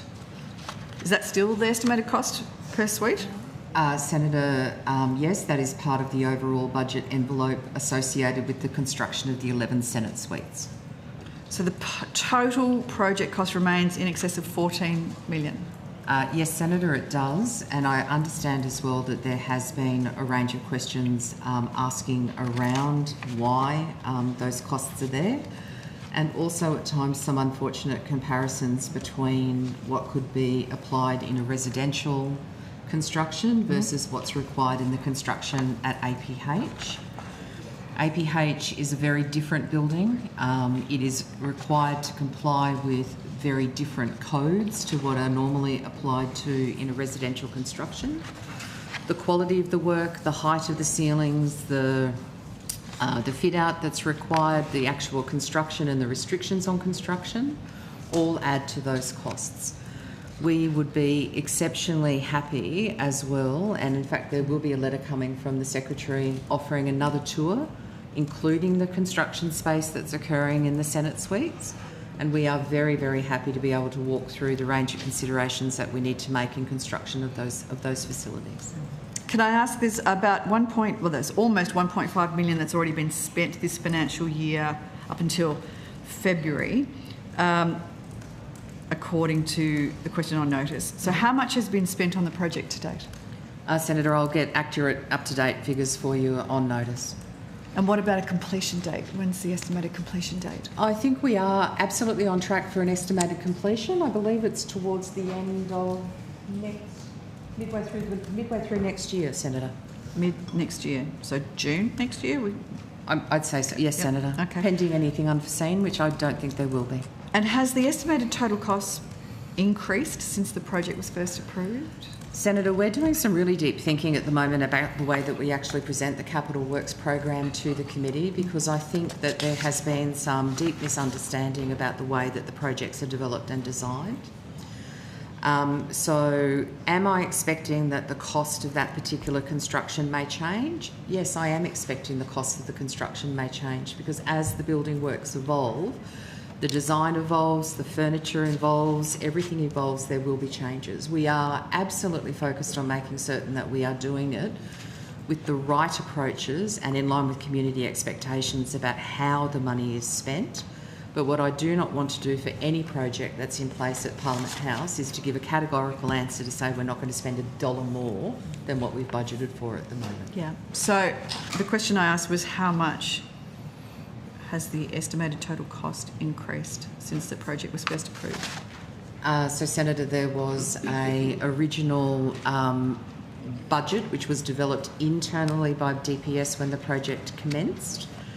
As it reaches its various design stages, around 30% design, 50% design, 80% design, 100% design, those costs are revised. The final costs are more accurately forecast once we actually hit the final construction stage. Of course, we are in that stage at the moment, so that gives us much greater certainty over the numbers. Okay, so the total project cost remains in excess of $14 million, but we're still not entirely sure, and it's going to finish in the middle of June next year, but we're still not entirely sure what the end cost is going to be at this point in Senator, time. I said that we have much greater certainty, so I'm happy to be able to provide that to you on notice. The other part that I should also need to note is that as part of the total project design, it is not only the costs associated with the construction of the facility itself, it's also associated with the relocation of the people that were in that space at that point, destruction costs to get to that point, design costs to get to that point before we even start construction. So it's a totality of the budget. So the relocation costs are included in that? The relocation costs and the destruction costs for the people that were in that space are included as part of the total budget. And that is the way that we have consistently approached budgeting of these projects and these natures. But what we are also doing alongside everything else that we're doing at the moment within the department is working through what is the right way to be able to do this and what is the right way to give transparency to parliamentarians. Right. I mean, I think that probably in light of, there was some pretty severe cost blowouts associated with the Greens party room.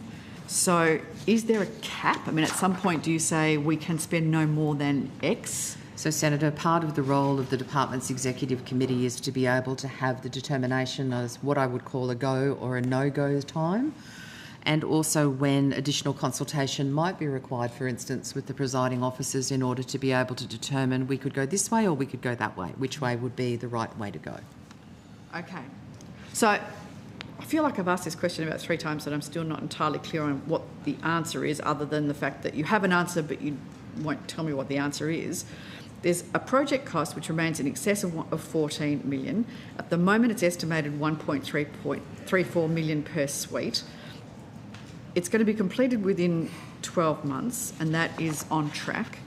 But you can't tell me what you think the final cost might be. And not because I'm not being transparent, Senator, I just don't have the number. I'm very happy to be able to provide you with that number. Is there anybody that does have that number that's here? I imagine that there would be people that would have the number based on their particular area of operation or expertise. I want to be able to give you an holistic value. Okay. Perhaps if you can before you leave, that would be terrific. I'm just surprised that this isn't, knowing that we asked so many questions about the Greens party room cost blowout in the last Senate estimates, I would have thought that this one would be a pretty obvious one, and we did anticipate that these questions were coming. And Senator, can I just say that again takes me back to the point that we are doing some very deep thinking about the way that we actually present these details to Parliament. Right, well, there is a difference. I understand that that there's deep thinking going on, but this is where we ask the questions, and kind of the deep thinking should have been done before today. Like everything else that happens at Parliament House, Senator, it takes time to be able to work those things through. We are doing that thinking, and we are demonstrating through all of the reporting that we do and also our responses to the questions on notice that we are committed to transparency, including over costs. Okay. Senator Hume, I'll just, I referenced this earlier, but I went on the tour of the new suites, the back. No, well, all sorts of things. We clambered through the air conditioning system, looked at how the toilets flushed, you name it. It was really, really informative and really helped me sort of understand some of these challenges. I would highly recommend, if you get an opportunity, to take it up. It really was very enlightening. Can I ask some questions about pictures? We asked the department to provide some photographs of upgrade works, but they weren't provided because of security requirements or security concerns. But at the same time, the department provided some very detailed written descriptions of some of the projects. So, for instance, in relation to the grass ramp barrier installation, the description provided was to enhance the current security arrangements at Australian Parliament House, it is proposed that a discrete multi-strand cable fence be integrated into the hedgerow surrounding the forward grass ramps and member and guest terrace, which is a very detailed public description of the security infrastructure. So I'm just wondering why you can't, whether the department can explain to the committee why you're prepared to publicly release very detailed descriptions of security works, but not photographs of comparatively benign projects. Senator, when we're taking an approach on the multi-layered elements of security at Parliament House, we are mindful, and there is always a balance between providing a response to a question and then providing a visual representation as to exactly where things are going to be. Okay. So we believed at that point that we are providing information as requested. But I would be more challenged if I provided an ABC of how to circumvent anything through a pictorial representation. Right. So how would a photograph of, say, the fourth party room or a newly renovated accessible bathroom create a security risk? Of the fourth party room, Senator? Well, you're giving us detailed descriptions. You think that a photograph of... Well, Senator, there are a range of bathrooms. considerations that go into actually providing the photographs. When it comes to the fourth party room, there is also elements that are associated with the construction of the Senate suite that we are also being very, very mindful of because of the location of the fourth party room. We're also mindful that once we've completed construction and handed the fourth party room over to the fourth party, it then becomes for want of a better word, the responsibility or the authority of the party that's operating that room as to whether or not it does or doesn't display photographs. Right. When it comes to other elements like the accessible bathrooms, Senator, there are duress alarms that are associated with accessible bathrooms. There are automatic doors associated with accessible bathrooms. So there is a range of considerations, as I've already said, but of course I am mindful that there are accessible bathrooms available within the private spaces that anyone can look at any point. Yeah, so I'm just wondering why we can't provide photographs of the new ones to see if they are any different or... Well, I suppose, I just wonder Senator, whether... is the phrase security concerns being used too broadly as a rationale for... No, simply Senator, avoiding transparency over departmental spending and capital works projects? I don't believe so, Senator, but also I'm also very mindful that when we provide photographs to the committee as part of our questions on notice, they are publicly available. Mm. So we do have a balance, and to be honest with you, I think I would much prefer to err on the side of being mindful of considerations of security, but being very transparent in our written demonstrations as to what we do when we go through capital works programs, then providing photographs that are publicly accessible and we know would be viewed to anybody who chose to look at them.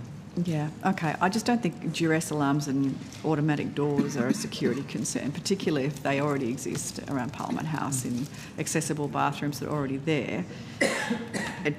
I think a level of consistency in this approach would be appreciated. And very happy to look at that as well, Senator. Okay, thank you. Thanks, Chair. Senator Yep, McGrath. sorry, yes, perfect timing actually, thank you. My final set of questions, you'll be relieved to know, it just goes to question notice number 237, and it is the recently established People, Culture and Capability Executive Committee subcommittee. When was this committee established? Senator, that the People Culture Committee was established upon the request of the Department's Executive Committee at the request of the Secretary. Okay. I believe it's now been in operation for coming up on 12 months or just over 12 months. It's a staff representative committee as well, with nominations sought. So how many members are on the committee and how are they appointed to the committee? So, Senator, the representatives on the committee, I might ask Mr Lucas to join us at the table, who's the chair of the committee. There are a number of the senior executive of the department that are there because it's important that they actually hear and work through issues associated that are being brought up by our staff and also requested to be considered by the Secretary and the Executive Committee. In terms of staff nominations, an email went out to all representatives of DPS asking if they wanted to nominate for a role on the committee. There were a small number of people that initially indicated that they wanted to be able to be considered, and the committee went through a process of selecting them based on gender representation and also diversity of placement and role within the department. So just on that, how much notice, the email when it went out, how much notice did people have to nominate? I think there were a number of weeks, Senator. Okay. It certainly wasn't hidden. The establishment of the People, Culture and Capability Committee, as well as the the establishment of our other Tier 2 committee, which is our Investment Committee, went out broadly across the department, number of weeks, and everyone was encouraged. The Secretary referenced it in all staff emails as well. So, just to be clear, Senator, the People and Culture Committee is not our consultative forum. No. So we have a separate consultative forum, which is a forum for all staff to consult on issues that go to the enterprise agreement and policy issues. We have a number of sub-consultative forums that go that sit with each branch, and then a representative of that goes to our consultative forum. So that is a different thing than this group, which is an advisory group to the Executive Committee on issues to do with people and culture. One of the things that I asked the committee to do when it was first established, this is the People and Culture Committee, is particularly to have a look at two things coming out of our census results: communication across the department and bullying and harassment, and what additional steps from across the department people would like to see to feel that they have information about our processes in DPS and have confidence in them. Okay. So you said that members of the committee choose the staff who've either nominated themselves or someone's nominated them, and there's a set of criteria. So the committee chooses the other members who are to be on the committee? Well, so Senator, I think Mr Lucas will be able to answer the process that we went through, but like every committee, Senator, sometimes you end up with more people expressing an interest to join it than the available spots are available. So the way that the terms of reference have been established for the committee, I believe it's rotational, and we will be going out at some point in the next 3 months. In the next 3 months, saying we're looking for new members to join as we rotate through. Okay. And I think how many members are on the committee? I don't know if we've got a precise answer there. I think we've got 9 at the moment. Okay. Are you able to, on notice, without saying I suppose the name of the person, but their level or whatever, that would be, and the committee reports to the Secretary? To the Executive. To the Executive. Okay, cool. And it doesn't have any decision-making powers. It's a sort of a consultative body in a way, or? Senator, it seeks to, so it's got a range of committee members from across the department, across every division within DPS, and the levels go from a PEL 1, which is an EL 1 in the APS terms, up to SES Band 1, with myself as chair at the SES Band 2 level. In terms of its function, we very much endorse courses of action which we view and collectively view will support DPS in those 2 areas in particular that the Secretary's spoken about, which is creating enhancing performance through respect, safety and shared responsibility, which goes to dealing with some of the elements that came through in the staff census and comments post-staff census, as well as how we can improve communication on staff-related issues across DPS. So they'll endorse that. For EC, EC is the Tier 1 body that we report into. Okay. How many times has the committee met? I can take that on notice. I think it's around 6. Okay. And we've been going for around 9 months so far. Okay. No worries. I've got some other questions. I'll put them on notice. Thank you, Chair. Thank you, Chair. If I can just respond to one question, just to take one off the notice paper, Most Senator. certainly, Ms. Hinder. Senator Hume, you asked about the numbers of mirrors that were replaced. There were 45 existing mirrors replaced and an additional 39 installed, which takes us to 84. Senator Whittaker. Thank you, Chair. I have a question about National Reconciliation Week, which of course begins on Wednesday, the 27th of May. Parliament House is, of course, an important national institution at the heart of our democracy, and so I'm interested to know what activities and events you have planned at Parliament House during this week, and how do they support engagement with First Nations culture and reconciliation? Thanks, Ed. I might take that one, Secretary. Thank you, Senator, for the question. Certainly National Reconciliation Week does start on the 27th of May through to the 3rd of June. We've got a number of activities to support building occupants and visitors in the broader public. So key highlights in the agenda over the coming week will be the illumination of Parliament House with number 9 by Indigenous artist John Prince Sidden. So that'll be starting on the 27th of May. On the 28th of May, there's an Indigenous stargazing experience led by Indigenous astronomer Peter Swanson. We did have Mr Swanson booked a couple of months ago for another event, but the weather delayed that, so it's great to have him back.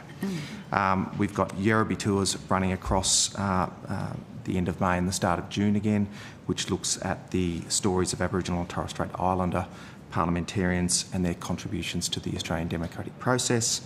We've also got in the Parliamentary Library a lecture hosted by Professor Peter Yu, and we've also got in our catering teams using a paper cup with Indigenous art for takeaway coffees. And that sales from that support activities from the Ethan Indigenous IT Cadetship Program.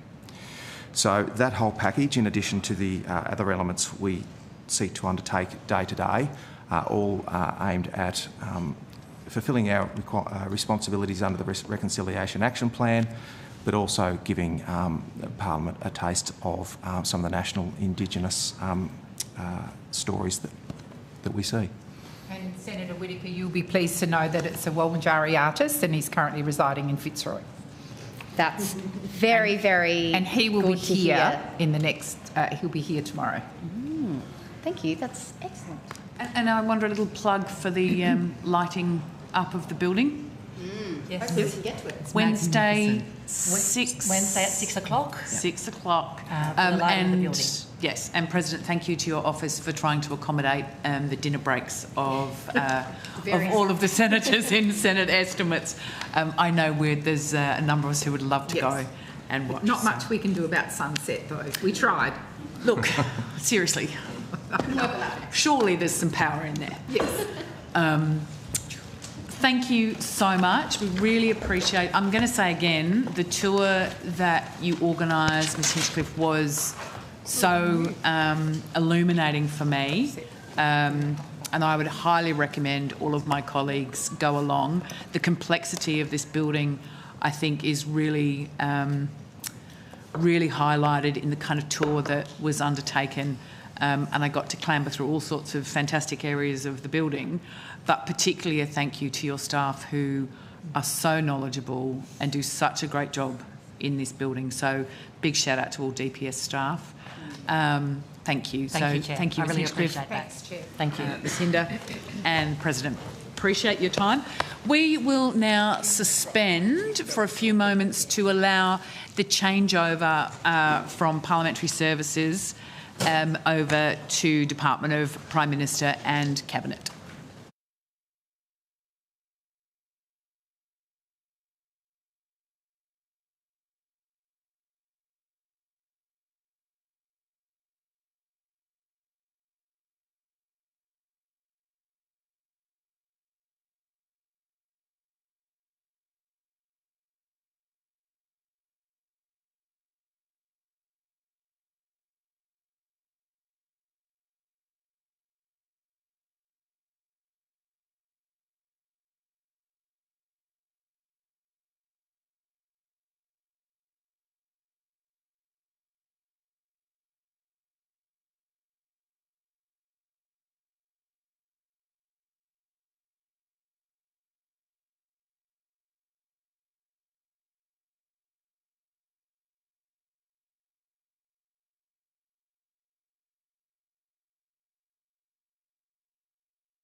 I'd like to welcome the Honourable Senator Tim Ayres, Minister for Industry, Innovation and the Minister for Science, representing the Prime Minister, and Mr Cameron Gifford, Deputy Secretary, Governance and Corporate, and other officers of the Department of Prime Minister and Cabinet.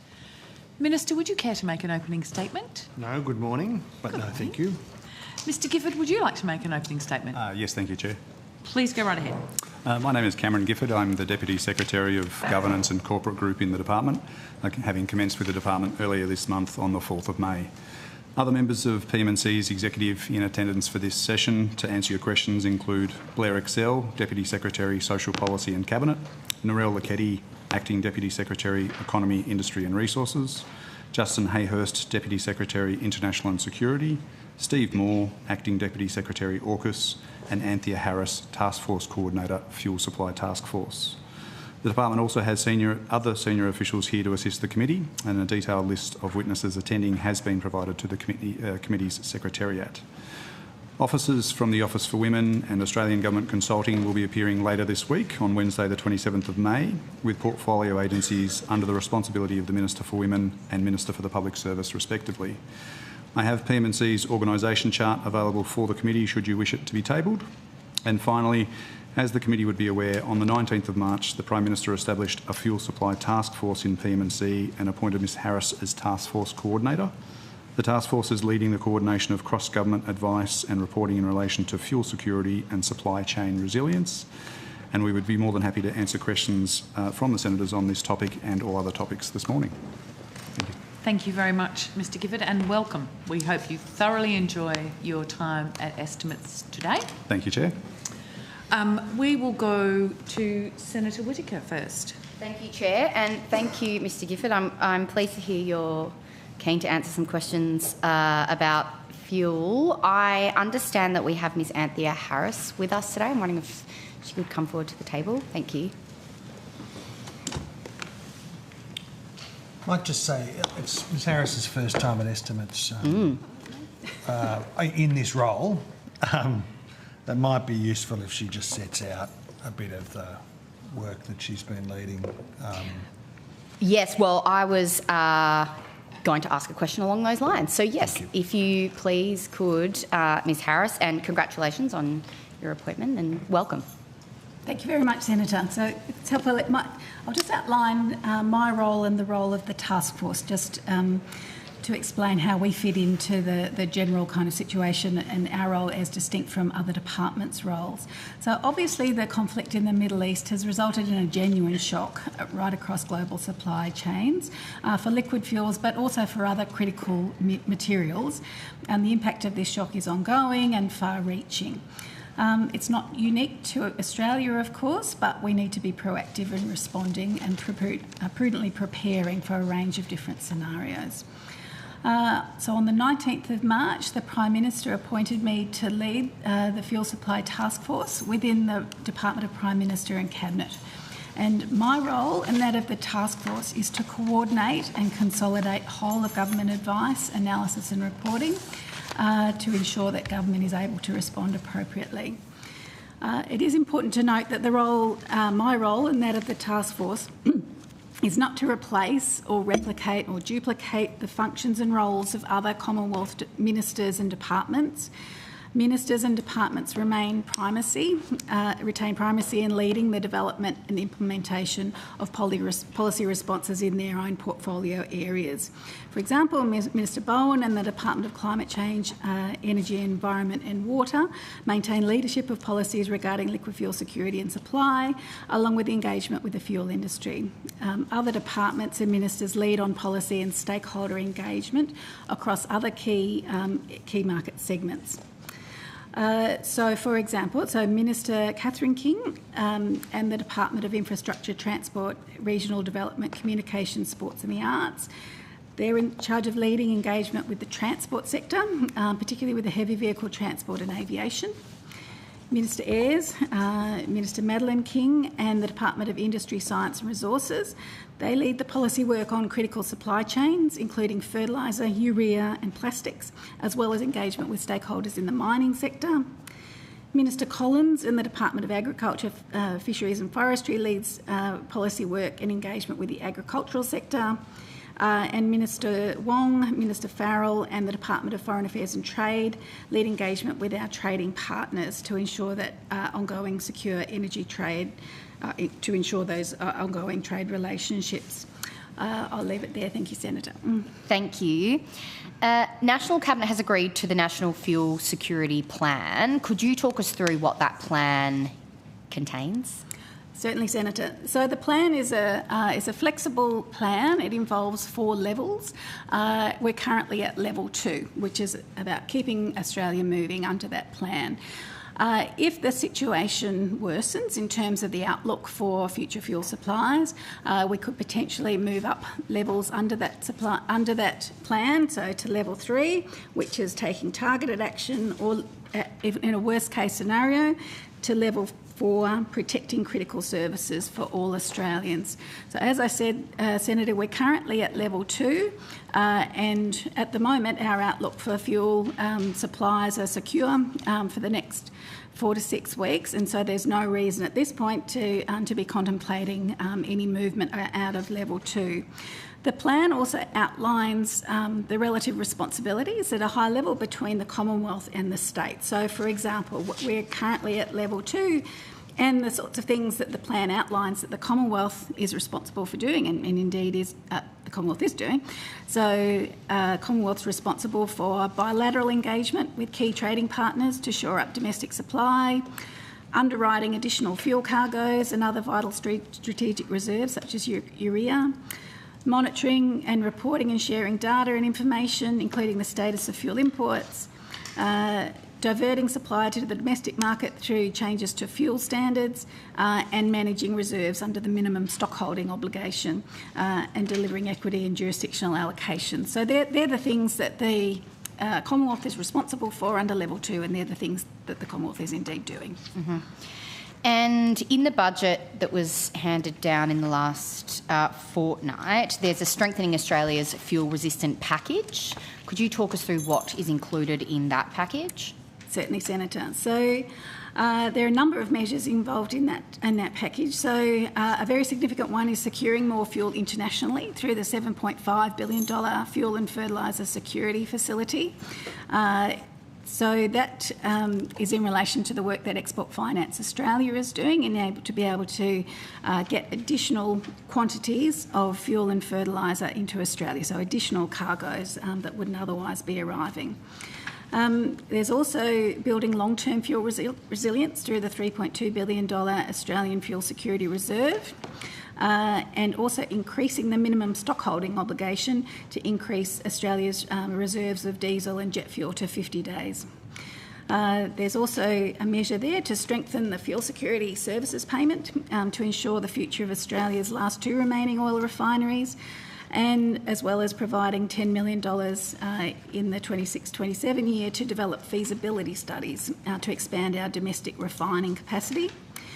There's additional money, $54.7 million over 5 years to manage Australia's fuel security framework, and $9.2 million over 2 years to develop a nationally coordinated approach to developing managing disruptions to the fuel supply chains through the Fuel Supply Task Force. There are a number of other measures that are relevant. Probably a couple that I will just mention. So the $1 billion in interest-free loans through the National Reconstruction Fund's Economic Resilience Program to provide cash flow relief to manufacturing and logistics businesses. The ACCC received $67.7 million over 4 years for greater enforcement of competition and consumer laws. Importantly, we also have the $1.1 billion Cleaner Fuels program to boost the production of low emissions fuels in Australia, and also to do further work on a market measure to drive demand and reduce our reliance on imported fuels, and $4 million for a green bunkering strategy to support the uptake of low-carbon maritime fuels. I might leave it there, Senator. Thank you. Thank you. Just, you mentioned a number of figures in relation to that Strengthening Australia's Fuel Resilience package. What's the total value of that package? The total package, so there's $14.8 billion is the total package, counting a number of measures. $14.8 billion. That's my understanding. For fuel resilience. Yes. That's excellent. The Prime Minister, of course, has been engaging very closely with international counterparts in relation to these issues. Could you talk us through what that engagement has looked like, or perhaps someone else? Yes, I might ask one of my colleagues from our international section to...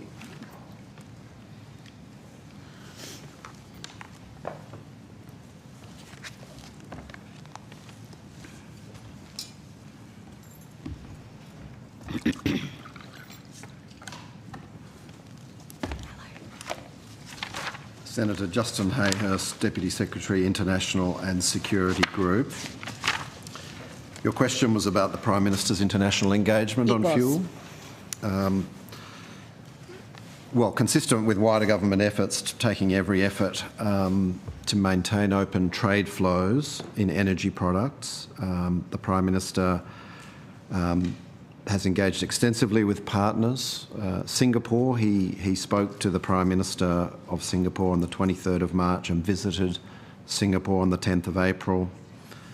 He also travelled to Brunei to meet His Majesty the Sultan on 15 April and Malaysia to meet with Prime Minister Anwar the day after on April 16. He also hosted a visit by Prime Minister Takaichi of Japan, in which the issue of the secure and reliable supply of fuel was a key subject. The Prime Minister has also spoken by telephone with the Premier of China and the Prime Minister of Indonesia, and other ministers have supported that effort extensively, focused in particular in the Asian region. Mm-hmm.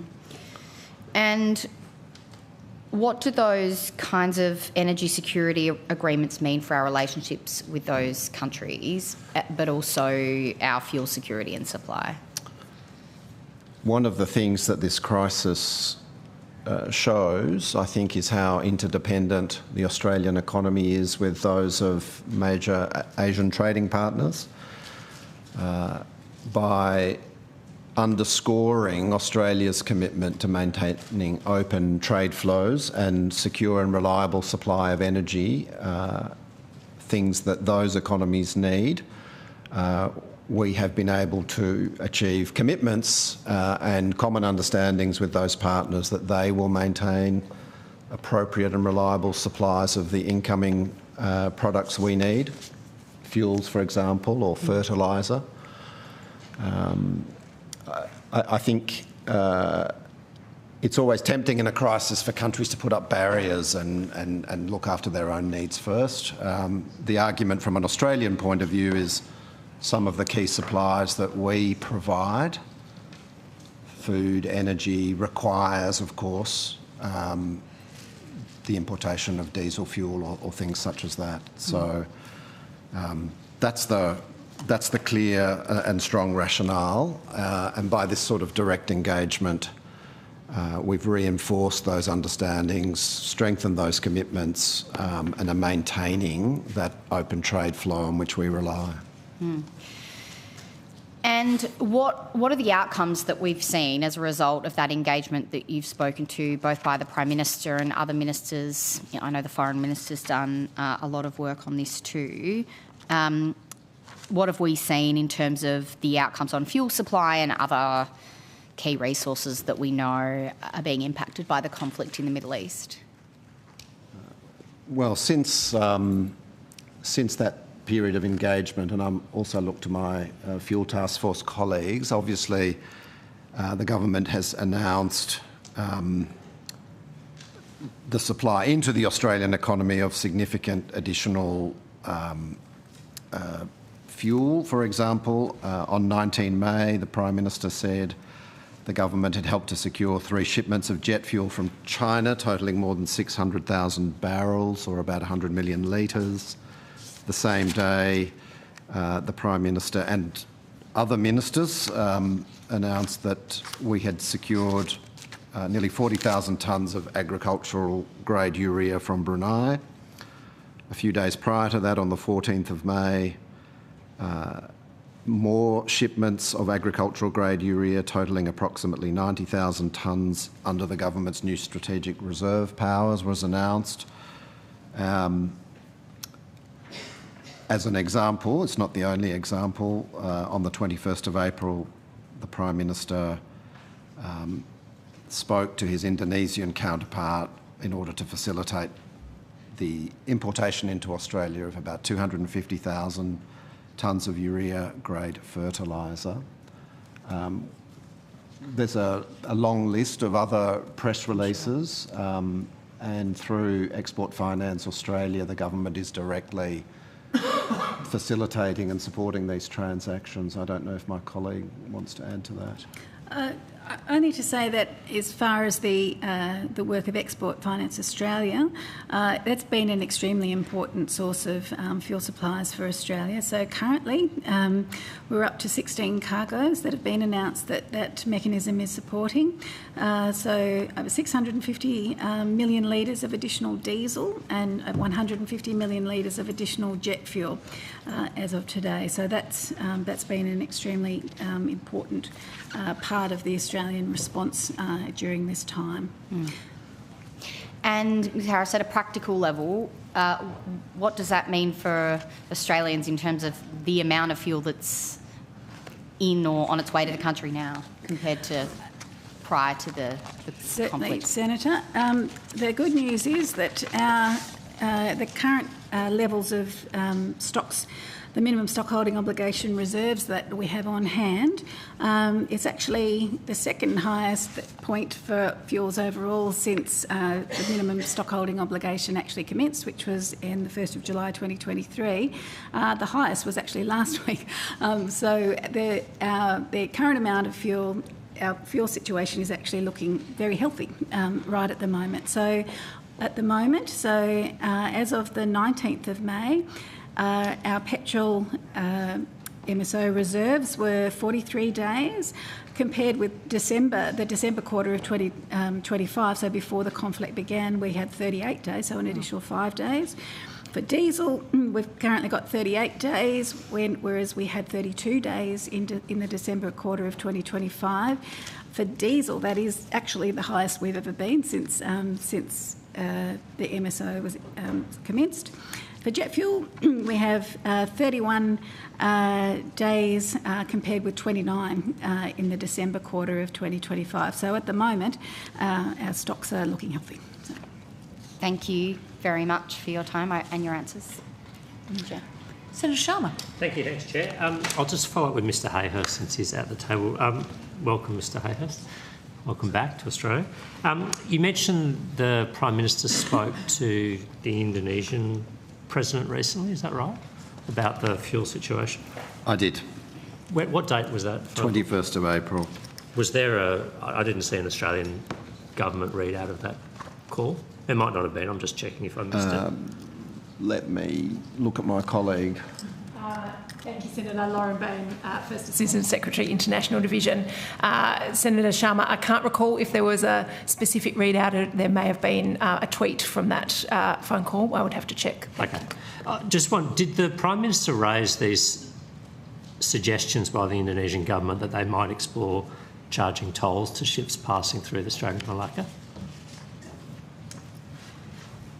Senator, as you know, we're quite careful about what's discussed between leaders, but I think all of this predated the coverage in the media about that issue, to my knowledge. So this call was, well, without going into the detail, which of course I'm already doing to some extent, this call was exclusively about these key suppliers. So does that mean the Prime Minister didn't raise concerns? I mean, I presume you're aware that the Indonesian government flagged publicly charging tolls for commercial shipping passing through. We are aware that an Indonesian minister has made some comments along that line. I don't think... Has that been raised bilaterally? I guess this is what I'm asking. Let me take that on notice. But whether it's, many ministers say many things, we'd have to check with our colleagues in DFAT whether it's a position that is settled and therefore requires engagement. So we'll come back to you if that's okay, Senator. Okay. But can I take it the Prime Minister didn't raise, our Prime Minister did not raise this I'll have issue? to check that to be certain because I don't have the detail. I've just got this reference to the fertiliser. Okay. So let me double check, confirm it, and we'll come back to the committee. Okay. It's not the officials. Mr. Hayhurst is, as he indicated, take that on notice. There is a sequencing issue, I think, that he alluded to as well, which is whether or not that was raised prior to or after, and I don't recall certainly that, and there is a limit to how far the Prime Minister goes in discussing individual engagements. But look, but with all those constraints, we'll do what we can. Okay, yeah. Because I would expect that if the Prime Minister spoke to the President of Indonesia after those comments had been made public, given the level of interest this would be to Australia, that it was something that was raised. But I'll let you take that on notice and come back with whatever detail you're able to. Thank you, Chair. That was all I had on this issue. Go to Senator Hume. Thanks, Chair. I'd like to know, when did the Prime Minister decide to break his election promise not to increase taxes on negative gearing, capital gains and trusts? Well, as the Prime Minister and the Treasurer have indicated, the government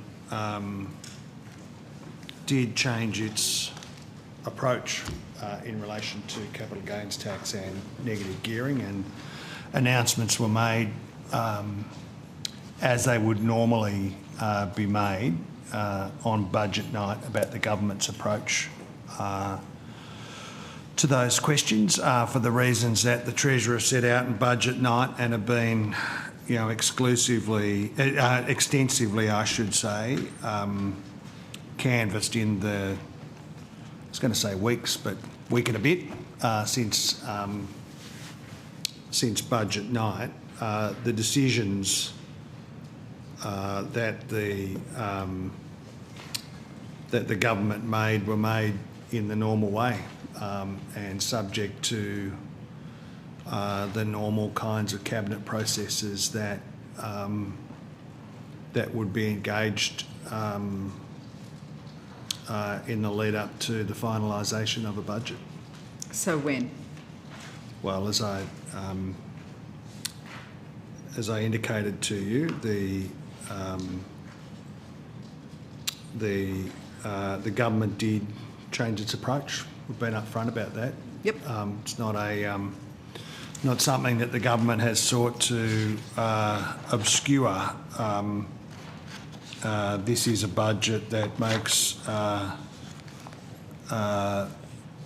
substantial and important changes, and the decision-making process is the normal cabinet decision-making process, and I'm constrained, as you no doubt know,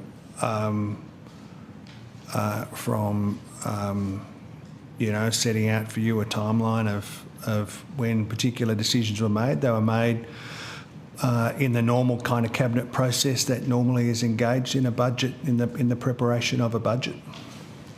So, was the decision made last year, or were the promises that the Prime Minister made in the election made with the knowledge that they would later be broken? I can't help you, Senator, beyond what I've already said. It's a budget process. It is the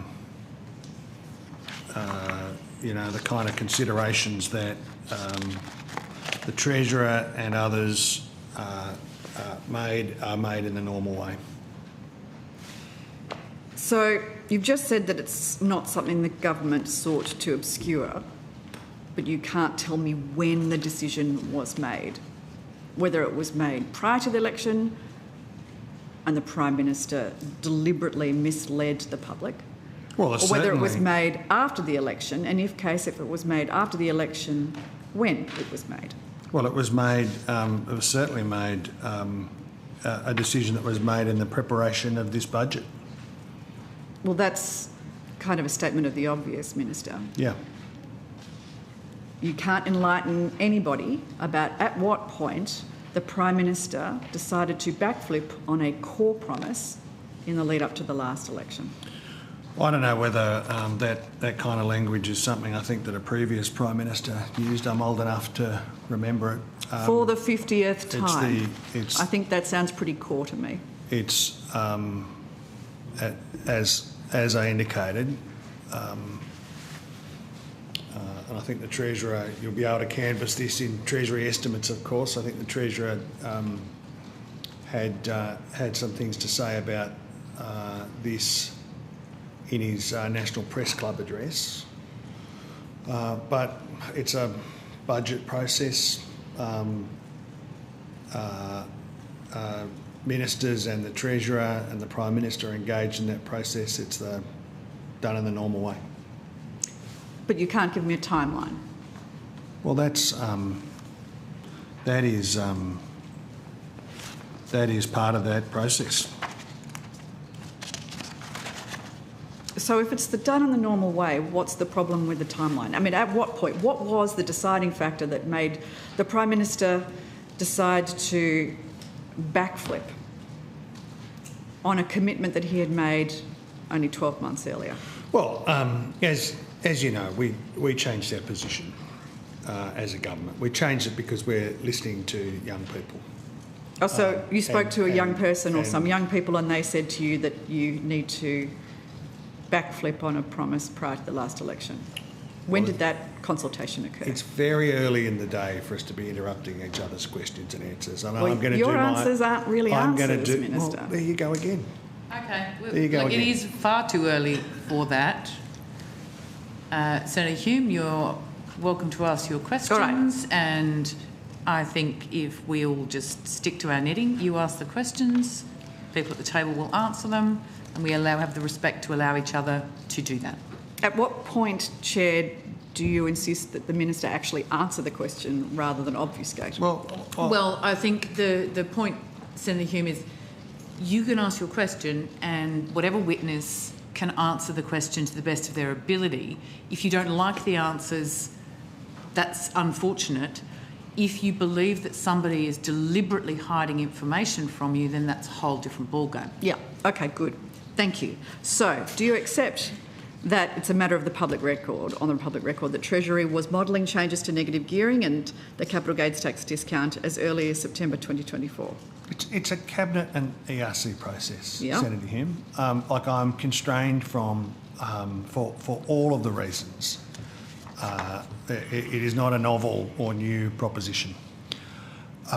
We have changed our approach. We've changed our approach because it is very clear to the government that these important changes needed to be made to rebalance the tax system so that it wasn't weighted against young people who want to buy their first home. We've made that decision, taken responsibility for that decision. We are very happy to uphill and down dale explain that position, and you'll have plenty of opportunities in Treasury estimates to canvass the merits of that decision and that set of decisions. But in terms of, which meeting were particular changes canvassed, I'm not in a position to offer anything more than I already have. So, on the public record, Treasury was modelling changes to negative gearing in the capital gains tax in September 2024. And on the public record, it was clear that the Treasurer, who later did this himself, acknowledged that he had commissioned that work. In April 2025, so some time after, during the ABC Leaders Debate, the Prime Minister said that this modelling certainly wasn't commissioned by us.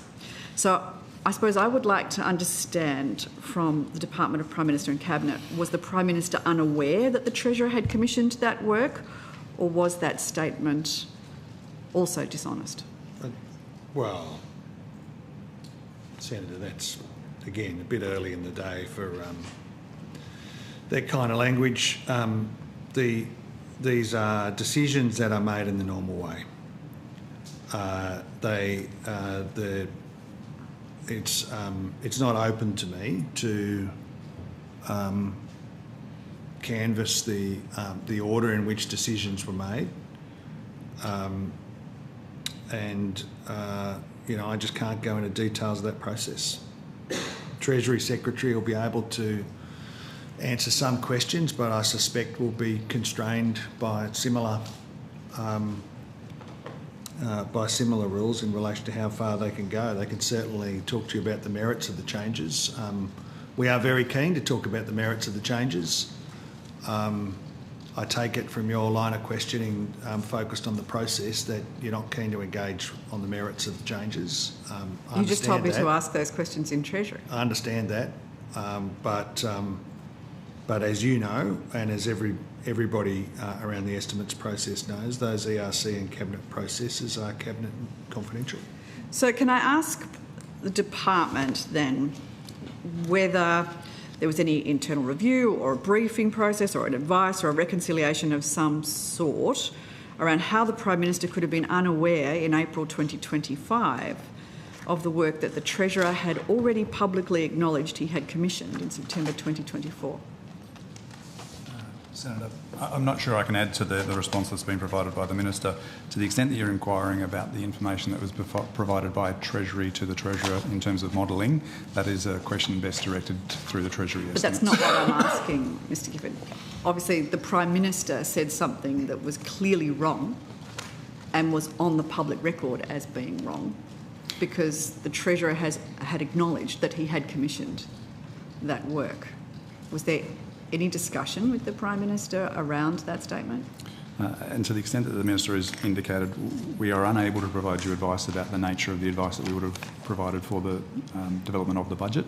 You would appreciate the conventions that apply to the provision of that advice. That's not what I'm asking, though, Mr Gifford, is it? So this was about the debate that was in April 2025, where the Prime Minister said something that was clearly wrong and contradicted a statement that had been given by his Treasurer. Well, as I indicated earlier, the government changed its approach on these issues. It is not the case that what the Prime Minister said then was wrong. It is the case that the government has changed its approach. We've changed our approach. We announced it on budget night. We've been explaining and will continue to explain the basis for that change. It's an important change and it will materially benefit many, many thousands of young first home buyers who, for the first time, will have an opportunity to buy a home in a system that was otherwise weighted against them. It's a good change. It's an important change, and it was a change that was developed in the normal way. So can I ask again? I'm not asking about the ERC process. I just want to understand whether anybody from the department spoke to the Prime Minister or advised the Prime Minister that the information he had given during the ABC Leaders debate was incorrect. Senator, not to my knowledge, but happy to take that on notice to verify whether or not that is the case. Has Department of Prime Minister and Cabinet briefed the Prime Minister or his office on the Treasury modelling at any point in time during the 47th Parliament? Senator, that question would go to considerations of the compilation of the budget measure, and as you'd appreciate... In the last Parliament, though? It would still go to the compilation of budget considerations, and as you would appreciate, that is not in the nature of the advice that we provide. But it wasn't budget considerations in the lead up to the election. In fact, it was specifically not included in election commitments. I can't speak to that beyond the answer that I've provided, Senator.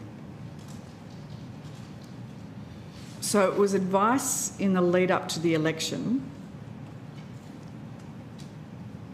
that was specifically denied. that you now can't advise on? Senator, you you're can't asking... enlighten us on? My apologies for speaking over you there, Senator. You're asking a question which goes to the modelling which Treasury did or did not undertake. We do not have visibility, or I do not have visibility of the advice that was provided by Treasury. As we've said, it would be best to ask those questions through Treasury estimates. Well, let me be very clear on this. Your evidence is that the Prime Minister was unaware of this work going on for months prior to the election, and it was not subject to a cabinet process, by his own comments. You can't. You can't verbally. Right? You can't verbally official like that. The official's given the answer that he's given, and this is advice that you say was developed in some Treasury process. Like Treasury estimates is not very far away. Yeah, and I'll ask about the specific policy. You're entitled to ask, but this is advice that is provided. Whether or not it was provided to PM&C, have no visibility of that. But it's advice that is provided in the context of preparation of a budget and for cabinet deliberations. That's just how it is. So I want to understand, was this issue subject to a budget process or not prior to the election? I think given its Treasury advice, you'll make a bit more headway on that question with Treasury. I'm sorry. Was the Prime Minister aware that this advice existed prior to the election or not? That this report had been commissioned?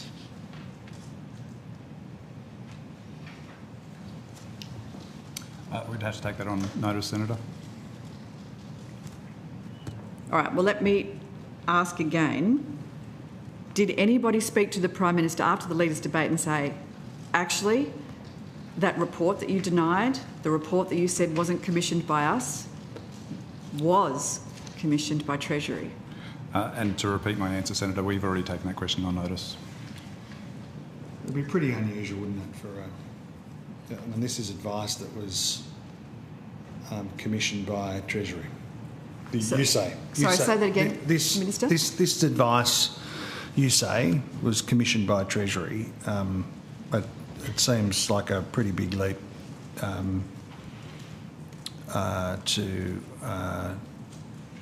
to try and engage PM&C.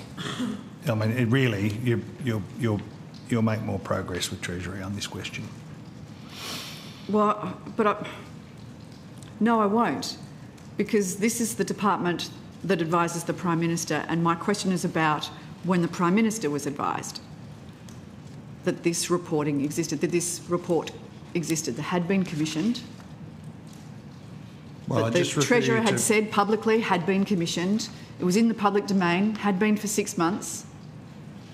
Well, I just refer you to my, I guess, the starting proposition here, which is we're just not going to go into ERC processes. And again, it's not an ERC process. I'm not interested in the ERC process. That's what you say, but this is advice to government. It's advice that has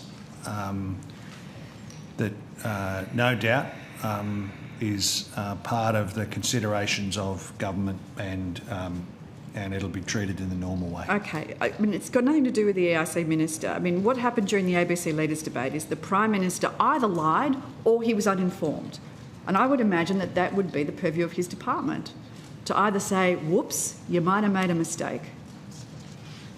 I'll just caution you there, Senator Hume, ahead of any negative reflections you may be considering making. Okay, so when the Prime Minister said this modelling certainly wasn't commissioned by us, he was either uninformed or dishonest. And I'd like to know which one he was. Can't help you any further than we already have. We try to be as helpful as we can. That's the best we can do. So when was the Prime Minister's office briefed and in what form? As I've said, Senator, I've taken that question on notice. Was the Prime Minister aware of Treasury's modelling when he appointed Dr Kennedy to succeed Professor Davis as Secretary of PMNC? I'll have to take that question on notice, Senator. Was Dr Kennedy's appointment in any way connected to the Treasury modelling on negative gearing, capital gains tax or trust? I would have thought the appointment of the Secretary of the Prime Minister and Cabinet would have been based on merit and capability, but I will take on notice if there's any connection between the issue that you raise. Was the decision to break the Prime Minister's tax promise made by the Prime Minister or by the Treasurer? This is a decision, as I said, that this government has owned. We have owned it as a government. The Prime Minister has explained, the Treasurer has explained, all of us, have been very clear that the government has changed its approach. It's a decision that is made in the context of the budget. It was announced, lots of speculation about the approach that the government was going to take prior to the budget. These decisions are announced on budget night, and it is the right decision that has been made for the right reasons, we will continue to engage with the Australian people on this question, on the substance, what it means in particular for those thousands of young Australians who, as a result of this measure, and then also the other measures that we've undertaken in the Treasury and in the housing portfolios to tilt the scales in the interest of young people who have been hitherto locked out. So was it the Prime Minister or the Treasurer that made the decision? Senator Well, it's a cabinet. I'm sorry, Chair. It is a cabinet decision of the whole government to break a promise made in the normal way. We've explained the decision and will no doubt continue to do so. So if it was a subject... I am going to call us to a break here. We do have many more hours of We do have many more hours of this. And if we're lucky, we'll get more than just the same question. But on that, we will break at 1 o'clock now and we will resume at 2 p.m. Okay.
Okay, our hearing will now resume with the Department of Prime Minister and Cabinet, and I think we will go to Senator Hume.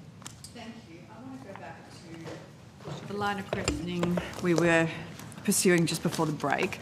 I just want some clarity on the answers that were provided about the 2024 modelling, because this is kind of important. The evidence that was given to the committee was that questions on whether the Prime Minister knew about that 2024 modelling during the election campaign, I'm quoting directly you here, would go to considerations of the compilation of the budget measure, and as you'd appreciate in the last Parliament, it would still go to the compilation of budget considerations.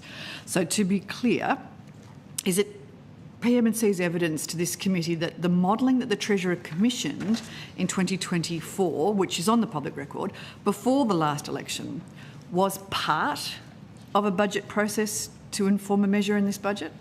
I don't think there's anything we can add to what we said earlier, Senator. Could I ask Mr Gifford? Of course. Senator, to be clear in terms of the advice and the evidence that I'm trying to provide, when I was referring to whether or not something was or wasn't part of the budget process, I was talking generally about the nature of the advice that Prime Minister and Cabinet would provide. I've otherwise taken on notice the question of when we became aware of the modelling which Treasury had undertaken and when the Prime Minister was first advised about that. Yes. So did you manage to find out anything during the hour-long lunch break about when that might be? No, Senator. Okay. Can we be very clear? If it was a cabinet process, the Treasurer would have breached cabinet confidentiality by publicly acknowledging that that advice existed, as he did in 2024. So, Minister Ayres, is it your evidence that the government's decision to break this promise, to raise taxes on capital gains and negative gearing, was a live consideration throughout the last term? No, I indicated we have changed our approach. As the Treasurer explained on budget night, and changed our approach in the context of the formulation of the budget. And that's a budget that was formed in the normal way, in a series of meetings with advice, with work, through the normal Cabinet and Expenditure Review Committee processes. Did the Department of Prime Minister and Cabinet provide any briefings to the Prime Minister before the April 2025 Leaders' Debate? I would have to check which briefings were provided at that point in time, Senator. So that's a yes, there was some briefings, but you are saying which? No, Senator, I don't have any knowledge of that myself. Happy to take that on notice. Does anyone else have any knowledge of whether there was any briefings given to the Prime Minister prior to the Leaders' Debate? Just, Senator, I mean, it's the officials can answer as best as they can. Mm-hmm. It is a caretaker period. Yes. When and that, so all of those normal conventions would be observed. It's not, as far as I understand, that would not be a usual approach. Perhaps that could be confirmed by the department, whether there was any briefings to the Prime Minister prior to the Leaders' Debate. Narelle Keddy, Acting Deputy Secretary. I'll have to take that on notice, Senator. Right.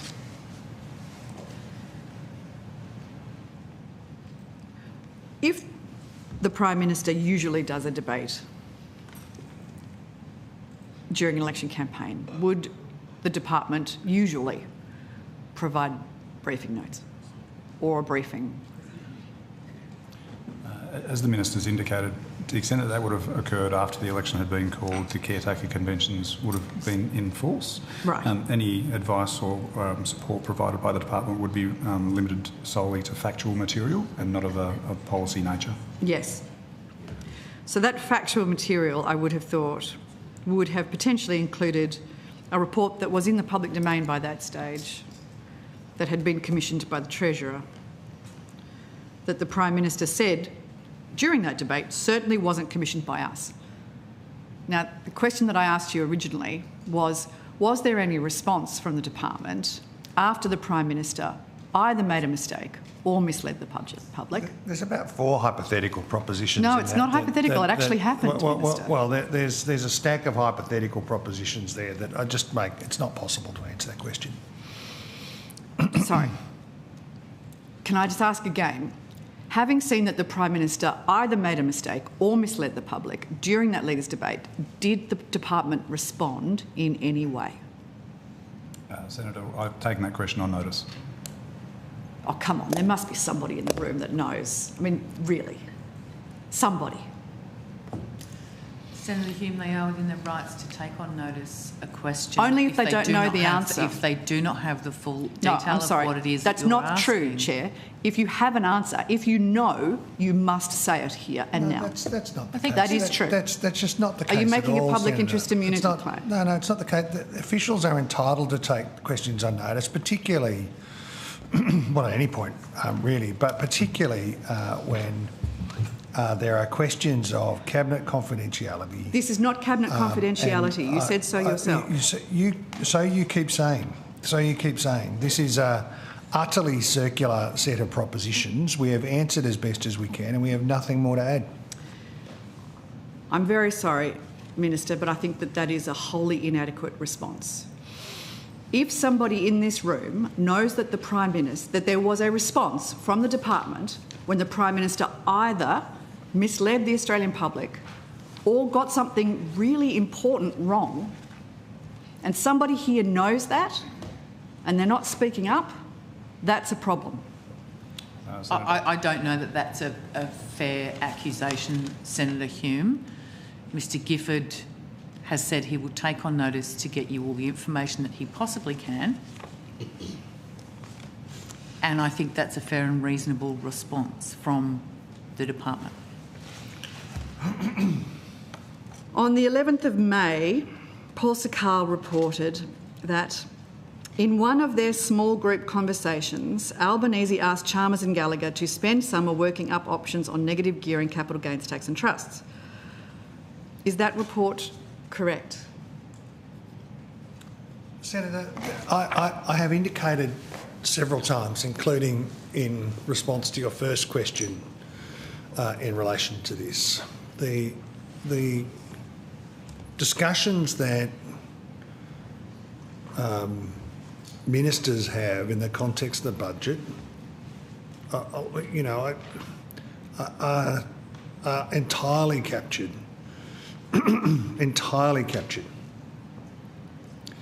for very good reason by those cabinet confidentiality requirements, that goes to advice to government. It goes to the content of meetings, and of course it goes to the discussions that ministers have. That's just the way that the Budget and Expenditure Review Committee processes work. So, Minister, what changed between the Prime Minister's statement on the 17th of April 2025 and the end of last year that caused the government to proceed with changes to break his election promise on negative gearing, capital gains tax and trusts? Well, as I indicated, I think possibly in my second response to your second question earlier this morning... You said you changed your mind. That the government has changed its approach in relation to this set of questions. Yep. But other than changing your approach, what was it that made you change your approach? Well, as I indicated in that answer... You said you spoke to young people. That we have taken the view that this set of changes cannot be deferred. It is in the interests of particularly young Australians who aspire to home ownership. We are cutting taxes for 13 million working Australians. So what can I ask about the advice? Your proposal at the election was to increase taxes for every single one of them. Thank you, Minister. Just wanted the answer to a question. Entitled to answer the But he's not answering the question I asked, Well, Chair. It's very hard. I mean, I have, you know, I might, I'm going to do my very best not to let myself down over the course of these proceedings and not interrupt anybody asking questions. We'll see how I go. But what's that? A worthy aim. Personal pledge. No. I did say, I think with some level of self-deprecation, I'll see how I go, right? I recognise I'm not perfect in this area, but it does make it easier for me to answer your questions if I'm not trying to consider at the same time as I'm answering what your future interruption will be. It's a very significant package of reforms in the budget. $3.5 billion in business tax relief, cutting $10 billion worth of red tape for Australian businesses every year, tax cuts and changes in relation to negative gearing and capital gains tax. Now, those are important changes. They're changes that should not be delayed. And we made the decision to make those changes in the context of a budget that's been built in a period, the biggest energy shock in global history. And we've explained that we've made those changes, and we're looking forward to continuing to explain what they mean, particularly for young people who want to buy their first home. So you said, Minister, that the Prime Minister was responding to the concerns of young people. How many roundtables, one-on-ones, consultations did the Prime Minister undertake with young people between the time of the election and the time that the decision was made to make changes to capital gains tax, negative gearing and trusts? Well, all I can say on my own behalf is, of course... No, just on the Prime Minister's behalf. The Prime Minister's always listening to what Australians... That wasn't the question that I asked her. Senator Hume, I'm not sure how helpful it is to keep interrupting the answer. Senator Ayres, please continue. Yeah, I mean, it's been very well canvassed publicly, these issues, and it's not just young Australians who want to see change in this area. Not just young Australians. Labor Party members there are many people across the community who want to see these changes, including some of your colleagues, and that's why I think, and I understand the political tactic, you're focused on the kind of process questions here. This is an important change, and we are fighting for it because it's the right thing to do for young Australians. Minister, are young Australians worse off in November last year when the Prime Minister asked the Treasurer and Minister Gallagher to undertake analysis of negative gearing and capital gains tax? Were they worse off then than they were in April 2025 when the Prime Minister said that there were no changes and that that report hadn't been commissioned? Well, Senator, the government formed a view over the preparation of this budget that this was the right reform at the right time. Why the right time? I think, well, because it's budget time. Yeah. You'll have plenty of opportunities in budget estimates for Treasury. Yep. To engage with them on these questions, and I'm sure they'll be delighted to answer your questions. Did the Prime Minister personally authorise ministers to develop options that would breach the tax promises that he had made, by his own account, over 50 times prior to the election, and perhaps we could ask the department whether that was the case. Is that something that the department worked up, a personal authorisation? Senator, the ordinary course of the development of the budget is it's a cabinet decision for the government of the day to decide the nature of the budget package. I don't think there's much more I can add to it than that. When did the department find out that the position of the Prime Minister had changed on those issues? Senator, it's a budget process. It is captured by all of those questions. I know, but I was asking the department minister. But they can't give a different answer. It's a budget process. It's a cabinet process. It's an ERC process. That's the way the system works, and it works in that way for very good reasons. But you said that it's a budget process and a cabinet process, but these were documents that were obtained through FOI. If they were obtained through FOI and they were cabinet deliberations, that they wouldn't have had to have been provided. They were provided, so they weren't part of cabinet deliberations. Well, I can't see how a PM could be any more upfront than he has been about this process. He said, Sunrise, breakfast television.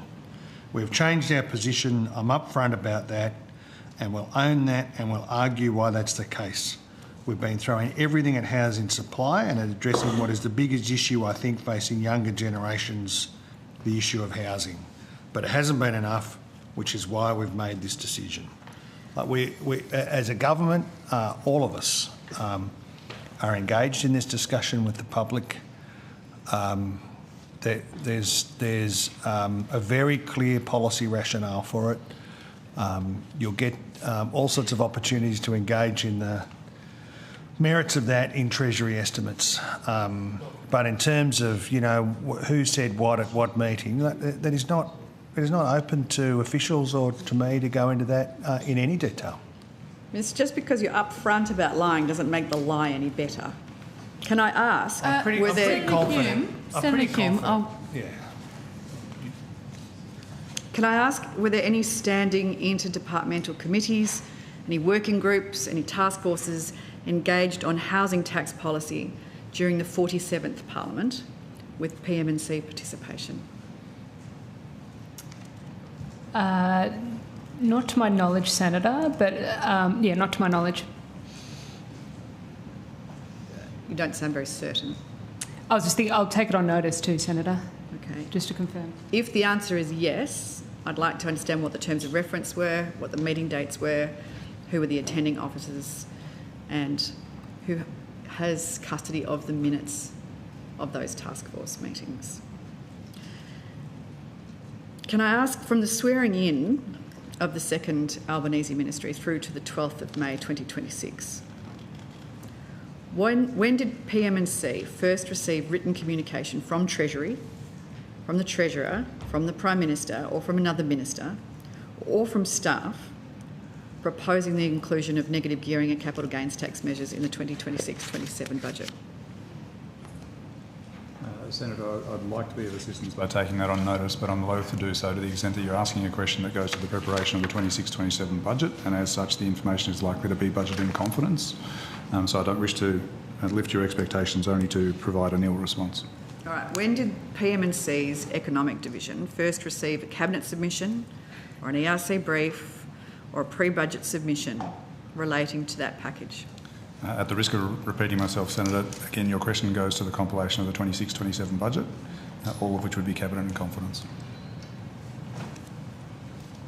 Did Prime Minister and Cabinet provide any advice to the Prime Minister on the political risk and propriety of including measures in the budget given the pre-election commitments not to include them? It's not the role of the Department of Prime Minister and Cabinet to provide political advice to the Prime Minister. These are all Cabinet in confidence questions, well, that's Senator. Not. You know that. You know that. Well, that's not. Can I ask about the grandfathering design and which department had carriage of the grandfathering provision? Was it Treasury alone? Was it Treasury and PM&C?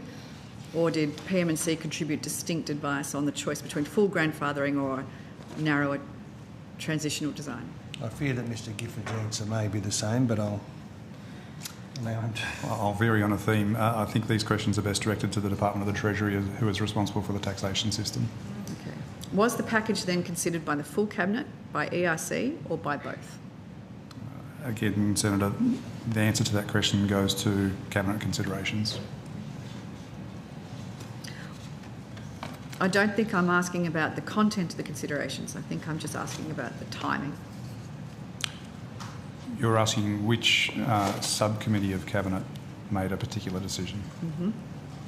And as such, that's a Cabinet and confidence request.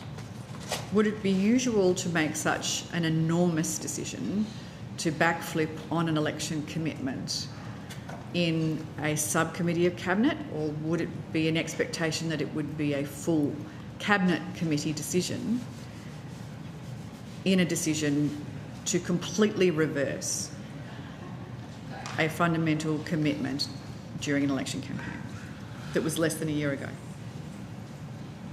Senator, these are, as you know, entirely matters for the Cabinet and the ERC, and as such are captured by those Cabinet and confidence requirements, and you wouldn't expect me or officials to deviate in our approach and in terms of giving you answers to these to this line of questions. There's an article in the Fairfax papers, to use the old money, which says a reduction in the capital gains tax discount is firming as the expected centrepiece of Treasurer Jim Chalmers' May budget. The article is from February. Can I ask what, if any, documents or communications were in PM&C's possession that reflects that reporting? Again, Senator, I mean, this is speculation that presumably, I didn't read it, but there's plenty of budget speculation in the lead up to a budget, but for that very reason, these are deliberations of Cabinet, and we can't really assist you any further. Minister, millions of Australians are facing higher taxes as a result of this decision to break a promise. And your evidence today is that you can't even explain when or how that decision was made. You can't explain what it was that led to that change. Do you think you are being the opposite of transparent with the Australian people on this issue? Well, we announced in the budget the Tuesday before last, in the most public way that you can possibly imagine, the approach that we're taking on this set of questions. And we have been very clear with the Australian people and with the Parliament, and as public as can be possibly imagined. We've changed our approach, and we've changed our approach for good reason. This is an important set of reforms. It sits against the backdrop of a broader budget that offers real advantages for Australian businesses and Australian taxpayers. We're very proud of the budget that the Treasurer delivered a few weeks ago, and we're going to keep on with the job of talking to and delivering on the budget itself.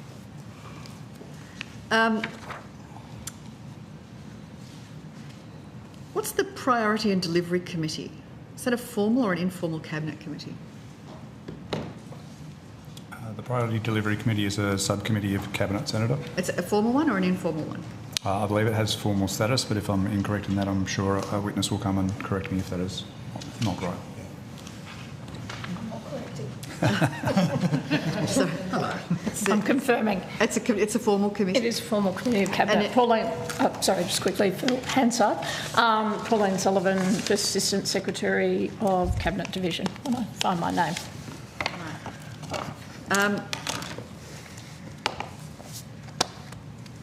Is the Priority and Delivery Committee responsible for the election commitments tracker? The role of PDC, so the Priority and Delivery Committee of Cabinet, its terms of reference as set out in the Cabinet Handbook is that it provides regular oversight of delivery of key government policies and priorities. Right. And at what point would that Priority and Delivery Committee have been made aware of the change in position that the government has repeated now on capital gains tax, negative gearing and taxation on trusts? Senator, as Senator Ayres has already mentioned, that is any matters going to Cabinet are covered by Cabinet confidentiality, and we don't discuss the operations or content of material going to any of the committees, whether it's Cabinet or any of the subcommittees. So the election commitment tracker, who's responsible for that, did you say? Oh, thank you. So, as has been flagged in previous estimates hearings, there is a role for the strategy and delivery. So, within the department, there is a strategy and delivery branch, which has a role in terms of monitoring implementation of some election commitments. And a strategy and delivery, they're here today? Yes. So they, as of a couple of weeks ago, that branch was moved into my division. Oh, excellent. Okay, so you're in charge of strategy and delivery. How do you put on an election commitment tracker a broken promise? Senator, I think that assumes indeed that that was on the tracker. There's an assumption in your question. And as Ms Sullivan has already indicated, the contents and the advice for PDC, to the extent that it relates to the operations of Cabinet, would not be the subject of advice that we provide in this forum. Right. So where does it go now? If the responsibility is an election commitment tracker, how do you then deliver on the promise or the backflipped promise not to change capital gains tax, negative gearing and taxation on trusts? Where does that go on a tracker? How does it appear? What does it look like? A couple of different things there, Senator. Election commitment tracker is your language, not ours. So I think Ms Sullivan has given you an indication of the terms of reference of the PDC and the reporting that goes into PDC. Sorry, can you say that back up again, Mr Gifford? I'm sorry, I couldn't hear that. Thank you. As Ms Sullivan has indicated, the material that is provided to PDC is subject to Cabinet in confidence and will not be the subject of answers in this forum. And your question assumes indeed that the commitment that you are seeking to ask questions about was the subject of reporting to PDC, which we can neither confirm nor deny. Okay. All right. Chair, I've got to admit, I am very disappointed here at the obfuscation of witnesses. Senator Hume, I think that you will... I cast my mind back to when the tables were turned, that there's a cold, hard issue here of Cabinet in confidence in the development of budgets, which has not changed based on who is in government, who is in opposition. It is just a thing and it just stands. Now, you spent the best part of an hour asking these questions and getting the same answers, and I think the department officials have been, you know, very good at stonewalling, turning over exactly the same answer over and over again, because that is the answer they can provide you with. They have agreed to look and see if there's anything else they can find for you, but at this stage, you can keep asking the same questions and they will keep giving you the same answers. I will ask they are the different answers. questions. No, you can ask whatever questions you like, so long as they're in order. I will. However, there is a point where you have to ask yourself, is there something else I might want to know in this session? Absolutely. So I'm going to ask on notice, because I don't think I'm going to get the answers today, for an index of all Prime Minister and Cabinet documents in any form referring to negative gearing or capital gains tax created or received between the 1st of May 2022 and the 12th of May 2026 by quarter, with date, classification and originating officer. I'm also going to ask for any Treasury to PM&C correspondence on negative gearing or capital gains tax during that period, existence and dates, contents on notice where appropriate also. Can I also ask for any diary entries or call records logging Treasury to PM&C or Treasurer's Office to PM&C engagement on that package between January 2026 and budget night? Can I also please have any briefing material provided to the Prime Minister's Office on the matters covered by the FOI 3751 release? And may I also please have the incoming government brief from May 2025, redacted as required, to the extent that it deals with housing tax policy, capital gains tax or negative gearing. Thank you, Chair. Thank you.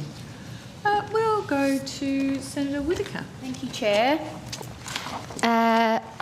Significant focus of this year's budget has, of course, been on delivering more homes and a fair go for first home buyers.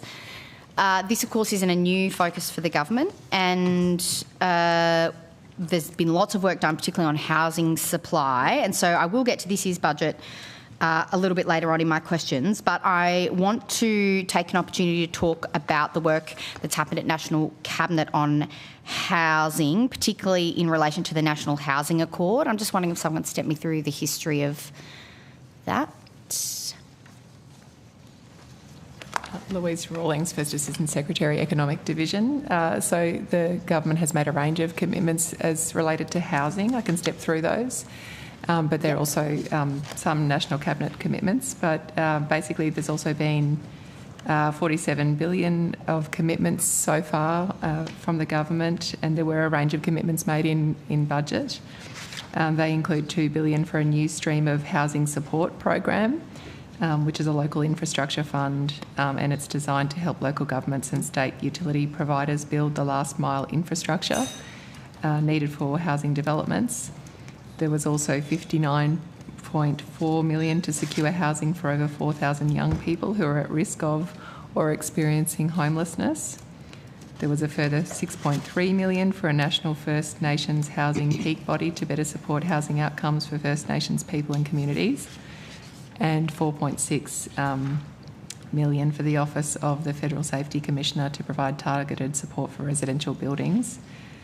And there are a range of other housing commitments if you want me to keep going.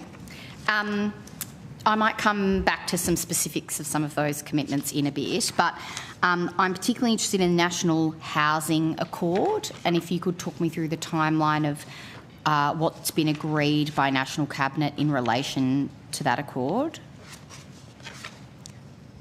I will ask my colleague Ms Quinn to come to the table. Great. And I'll just look for some detail about what you're asking for. Got material here on local housing infrastructure, new homes bonus, 100,000 homes for first home buyers, help to buy. I guess I could probably be a bit more specific if that's helpful. So I understand the accord was agreed in 2022, and so I'm interested in what was agreed at that stage of the accord. I'll just check if Ms Quinn has anything to add. I might add that Treasury is the department responsible for housing, so they may well have further detail on the accord, but I'll just check with Ms Quinn. So Rob Quinn, Acting Assistant Secretary. Yeah, I would say that details of the housing accord and what was agreed under that are probably best directed to Treasury. Okay, sure. Okay.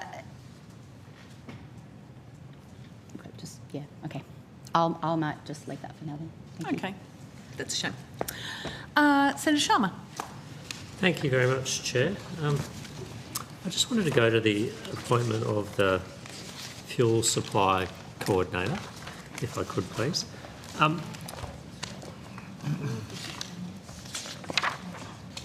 Could I just ask first, what's the total remuneration of the fuel supply task force coordinator, whoever was responsible for filling that role? Thank you, Senator Sharma. I'll just wait for the witness to join. Thanks, Mr Gifford.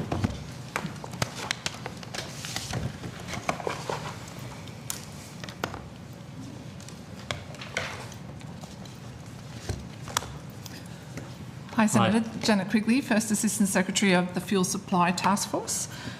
So the coordinator's contract is worth $233,676, and it goes from the 23rd of March to the 30th of June. Okay, I saw that it was tender. So that's basically $1 million a year, annualised, right? $233,000 for 3 months and 1 week of work. Is my maths correct? Yes, Senator. So it's 230. I just wanted to check I'm not misreading it. It's not $233,000 annualised. It's $233,000 for a contract that runs for 3 months and 7 days. What was the basis for setting that figure? Because it seems, I mean, that's higher than any, I think, higher than any Commonwealth public servant receives in salary, except perhaps the RBA governor, but I could be wrong there. It seems an extraordinarily high amount. I mean, it's double what your secretary earns. So when we were looking at the contract, we engaged in terms of looking at what was required of Ms Harris, how long she would be on the contract for, the sort of role that she would take and her seniority. We also looked at the sort of rates that sit within the Management Advisory Service Panel, and determined that this would accurately reflect the work that she was doing to lead the task force. Is it a full-time role? Yes, it is. So my understanding is Ms Harris also has another role as the independent reviewer of the Water Act. There is a further review being undertaken for the Water Act, and at the moment Ms Harris is not undertaking any work on that while the Fuel Task Force is in full swing. Please feel free to come to the table, Ms Harris. I'm sorry to ask these questions about you without you being here. So has that, should I ask Ms Harris, have you commenced any work as the independent reviewer under the Water Act, Ms Harris? Thank you, Senator. Yes, before my appointment in my current position as the Fuel Task Force Coordinator, had been undertaking some work for the review, but since that time it's been minimal in terms of what I've been able to do in terms of that review, because I have been working full-time as the Task Force Coordinator. So you're appointed to the independent reviewer of the Water Act on the 5th of March of this year, 2026? I actually don't have that date in front of me, Senator. I think that's correct. I can check. Okay, and then so I've got you appointed to that role on the 5th of March, and then you were appointed to the Fuel Supply Task Force role on the 19th of March, about 2 weeks later. It was certainly the 19th of March that Okay. it was announced that that I would be the Fuel Task Force Coordinator, and then I commenced on the 23rd of March. Okay, and then since then, so you're not doing the Water Act independent reviewer role? A very minimal involvement at this point. I would point out, Senator, in relation to the Water Act review, and DQ would be able to go into more detail in terms of the contingency planning that they've been undertaking, given me being the Task Force Coordinator wasn't obviously anticipated at the time that was announced. Okay. But since that time, Senator, a second reviewer has been announced. Ms Vanessa O'Keefe has been announced as a second reviewer for the Water Act review, and that's in addition to Ms Tegan Shield, who's been already appointed as the First Nations advisor to that review. So they're able to continue work on that review. But Senator, I'm just very conscious that I'm here as a PM&C witness in my task force capacity, and that further questions in relation to the Water Act review should be directed. That's fine, I'll direct them. Do you have any other appointments, Ms Harris? Senator, no. No other not-for-profit roles or directorships or board roles? I've actually given that up, but I was Vice President of a regional inner wheel club in Victoria. But no, I've given that up. Okay. And this might be for you, Ms Quigley. Is it envisaged this role will go beyond the 30th of June? That will have to be a decision made closer to the time, but the contract does allow extensions if we feel that that's necessary. And do those extensions need to go to sort of an open tender process like this one did, or the contract provides for roll-ons? The contract provides for roll-ons. And when will that decision be made? Before the 30th of June. Okay. Does the salary that Ms Harris is being paid, does that come out of the $9.2 million that was allocated to PM&C for the task force, or does it come from somewhere else? No, it comes out of the 9.2. Okay. And are there other staff employed as part of that to assist Ms Harris? So the funding supports the staff that are in the task force at the moment, so it covers the staff that are there, which are both PM&C and secondments from other departments. So what's the total FTE at the moment? At the moment it's 29. 29, okay. I'll ask you on notice if you could just to provide the breakdown of those staff, the APS level and agency and whatnot. Are any others being hired from the private sector outside the APS?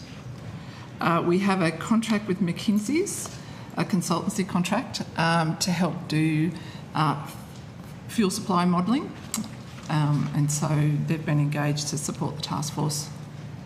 How much is that? I haven't seen that one on Oz Tender, but what's the size of that contract?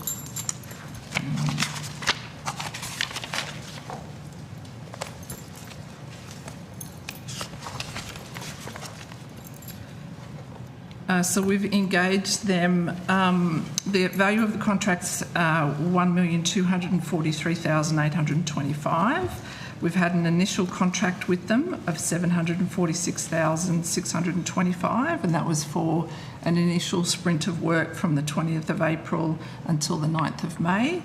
And they're undertaking a second body of work for us, which we executed on the 21st of May. The value of that is $497,200,000. Okay, so sorry, the total to date is $1.1 million on McKinsey? About that, yes. So, and is it expected they will do further work? At this stage, the two bodies of work are all we've engaged them for, so any future decisions would be based on work that's required by the task force. Okay. And what's the basis of Ms Harris's appointment? So it's contractual? So it's not a statutory appointment, she's not APS staff? Just a contractor. Just a contractor, okay. Is that... so if I wanted to find public documentation, is it just really what's available on the Oz Tender website, or is there some other instrument of appointment? Or I know there's a media release, but is there anything else? I think that would be the only things in the public domain would be the media release and also the contract via Oz Tender. Okay. And then just in terms of the role, Ms Harris, I believe each state and territory was directed to appoint a state controller to work alongside you. Has that happened for each state and territory? Yes, Senator. Each state and territory has appointed a coordinator, so I meet with my fellow coordinators once a week. Okay.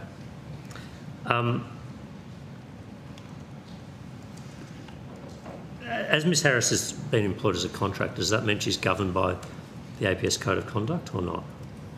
Yes. Yes, indeed, she is captured by the APS values. Okay, so she's signed the Code of Conduct, or okay. And conflicts of interest, have they been declared? And conflicts of interest have been declared. Okay. Okay. Ms Harris, can I ask what travel you've done since taking on the role, internationally or domestically? And if you need to take some of this on notice, you're welcome to. No, that's right. So, Senator,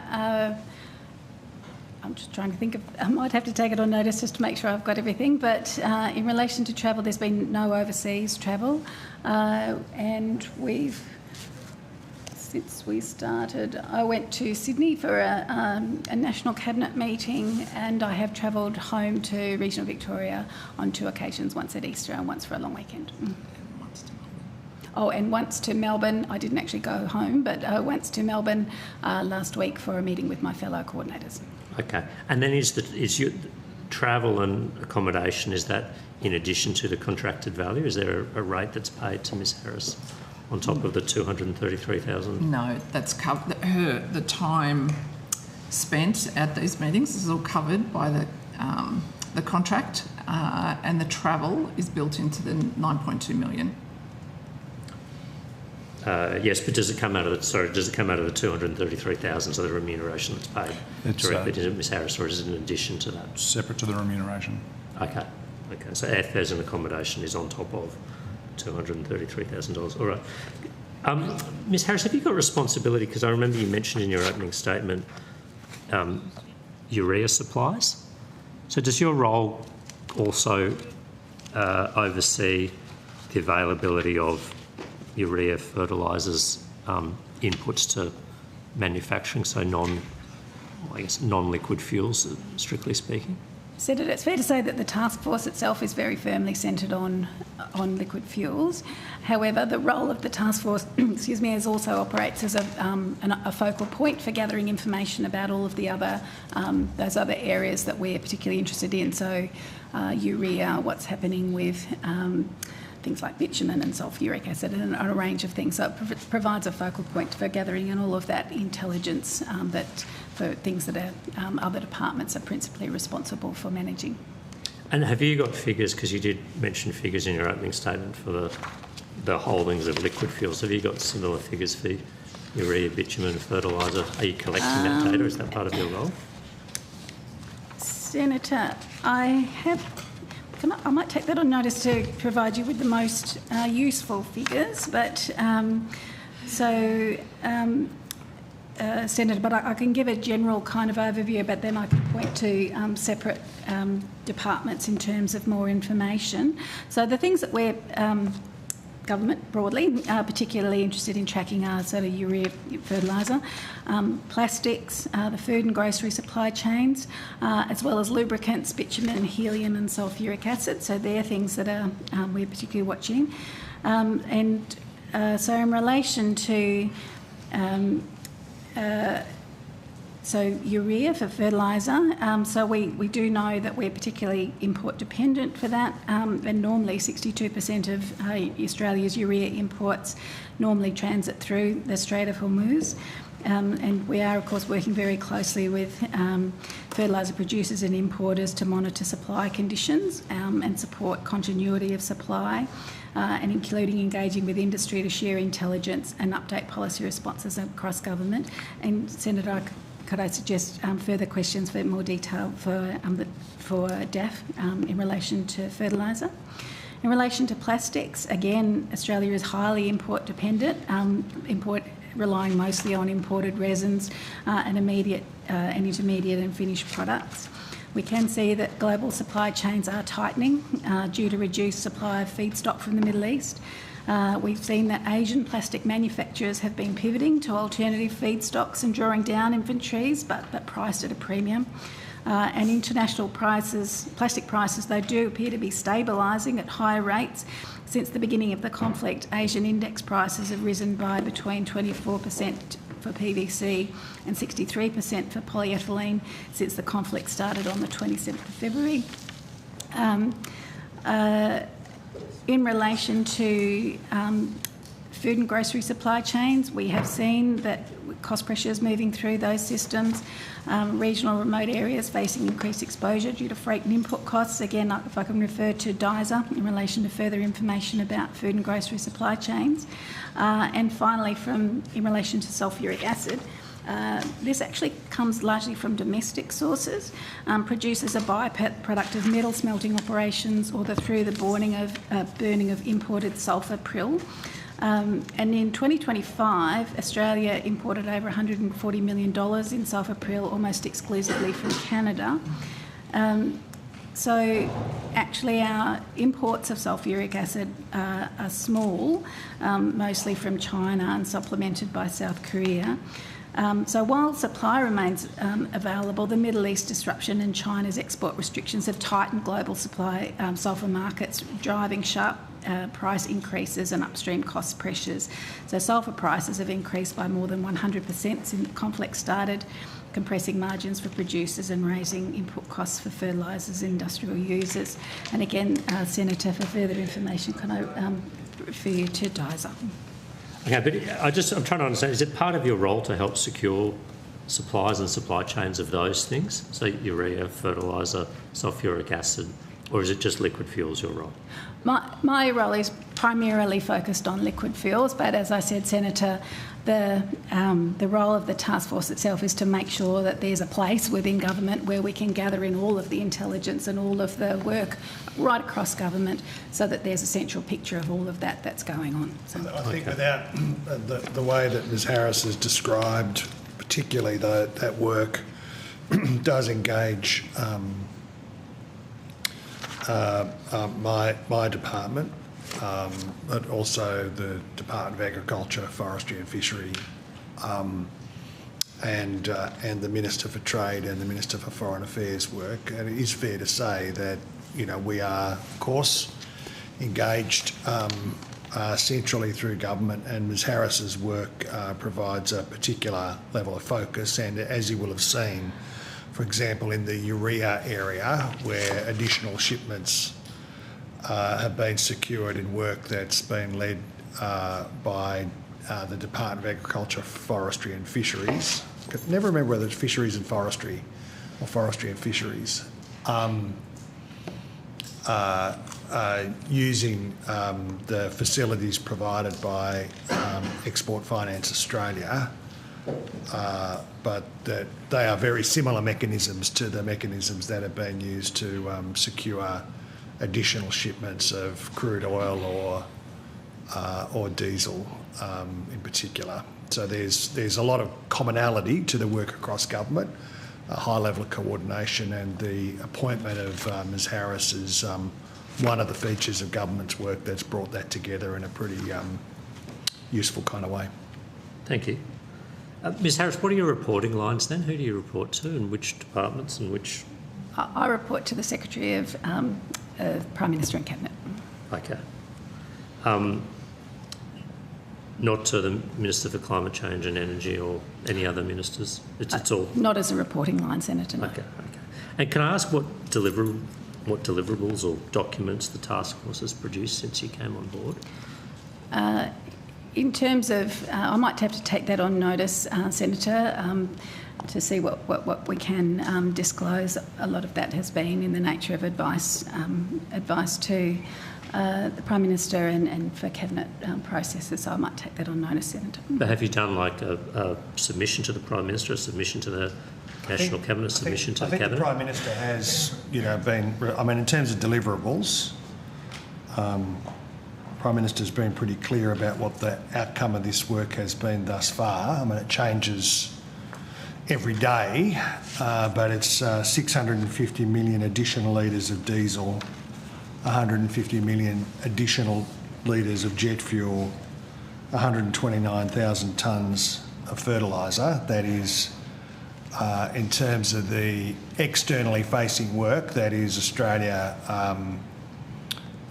working across government and with our partners in the region particularly. That is one set of deliverables. Of course, Ms Harris's work goes to domestic coordination work as well, and she leads on that effort for the government. Can you take on notice, Ms Harris, then just that what you can provide by way of a public document register? You don't need to provide the documents, but the times you've either briefed the Prime Minister, the National Cabinet, other ministers, what's been produced and provided since you came on board? Take that on notice, Senator. Okay, thank you. I'm very confident that when you see that report, you'll be pleasantly surprised, and it'll be more substantial than the text message that former Deputy Prime Minister Joyce provided to the Prime Minister when he was commissioned to do a bunch of work by the previous Prime Minister, and all that Prime Minister Morrison could turn up was a text message that he wasn't prepared to show anybody. But we'll be delighted to provide. Well, let's see. Ms Harris is getting, I think, paid 4 times any member of Parliament or senator. So my concern here, Minister, is value for money. I don't think it'd be profitable to spend time on. I agree. You've raised what Mr Joyce was paid. And how productive all of that work was, but we'll be delighted to assist you. This is a very important role in the context of the largest energy shock that the world has ever faced, and is really underscores that while we've made important steps forward, we're not complacent about the circumstances that Australia finds itself in. There is plenty more work to do, but we'll be delighted to provide what additional information we can. No, look, I mean, I agree it's a very important challenge, Minister, and it's one that obviously the whole of government would need to pursue and prosecute, which is why I'm still a little shell-shocked by the amount that's being paid here for... This is a very important role that has been established by government in a very short timetable against the backdrop, as I said, of the world's largest energy shock. It is important work for Australia. It has produced important results. There is still a lot of work to do and a considerable level of uncertainty about what the course of events will be in the Middle East. And it's very important that work continue. And Ms Harris hasn't come with a list of her meetings and briefings, but I'm sure we'll be able to provide you with something that'll give you a bit of a sense of the volume of that work. Can I just ask the McKinsey contract, the approximately $1.1 million that's been spent on that today, does that also come out of the $9.2 million that was allocated to PMC? Yes, it does. Okay. And this task force, am I correct to say it sunsets in December of this year, is that right? The funding at the moment goes until the 30th of December. Okay.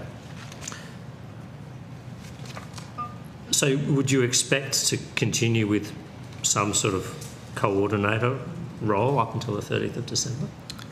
It's a bit of a hypothetical, Senator, but I think as much as we can try and anticipate what's going on with the global turmoil at the moment, we would hope not to be in these circumstances, but it's too hard to predict. Okay. All right, thank you. That was all I had on that issue. My colleagues. Chair, if I can, if it would assist, we took a couple of questions on notice from you earlier, Senator Sharma, that went around the engagement between the Prime Minister and Indonesia. Oh, yes. If you're happy to, we can come back to those. Yeah, my please, colleagues. thank you. Thanks, Ms Harris.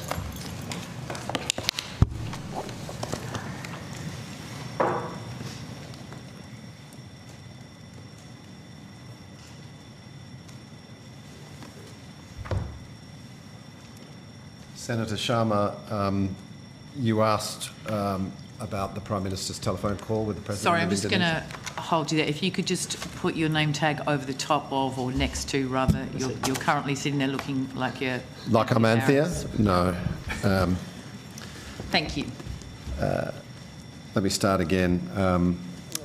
The Prime Minister's phone call with the President of Indonesia on 21 April was made public. The Prime Minister put out a tweet or a message on X that day. We'll table that in a minute so you can see the readout. You asked also about a comment by an Indonesian minister pertaining to the Strait of Malacca. My advice is that those comments were made on the 22nd of April after the telephone call took place. So we just wanted to clarify those matters. Okay, thank you. Can I ask, have any bilateral representations been made subsequent to those comments having been made then about putting a toll on ships passing the Strait of Malacca? Well, and I'll pursue this to DFAT as well. Of course, you might have knowledge of this. I'll refer you there. The only thing that I am aware of, Senator, is that Indonesian spokesmen have clarified that that is not a policy of the Indonesian government, but I'd just refer you to Foreign Affairs and Trade to get the detail on whether representations were made or discussions had and so on and so forth. But are you aware of any representations having I'm been? not aware personally, but I'm not sure if Ms Bain is. Dr Bain, sorry. Senator, yes, I can confirm that our head of mission in Jakarta did raise the matters in a number of calls in Jakarta, and as Mr Hayhurst said, Indonesia has confirmed, including publicly, that it was not a view of the Indonesian government itself, rather the view of one minister. Were those representations made prior to that clarification? I would have to check that. Okay, I'll follow that further with DFAT. Thank you.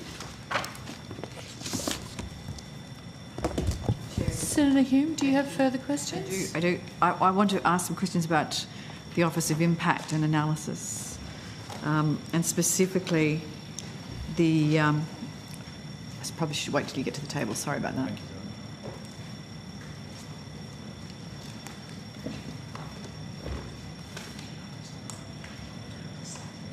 Hi.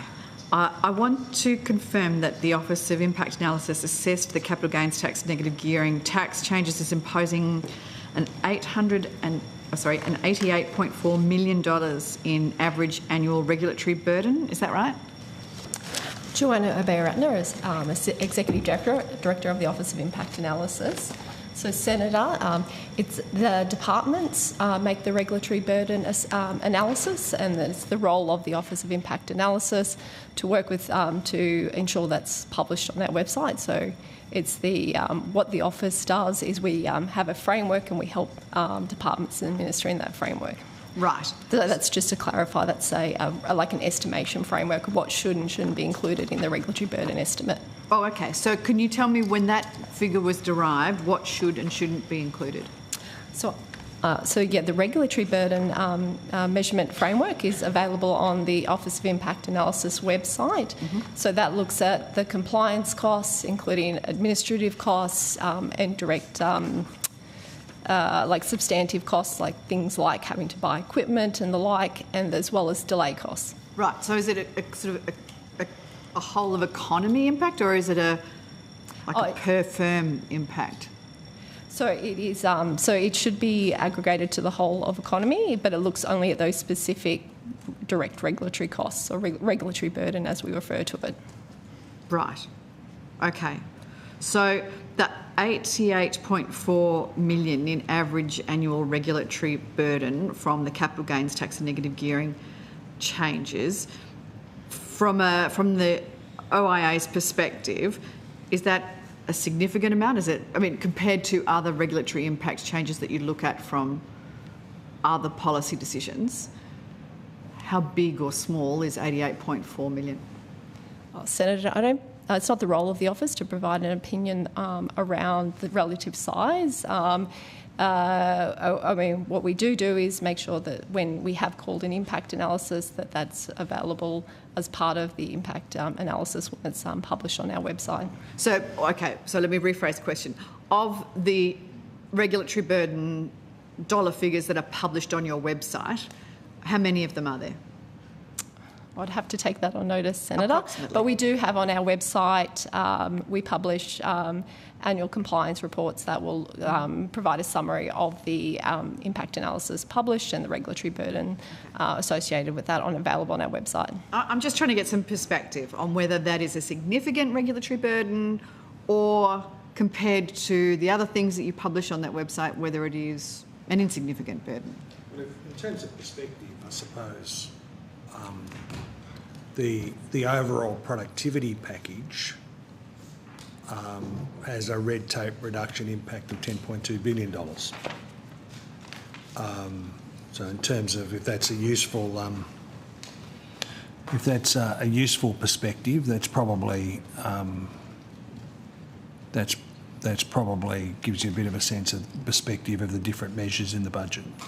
Well, I suppose what I'm asking, though, Minister, is if productivity and deregulation was an objective of this budget, why an additional $88.4 billion, nearly $90 million additional regulatory burden is acceptable? Well, it sits against the backdrop of a $10.2 billion reduction in regulatory burden. Like that is while the figure that you cite, the $88.4 million, I think that our colleagues in the Office of Impact Analysis provided on the basis of the information that they had received in the way that the official has outlined for you, that is indeed, in economy-wide terms, a small number, and $10.2 billion in overall regulatory relief and cost impost reduction. $10.2 billion is a significant figure in economy-wide terms. So you're saying, Minister, that you believe that a nearly $90 million a year in additional compliance cost is insignificant? No, I didn't say that. I said when put alongside each other, the $10.2 billion figure, in terms of its impact for Australian businesses, where measures like in our overall tax package, a reduction of $540 million a year, changes such as making the instant asset write-off permanent, introducing the $1,000 instant tax deduction, all in the budget papers. Those are measures that are taken together, are very significant, and will provide welcome relief to businesses and to Australians. So you're telling businesses, small businesses, that they should be happy with the changes to trusts, capital gains tax and negative gearing because they're getting a discount. Just let the Minister finish. $10,000 increase. Senator Hume, if you could just let the Minister finish, we've got plenty of time. He's trying to give you the context of the situation and then you can go on to your next question. Okay, I was actually asking the department. Senator... Okay. We've been very open about the impact of these measures, and they are overwhelmingly support business and reduce the regulatory burden. Do you think that if you asked a small business whether they would rather have a permanent instant asset write-off or changes to capital gains tax, negative gearing and family trusts, they would choose the former? I think individual businesses will have their own individual answers to these questions, but I think that everybody will agree, I think even you might agree, that $10.2 billion is a bigger figure than the one that you've been citing. It is quite a significant figure. And we're very pleased to have the opportunity to deliver it. So the Office, the Office of Impact Analysis Supplementary Impact Analysis for the budget's tax increase package is only 3 pages long. Is that correct? Senator, for this particular process, the Department of Treasury, so it is actually the Treasury's analysis, not the Office of Impact Analysis, they undertake what we refer to as an impact analysis equivalent process, and that's published on our website. And what that involves is when a department has existing reviews and other published similar processes, they can use that in lieu of an impact analysis, a full detailed impact analysis, and that's what's been undertaken in this case.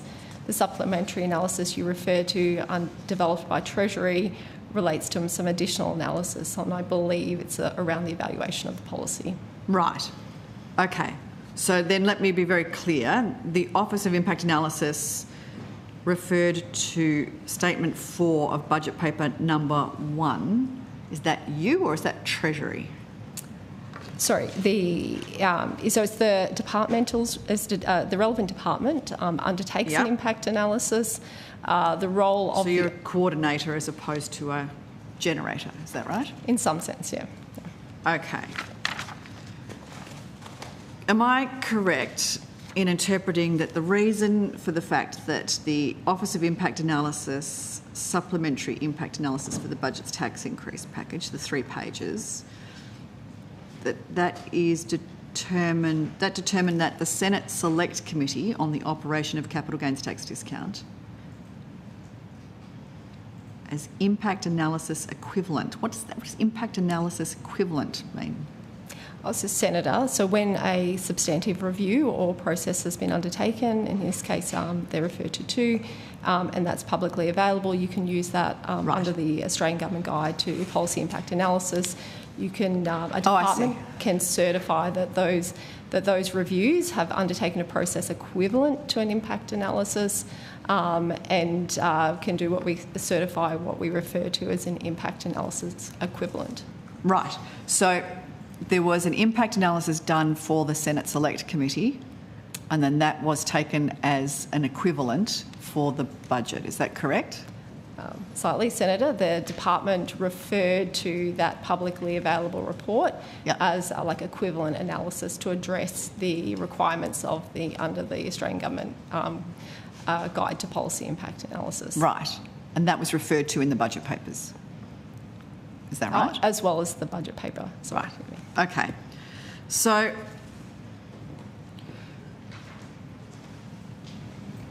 let me understand what the questions are. What's the policy problem that you're trying to solve, and what's the data available? What are the policy options that you're considering? When you put these impact analysis together, or when Treasury puts these impact analysis together, what are the guidelines that you use, that you ask them to use? So, Senator, the Australian Government Guide to Policy Impact Analysis is available on our website. And when an impact analysis requires, it sets out 7 questions to be addressed in the impact analysis. Right. And the impact analysis that was done and then referred to in the budget paper, that was originally done for the Senate Select Committee, did it obviously, this was not a government-led committee, it was a Greens-led committee. Did that have any impact on what that analysis would look like, whether it would be transferable from a Senate Select Committee through to budget papers? So, Senator, as it's outlined on our website, the Treasury has certified that the Senate Committee, together with the evidence available in the budget statement, and their additional analysis, has addressed the 7 questions as outlined in their guide, the Australian Government Guide to Policy Impact Analysis. Okay. So in budget paper number 1, where is the net impact of an economy-wide reduction in the capital gains tax discount? There are 10 pages between page 146 and 157, and they only make one mention of small business throughout that whole thing. So Treasury did not consider small business impacts on the capital gains tax changes. Is that not something that your department would pick them up on? Senator, again, it's Treasury analysis, so you need to refer detailed questions of the analysis to the Department of Treasury. But you're like the quality control. If the analysis isn't good enough, you guys say, well, you should be considering other questions, surely. So standard practice in the case of an impact analysis equivalent is that we don't provide an assessment of the quality per se in the same way we would for a detailed impact analysis. So what we work with departments are ensuring that they've covered the 7 questions and asking them to do additional analysis when they haven't done so. Okay. So, for instance, the impact analysis that was done discusses housing and business transaction, but it doesn't discuss the impact on ordinary share investors. Is that something that your department would pick up on in the questions that need to be answered in impact investment? In your impact analysis, are any of those questions that are publicly available, as you say, would they specifically say, well, if you've missed a particular area that clearly this policy impacts, then the number that you have come up with is inadequate? So in this case, Senator, you would need to refer the detailed questions of the analysis as would any other impact analysis or equivalent to the department. Okay, so it's not up to the Department of Prime Minister and Cabinet to consider whether the impact analysis is adequate? So in the case of an impact analysis equivalent, which is a slightly different process, we don't provide a quality assessment. We look at the coverage of the 7 questions and ask, for additional analysis where, the published documents don't cover those particular questions. Okay, so let me just confirm then.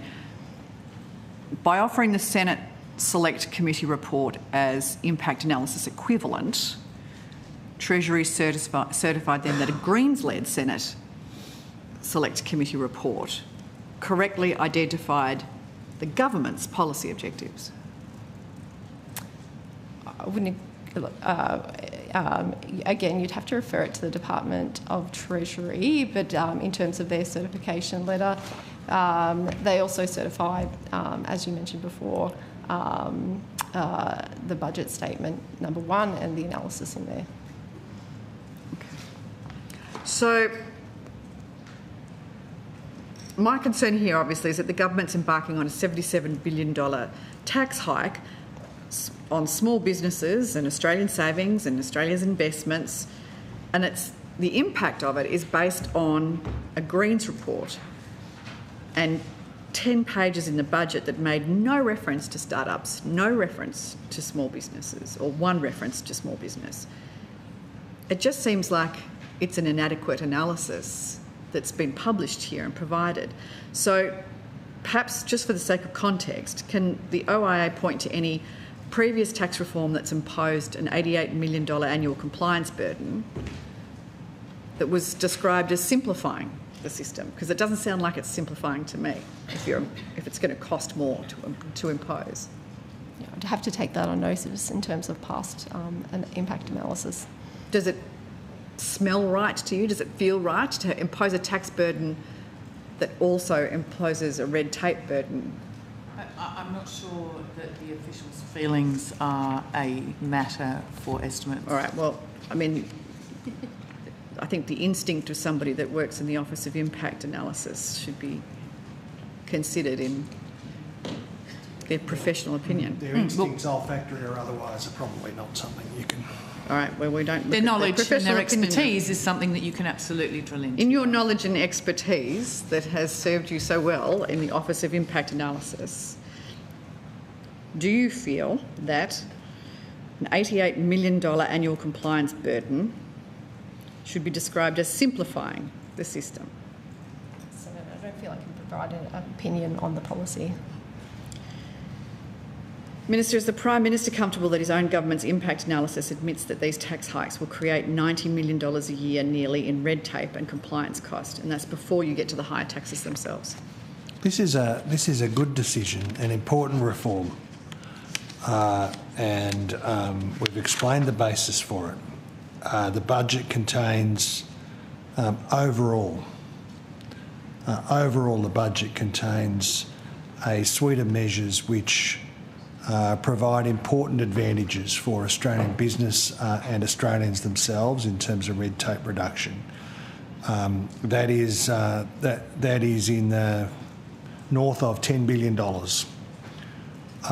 of improvements in terms of red tape reduction and removing regulatory burdens. They are practical measures.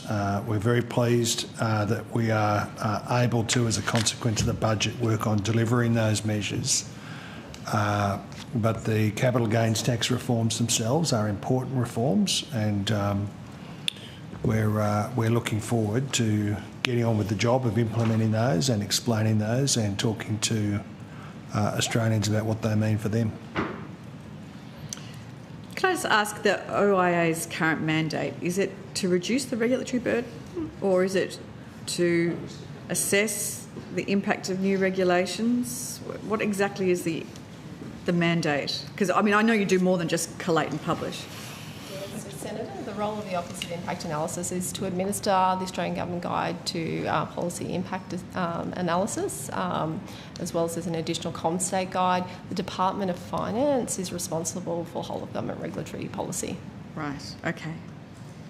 All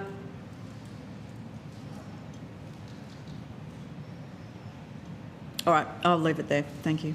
Thanks, Chair. I've got some more questions, but I'll come back. Do you have anything else? Probably do, but if you want to rotate the call. Again? Sorry? Yeah, sure. Okay, great. Well, what I've got some actually? Or we can break. Senator Hume, we can always. I'm in your stick with capable you. hands. I'm happy to stick to... Yep, okay. Yep. All right. I want to specifically talk again about the tax changes. There was a piece in today's Financial Review from John Keogh around Andrew Charlton subs in for Treasurer's tax campaign. And I want to understand, did the PMO request Dr Charlton to go out and sell the tax message that it's claimed in the article, or has he dispatched himself, or how does that work? We are, all of us, Senator Hume, enthusiastically engaged in the work of explaining in small groups and large ones on every television station or radio station or whatever it is that people do in this new media world. The work of the government and in particular this budget. Everybody is shoulder behind the wheel on this effort because it's important for Australia, and we're very proud of the budget that we've delivered. He's your junior minister? He is the assistant minister in my portfolio. Yes. Right. Okay. And he's the only person in the Labor Party who understands business well enough to explain these tax changes? Well, Senator, that kind of pejorative sarcasm is beneath you, you know, we are all we all do our best, Senator. Well, why didn't the Prime Minister send you out, Minister Ayres? Well, I've been out there too. We all have, you know, I might not be on the stations that you've tuned into, but we're all doing our work and we're doing it enthusiastically. Well, Mr. Charlton's Instagram shows that he's conducted 7 interviews in the last week, which is very impressive. And not as many other ministers. Like I think taking the characterisation of a newspaper and assuming that that's the only thing that's happening in the government is, again, beneath you, Senator Hume. Thank you, Chair. Neither Department of Prime Minister and Cabinet nor the Department of Industry websites have published transcripts of any of those interviews, though. Why is that, Minister? Sorry, say it again. I said neither Department of Prime Minister and Cabinet nor the the Department of Industry websites have published transcripts of Mr. Charlton, Dr. Charlton's interviews. Well, we're all very busy. You know, there's yours are there sometimes. Well, you know, I don't know. I don't know, Senator. I mean, maybe we should engage. We could go to these issues in DISA estimates, and maybe, given that you've telegraphed the question, they might have an answer. But I don't know how enthusiastically they engage with my interviews. As I said, I think you asked me some questions about transcripts of interviews. It seems like just a few weeks ago. I've never read them. I don't know. Don't pay any attention to them. So I just say what I say, and then it's, you know, it's just perfect. It's said then. So, according to Mr. Keogh in the AFR, Dr. Charlton led a consultation to feedback to Treasury, and this is despite the fact he's not a Treasury Minister. He's in your portfolio and the Prime Minister's. So I just wonder whether did a PM&C note taker attend this in... Look, I haven't caught up with... I know, but I'm asking the department now. Perhaps PM&C provided somebody to assist I haven't caught up with Mr. Keogh's latest article, and that's all right. I'll just tell you what it says. We've been doing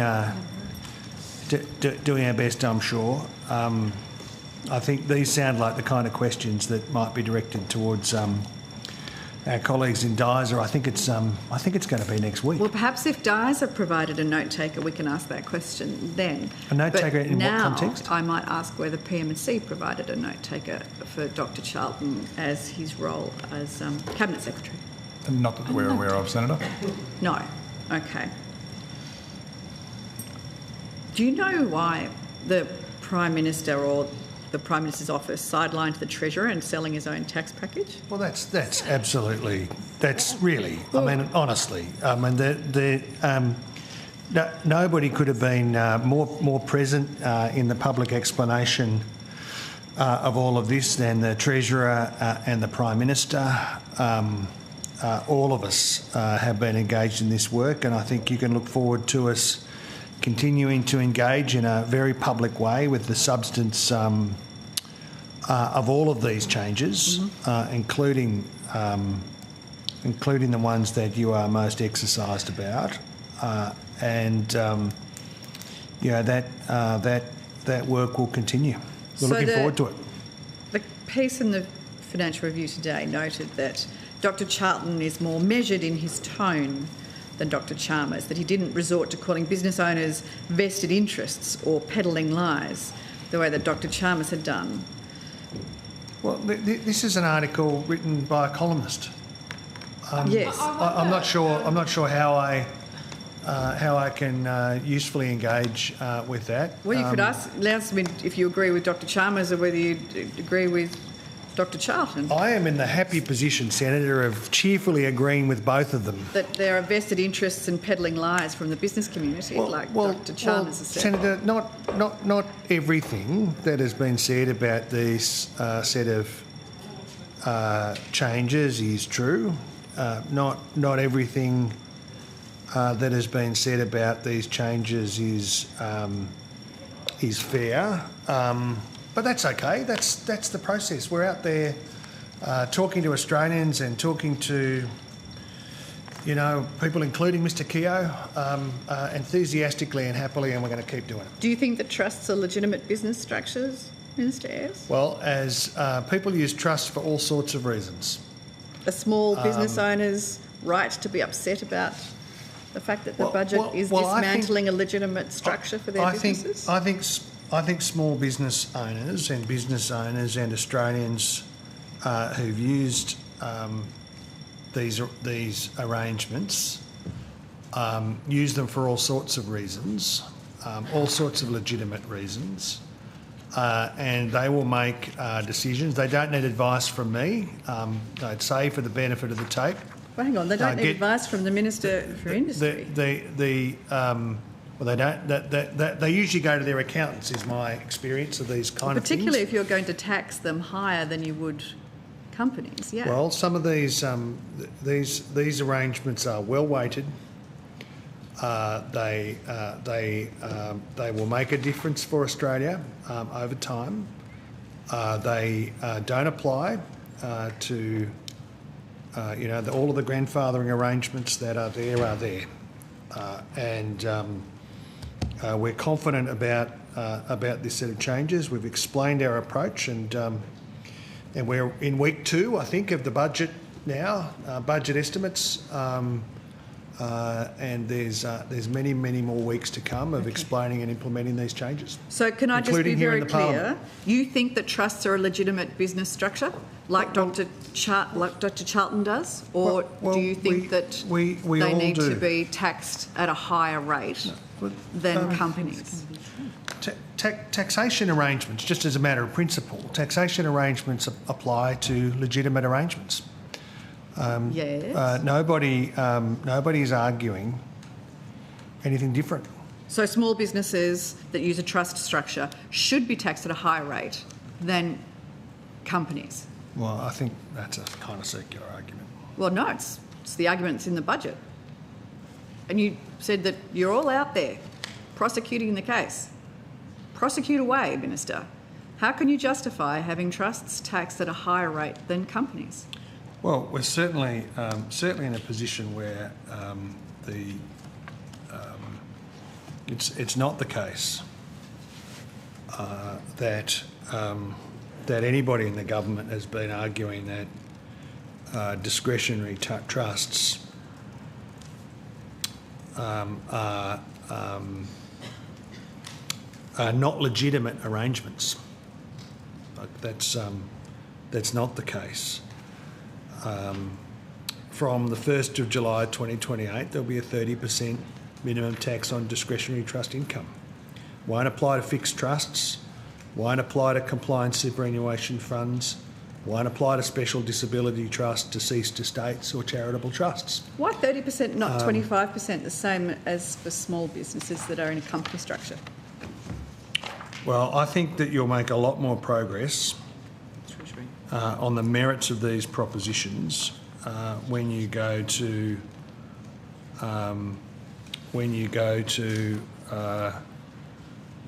Treasury estimates.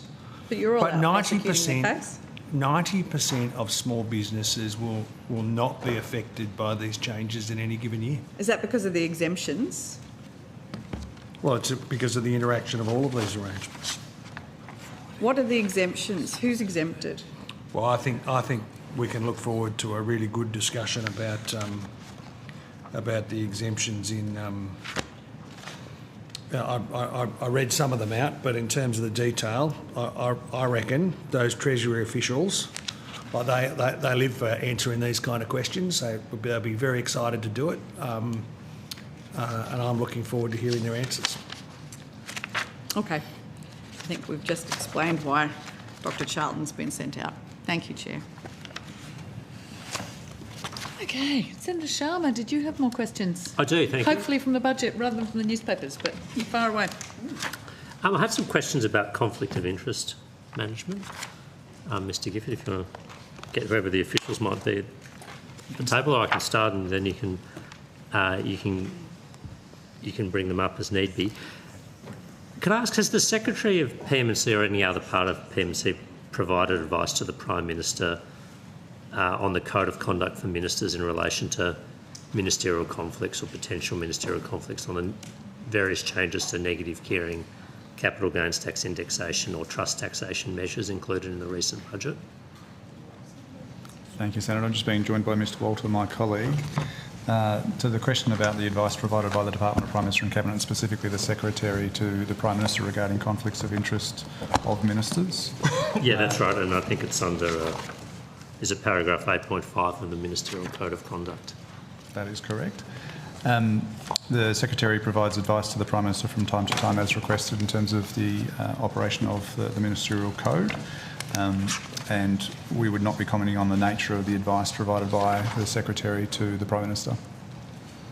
Okay, I'm not asking for the nature of the advice, I was asking was advice provided though? Senator Andrew Walter, First Assistant Secretary, Government Division, Department of the Prime Minister and Cabinet. We do provide from time to time advice to the Prime Minister on the operation of the code, but we don't disclose either the topic of that advice, who it relates to, or the nature of the advice. So was any advice provided in advance of the recent budget or decisions made within the Cabinet on the recent budget? Senator, the code is the Prime Minister's code. The Prime Minister can, if he wishes, ask for advice from the Secretary, but as I said, we wouldn't disclose whether that has occurred or not. So am I correct in you're saying that you can't advise me whether advice was provided? I'm not asking for the content of the advice, I'm asking for whether advice was provided. That's normally well within the remit of questions at Senate estimates. Senator, you're welcome. It's the Prime Minister's code. It's his agreement with his ministers. You're welcome to direct that question to the Prime Minister, of course, but we wouldn't provide No, but I'm asking you, did Prime Minister and Cabinet provide advice to the Prime Minister? No, which is a matter for PMC. I understand the question, and as I've said, Senator, from time to time we do provide advice on matters under the code, but long-standing practice under this government and previous governments has been not to provide information about whether it has or hasn't the topic who it relates to. Sorry, so is this a public interest immunity claim you're making here? Senator, I prefer not to go there, but yes, there is a potential harm here in the sense that under both the ministerial standards, the former government, or the code of conduct for this government, it reduces the capacity of the Prime Minister of the day to receive independent and confidential advice into the operation of those two standards, the standards or the code. Okay, look, what I'm trying to understand here was obviously there are significant decisions taken in the budget, including with respect to negative gearing, and particularly the grandfathering of negative gearing, which means people that hold investment properties can continue to negatively gear them. The Cabinet, and this is a matter of public record, I think it's 87% of them negatively gear. So I'm wondering, was that conflict of interest declared, and was advice sought on how to manage that conflict of interest? Because the entire Cabinet was taking a decision on something in which they have a clear personal interest. So, Senator, in addition to the Code of Conduct for Ministers, there are obligations to declare conflicts under the Cabinet Handbook. And, you know, I can ask my colleague, Ms Sullivan, to talk to that, but, you know, the short story is we wouldn't be disclosing what's discussed in Cabinet, but there are those obligations as well. Well, I mean, look, obviously the purpose of my question is to understand how this conflict of interest was identified and managed appropriately, given the decisions that were being taken. Ms Sullivan, I'm happy if you want to explain to me the process for managing these conflicts of interest. Thank you, Senator. As Mr Walter said, there are requirements included in the Cabinet Handbook. The current edition is 15th edition, paragraphs 85 to 88 sets out a process that any matter which may give rise to an actual or perceived conflict of interest must be declared in line with the Code of Conduct, and then ministers attending Cabinet or committee meetings must, in relation to matters under discussion, declare any private interests that are relevant to the discussion, and then it's up to the chair of the committee to decide what action will be taken, whether they need to be recused or not from the discussion. Okay. So were those, how are those declarations recorded? Are they recorded in the Cabinet minutes? Are they kept on a central register? It's part of the operations of Cabinet, and they are minuted by note takers. They are minuted, okay. Did the Prime Minister write to ministers ahead of these relevant Cabinet or ERC meetings, reminding them of their obligations under the Ministerial Code of Conduct? Senator, the Prime Minister does from time to time write to his colleagues to remind them. Most recently that I recall was shortly after the Ministry was sworn in. He wrote to all ministers reminding them of their obligations. There were also some changes that were made to the code at that time, and he pointed those out. Did any ministers recuse themselves from Cabinet or ERC consideration of these measures on the grounds that there was a conflict of interest? Sorry, Senator, that goes to matters relating to the operations of Cabinet, so I'm not in a position to comment on those.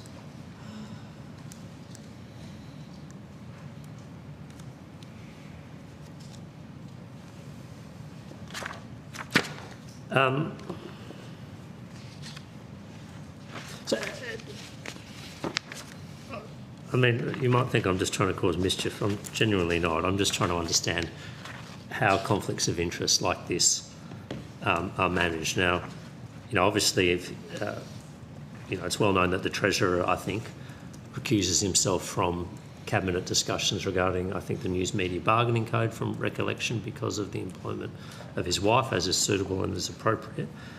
Here we've got a situation where, you know, there's a clear potential for a conflict of interest because we've got an overwhelming majority of the Cabinet owning investment properties which are negatively geared, and the Prime Minister and others have publicly confirmed that they negatively gear property and have done so.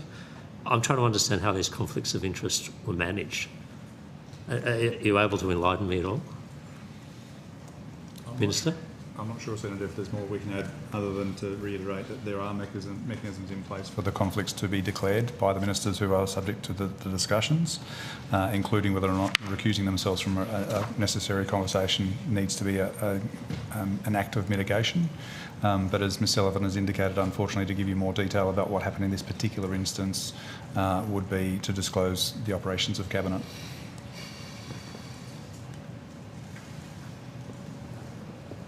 I mean, normally in a situation like this, as I understand it, a minister would declare their interest and then recuse themselves.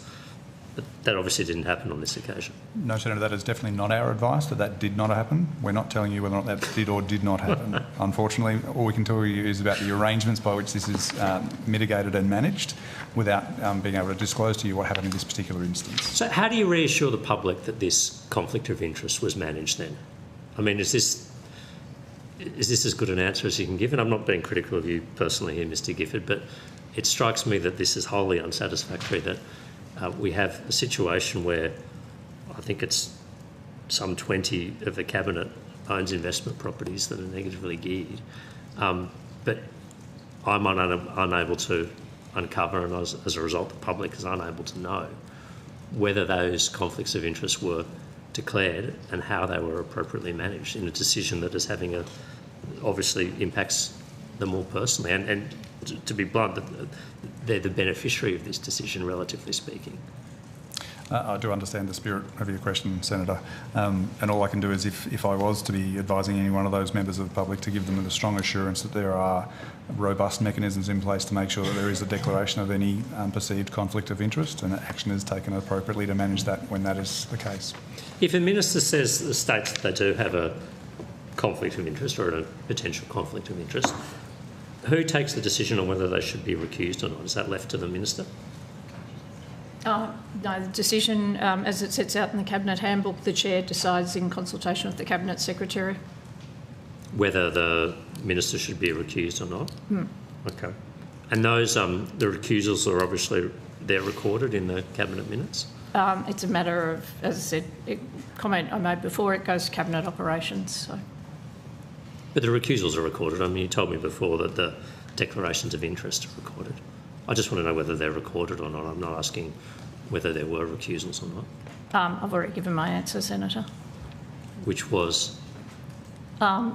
It depends on the nature of the conflict, but if someone leaves the room, that is recorded when they leave the room. Okay, that is recorded, okay. Have these...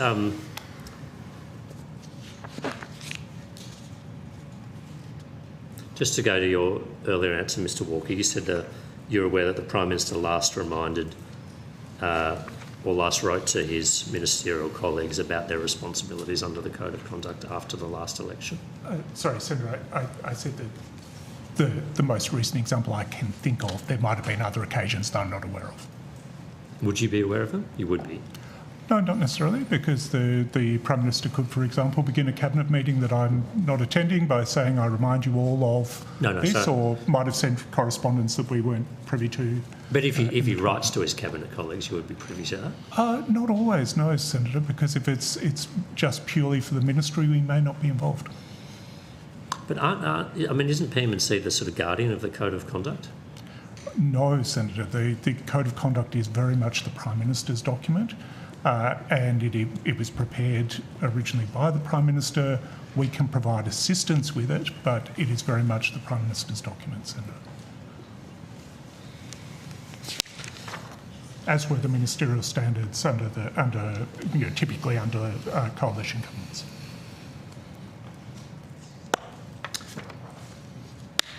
Minister, are you able to enlighten me at all on how these conflicts of interest were managed in this situation? The officials have done a very good job, Senator Sharma. But you have personal expertise and experience that I think you could bring to bear on reassuring me here. Well, the ministers, ministers make appropriate declarations through both their obligations under the Ministerial Code, and they have broader obligations as well as members of Parliament and as senators to keep their registers updated, and they make declarations when it's appropriate to make declarations. The officials have given you some insight into the process that surrounds the code, and they've gone about as far as they can, I think. But do you think it's satisfactory? I mean, you have to explain these policies to the public as well. But at the moment, you can't tell me whether conflicts of interest were declared before this decision was taken, whether any recusals took place. We've explained the process in terms of conflicts and the ministerial code and how that operates, and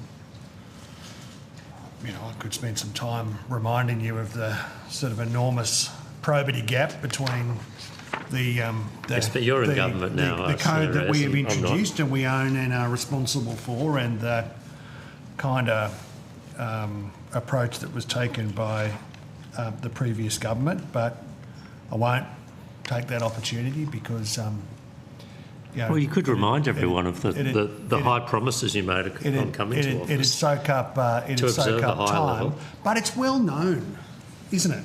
In terms of the public argument, officials have answered in terms of the code. But in terms of the public discussion, I can think of another set of changes that we made, and it's very public, the stage 3 tax cuts. Now there are people in different income cohorts who are affected differently by that decision. Very clear who that set of arrangements benefited, and it benefited overwhelmingly low and middle income Australians who don't, earn the same salaries that you and I do. It's very clear and is often the subject of public discussion who has what kind of arrangements. I mean, if there's a sort of occasional drop in one of the newspapers about these kind of things, it's well known. It's well known. But the officials have done what they can. There's a set of arrangements there that and decisions that we've made. It's as a matter of substance. They point in the right direction for the tax system and for Australia, and we're very happy to argue for them. Yeah, I think the difference there, Minister, and I accept the argument, but these changes are grandfathered in. So there's an existing class of people, which includes most of the Cabinet, who will continue to get the benefit of the previous tax treatment of investment property, and as with every other Australian who'd set up their finances on that basis. No, I agree, but the Cabinet here, I mean, I think it's 87% of the Cabinet negatively geared property. I think it's 21% of Australians, so they're overrepresented in terms of the investment property holdings. So it's not as if it's not a straight analogy. As I indicated, officials have explained the arrangements very well.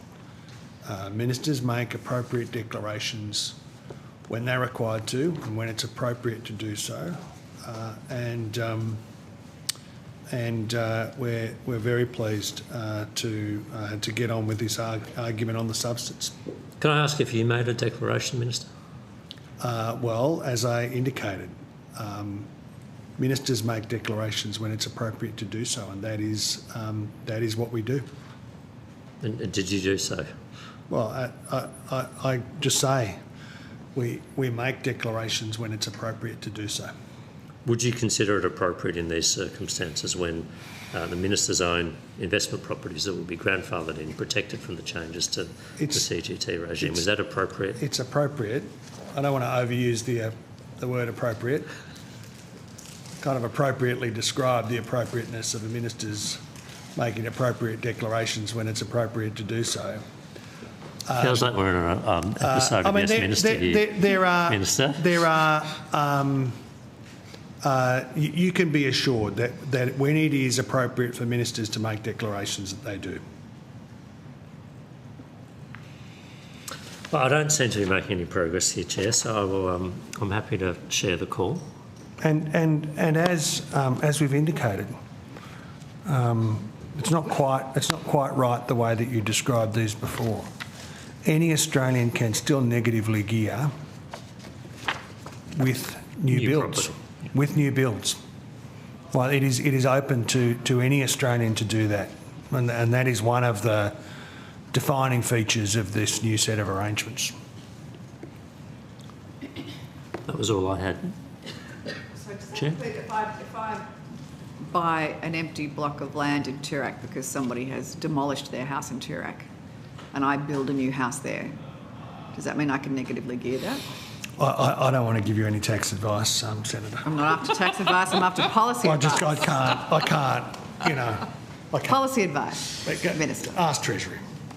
So you don't know? Look, if you've got an interest in a place in I have Toorak, absolutely no interest at all in any place. Well, but I don't mean interest in any pecuniary any place way. at all. No, none of that. I mean just an interest in No, I have an interest in the policy. The normal garden variety kind of interest. Don't even have that. I'm interested in the policy. Someone's knocked over a little cottage in Toorak. No, it could be a big one.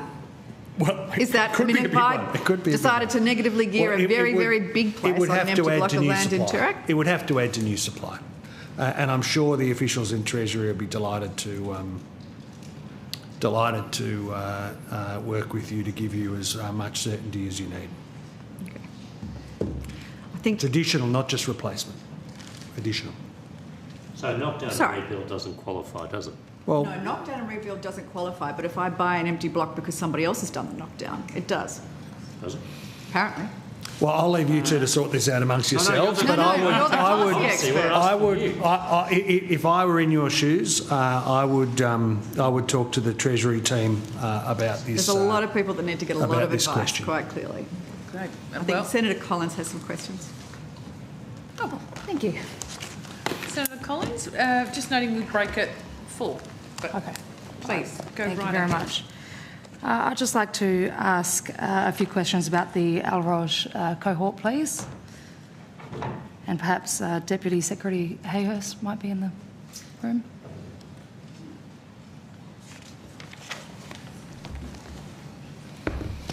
Thank you.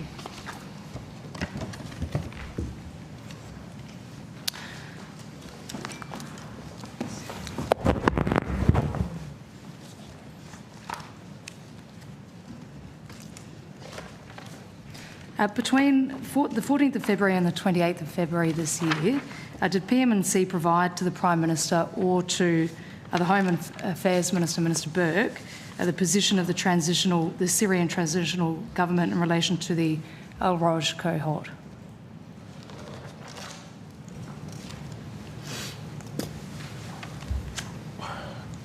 This issue has been something the government has looked at closely throughout this period. Specifically in that period, I'd have to take on notice whether any specific advice was provided. So are you saying that you don't know, you can't remember whether you provided advice from the Syrian transitional government? I'm saying to check to make sure the question is answered correctly. We'd have to take it on notice and come back to you, which we will do. Did PM&C, ONI, DFAT or any other NIC member assess that the Syrian government had turned the group back? I can't speak for those other agencies. For Prime Minister and Cabinet's part, we're not in a position to make those assessments or judgments. We're not an operational agency. We don't have responsibility for consular matters overseas. So we rely on the advice of other agencies in that specific sense. So, you know, I'd have to refer you to those other agencies to get the operational intelligence or consular assessments in relation to that. Okay. Well, I'm also just wondering whether you provided advice on that particular issue, whether they were, whether the Syrian government had actually turned them back. Not to my knowledge, but we will have to just double check to see if there's any advice that we've either provided or relayed. But advice of that nature on this issue is very much the purview of other agencies, not that of Prime Minister and Cabinet. But you would provide a whole of government brief on this particular... I mean, there are an extraordinary number of agencies, departments that would be working on this issue. There are many agencies that work on this issue, and we do, on some issues, provide whole of government briefs, but on other matters, often of an operational kind, whether it's consular, security, counter-terrorism, we don't provide additional or different or standalone briefs. We, you know, they're the responsibility of those agencies. So, are you able to comment on whether the Syrian government asked Australia to put procedures in place? Would that have come to you? It didn't come to me. I don't know if it came to my colleague, Mr. Anstey. Peter Anstey, First Assistant Secretary, National Security and Resilience Division. No, it didn't come directly to me either, Senator. As Mr. Hayhurst has said, direct engagement on these types of matters would normally be directed to operational agencies. Okay. So, there were elements that were put on the public record, particularly the return of the El Rouge cohort. And I'm just wondering whether these positions were communicated to Australia simultaneously from the Syrian transitional government. I don't think we can help you on any whether they occurred or not, but communications between the Syrian transitional authorities and the Australian government, we do not. Prime Minister and Cabinet can't help you with that. We'd have to refer you to the Department of Foreign Affairs and Trade, or perhaps other agencies, or the Australian Federal Police. I'm just trying to understand the contradictions between the Australian government's characterisation of what's happened and the Syrian government's characterisation of what's happened, and the PMC's role in that. I just would say, I think the officials have been quite clear about that it's not primarily going to them. We might try and find out where the best place for you to go so you don't miss the right place to ask those questions. Okay. All right. Well, when was the Prime Minister first told about the cohort's return and by whom? Well, Prime Minister and Cabinet was advised on the 6th of May that 4 women and 9 children were due to arrive in Australia. They arrived on the 7th of May. I think we conveyed advice to the Prime Minister's office that same day. We received that advice from operational agencies, and that's how it occurred. But when was the Prime Minister first told of the first cohort's return? So not when they landed, but when were they told that? When was the Prime Minister told that they were returning to Australia? I can't tell you when the Prime Minister was told. We were advised on the 6th of May, and we shared that advice with the Prime Minister's office. It's a matter of record, I think, that agencies had been long aware of individuals in those camps, and that these individuals, or some of them, had an intention to return to Australia. But the government was not directly engaged in the repatriation of these women and children. Operational agencies, Home Affairs, Australian Federal Police, they were following the issue when we were advised by them. We knew, and we conveyed that advice. But I don't know specifically about the Minister, the Prime Minister in this case. Okay, and of the second cohort? So the dates of the second cohort's return? I'm not in a position to advise the committee about that. Okay. Sorry, can I just clarify then, you didn't notify the Prime Minister, somebody else did, about the first cohort's return? You were advised on the 6th of May. Did you send information? You said you sent it to the Prime Minister's office. Was there a briefing to the Prime Minister?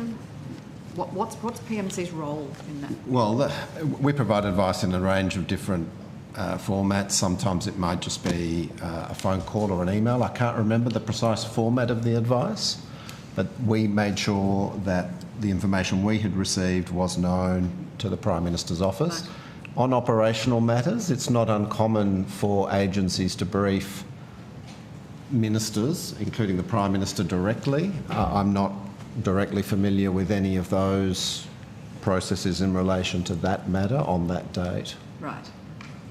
Okay, we're about to take a break. Perhaps you could find out what form that advice the Prime Minister and Cabinet gave to the Prime Minister's office or to Plus also the agencies which informed you of their arrival, please. Yeah, sure. We can do that, Senator. Thank you. Thank you. Okay, with that we will break and we will return at 4:15 with Prime Minister and Cabinet. Thank you.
Just noticed we're a bit ministerially short.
Okay, the hearing will now resume with the Department of Prime Minister and Cabinet, and we'll go to Senator Collins. To Senator Collins, I think. Yep, thank you. Okay, just a few follow-up questions, if I may. What's the Prime Minister's position on the current Syrian government? Does the Prime Minister recognise the current Syrian government as a legitimate one? Well, typically we recognise states, not governments, but let me check that so I can give you the right answer. I'll ask my international colleagues to quickly check it for you. Thank you. And did the Prime Minister engage with the Syrian government on this issue? No, I think the Prime Minister said on the 6th of May, we have not provided any assistance, square brackets, in relation to this cohort, nor were we involved in those actions of the Syrian government. We are not repatriating them. So the Prime Minister has not engaged with the Syrian government on this matter. So there was no communications between the Prime Minister and the Syrian transitional government? That's correct. But there were communications between other departments or agencies? That's how the communication occurred, or was it all through public statements? No, I wouldn't want you to interpret anything I've said that's suggesting that.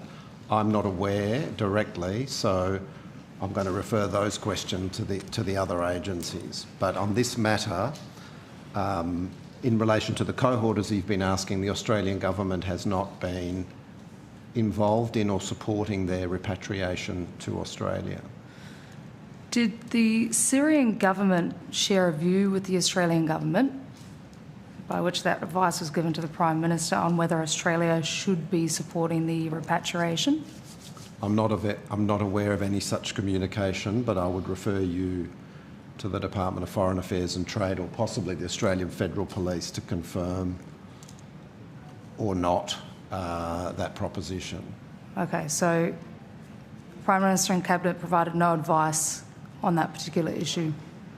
No. Well, as I've said before, this issue has been known for some time.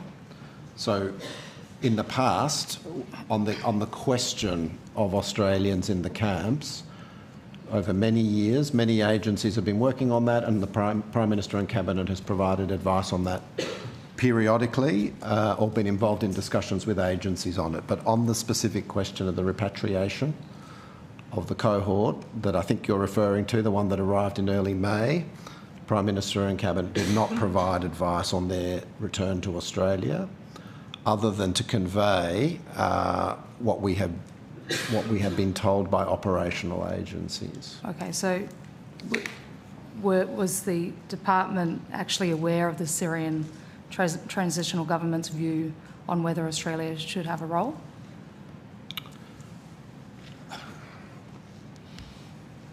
I think possibly, Senator, normally Senator Wong is here, so you might get more from her knowledge in terms of her role as Minister for Foreign Affairs on some of these questions, but I think Mr Hayhurst sort of doing his best to... I can take it on notice and we can come back to you, or you can ask that question directly in the Foreign Affairs and Trade, and they would know. Well, yeah, I mean, we probably will be asking that to Senator Wong, Minister Wong, but I'm just wondering whether your department actually was aware of the Syrian government's position on that. Not to my knowledge, but I will take it on notice and endeavour to come back to you. Okay. Mr Hayhurst, could you please confirm the existence of the 2024 repatriation plan developed by the then Home Affairs Minister and her department? Might have to defer to my colleague on that question. That precedes my involvement with the issue somewhat, Senator, unless Mr Rose, you've got detailed knowledge. We might have to take that on notice, Senator. Is there anybody else in the room that would be able to confirm the existence of that repatriation plan? Not that I'm aware, Senator, but to the extent that you're asking a question about a repatriation plan developed by the Department of Home Affairs, it should be appropriately directed to the Department of Home Affairs. There was a 2019 plan that the previous Morrison government delivered on. For the children. Yep. Okay.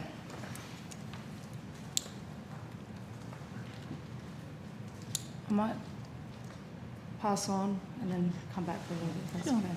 Senator Sharma, Senator Hume, do you have any questions? Senator Sharma. Thank you. I might, actually, whilst Mr Hayhurst is here, I'll just ask a few related questions for him. The upcoming G7 Leaders Summit in France, I understand Australia has not been invited to attend this year. That's correct, Senator. When did PMC find out that there would be no invitation to the summit this year? I'll have to check to get the exact date, but this month we were advised that the Prime Minister would not be... Well, we were advised that no invitation would be forthcoming for that summit. Had planning been underway for the Prime Minister to attend that summit? You mean in terms of... No specific planning. It was just a possibility. As you know, Australian Prime Ministers from time to time get invited to a sort of a G7 plus construct. Certainly not every year, but from time to time. So it's always a possibility, but specific plans for the Prime Minister to attend it, to my knowledge, there weren't any. But I'll double check all of that to make sure that that answer is 100% correct. Haven't we attended most G7 summits as an observer in the last 5 to 6 years? That's my recollection. I don't have the... I've got a list list. in front of me. I'd welcome that. Prime Minister Albanese attended the 2025 summit and the 2023 summit. Prime Minister Morris attended the 2021 summit and the 2019 summit. And Prime Minister Rudd attended what was then the G8 in 2009 and 2008. So since, according to our record, since 2008, there's been, let me see, 1, 2, 3, 4, 5, 6 in-person participations by the Australian Prime Minister. Okay. And this year, I understand the Republic of Korea and Japan have been invited? Well, Japan's a member of the G7. Sorry, of course, yeah. I'm not certain who the other invitees are. I can take that on notice and come back to you if you like. Okay. Has Australia been actively lobbying for an invitation or seeking one? I mean, I presume we see some value in attending these summits. I think it's true to say that we do see a lot of value in the G7 agenda and in the G7 Plus process. And we are involved in some of the work streams, and so we're engaged on a pretty regular basis. If invited at ministerial or at prime ministerial level, we always endeavour to attend. Does Australia's involvement in the work streams and ministerial level meetings, will that happen this year? If France is the chair and Australia has not been invited to participate, does that mean our involvement with those work streams does not take place? No, we are involved. I might invite my colleague Ms Ellison to the table, but Minister King, the Minister for Resources, has participated in a ministerial meeting this year under the France chairmanship of the G7 Plus. Lisa Elliston, First Assistant Secretary of the Multilateral Economic Engagement Division. As Deputy Secretary Hayhurst mentioned, Minister King has been involved in a virtual G7 meeting on critical minerals earlier this year. Minister Bowen was also invited to a G7 Environment Ministers meeting in April, but was unable to travel due to domestic commitments. Okay, so so that's two different work streams, is that right? Do you know which work streams we are involved in, or? So we're an ongoing member of a work stream related to critical minerals that was kicked off last year under the Canadian G7 presidency, involved in critical minerals. We're also a member of the G7 Rapid Response Mechanism, which deals with countering foreign interference in electoral and democratic processes. And then otherwise it depends on the topics that any individual G7 presidency chooses to invite us to be a participant in. Okay. Who has the presidency next year in 2027, or has that not been The United decided? States. Have we started to speak to them about being invited to the 2027 summit? I've not had any conversations with them about their presidency. They're hosting the G20 this year, so our engagement with them is very focused on G20. Okay. And did we make any representations to France prior to the invitation not being issued or subsequent to the invitation not being issued, expressing our desire to secure an invitation? I think we have spoken to the French government about the summit and indicated Australia's commitment to the agenda of the chair, France in this case. Because we're involved in these work streams, including some on an ongoing or permanent basis, it's a logical thing for us to discuss. But the chair has the prerogative of making those decisions. We're not a member of the forum. We don't attend every year, and in this case, we are not attending. Did we express any disappointment in not getting an invitation? But it's not, I mean, it's, you know the business. We don't get disappointed or not by these things. If we're invited to something and we're able to participate, we do. And we bring ideas, energy and commitment. And if we're not invited, especially when we're not a member of the forum, as is the case here, we just get on with other things. We've got plenty to crack on with. Were we given an explanation as to why Australia was not invited this year? I'm not aware if we had an explanation directly, but why don't I take that on notice and we'll find out. Yeah. Thank you. Has the Prime Minister had any conversations with his counterpart, President Macron, about the G7 summit? I'll have to take that on notice, not conversation. No, let me take that on notice and we'll check, come back to you. Okay. Thank you. That was all I had on that topic. Thanks. Have you got questions, or I've got more? But Senator Collins, did you have more questions? Yes. Please go ahead. Very much. Was a repatriation plan ever given to the PM at any point? Senator, I'm not aware of any such document. I've been in this position for 3 months. To answer your question, I will have to take it on notice and check whether there is even such a plan and whether it was provided and so on and so forth. Mr. Right. Anstey's come to the table. He may have something else. I don't know. Nothing to add to that answer, Senator. So, what about the self-managed returns policy?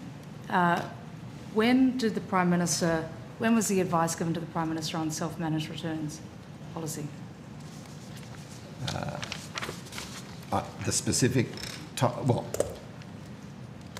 the government has long made clear that it's not repatriating this cohort. It's not supporting the repatriation directly. So whether you would call it a policy of self-managed returns or whether it's simply a matter for individuals, I don't know. But again, the specific dates, I just have to take it on notice. I don't want to, let me find out and come back to you. Thank you, because I'm really trying to understand why there would be a shift from this repatriation plan of 2024, when that happened, and why we are now at the point of self-managed returns. Has the government received any policy advice from PMC, from AGD, ASIO-AFP or Home Affairs to the effect that a planned restructured repatriation is lower risk than uncoordinated returns?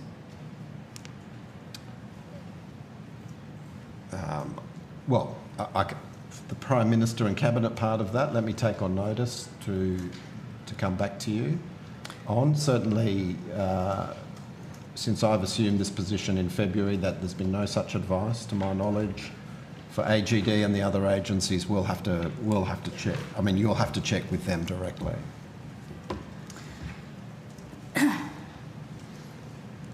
So,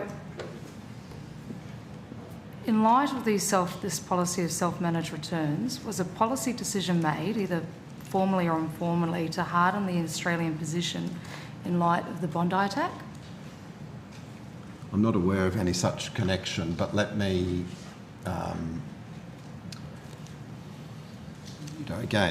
me take that on notice because I don't have any direct knowledge of when the policy decision, if there was a policy decision, was made. Okay. If we could also get the details of when that decision was taken and by whom, that would be very helpful. Thank you.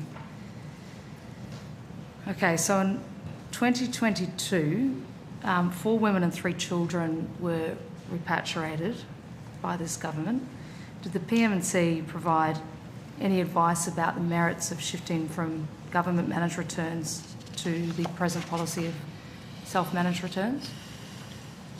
You mean in 2022? Yeah. I don't know directly. I have to take it on notice. I will come back to you. Thank you very much. That would be very helpful.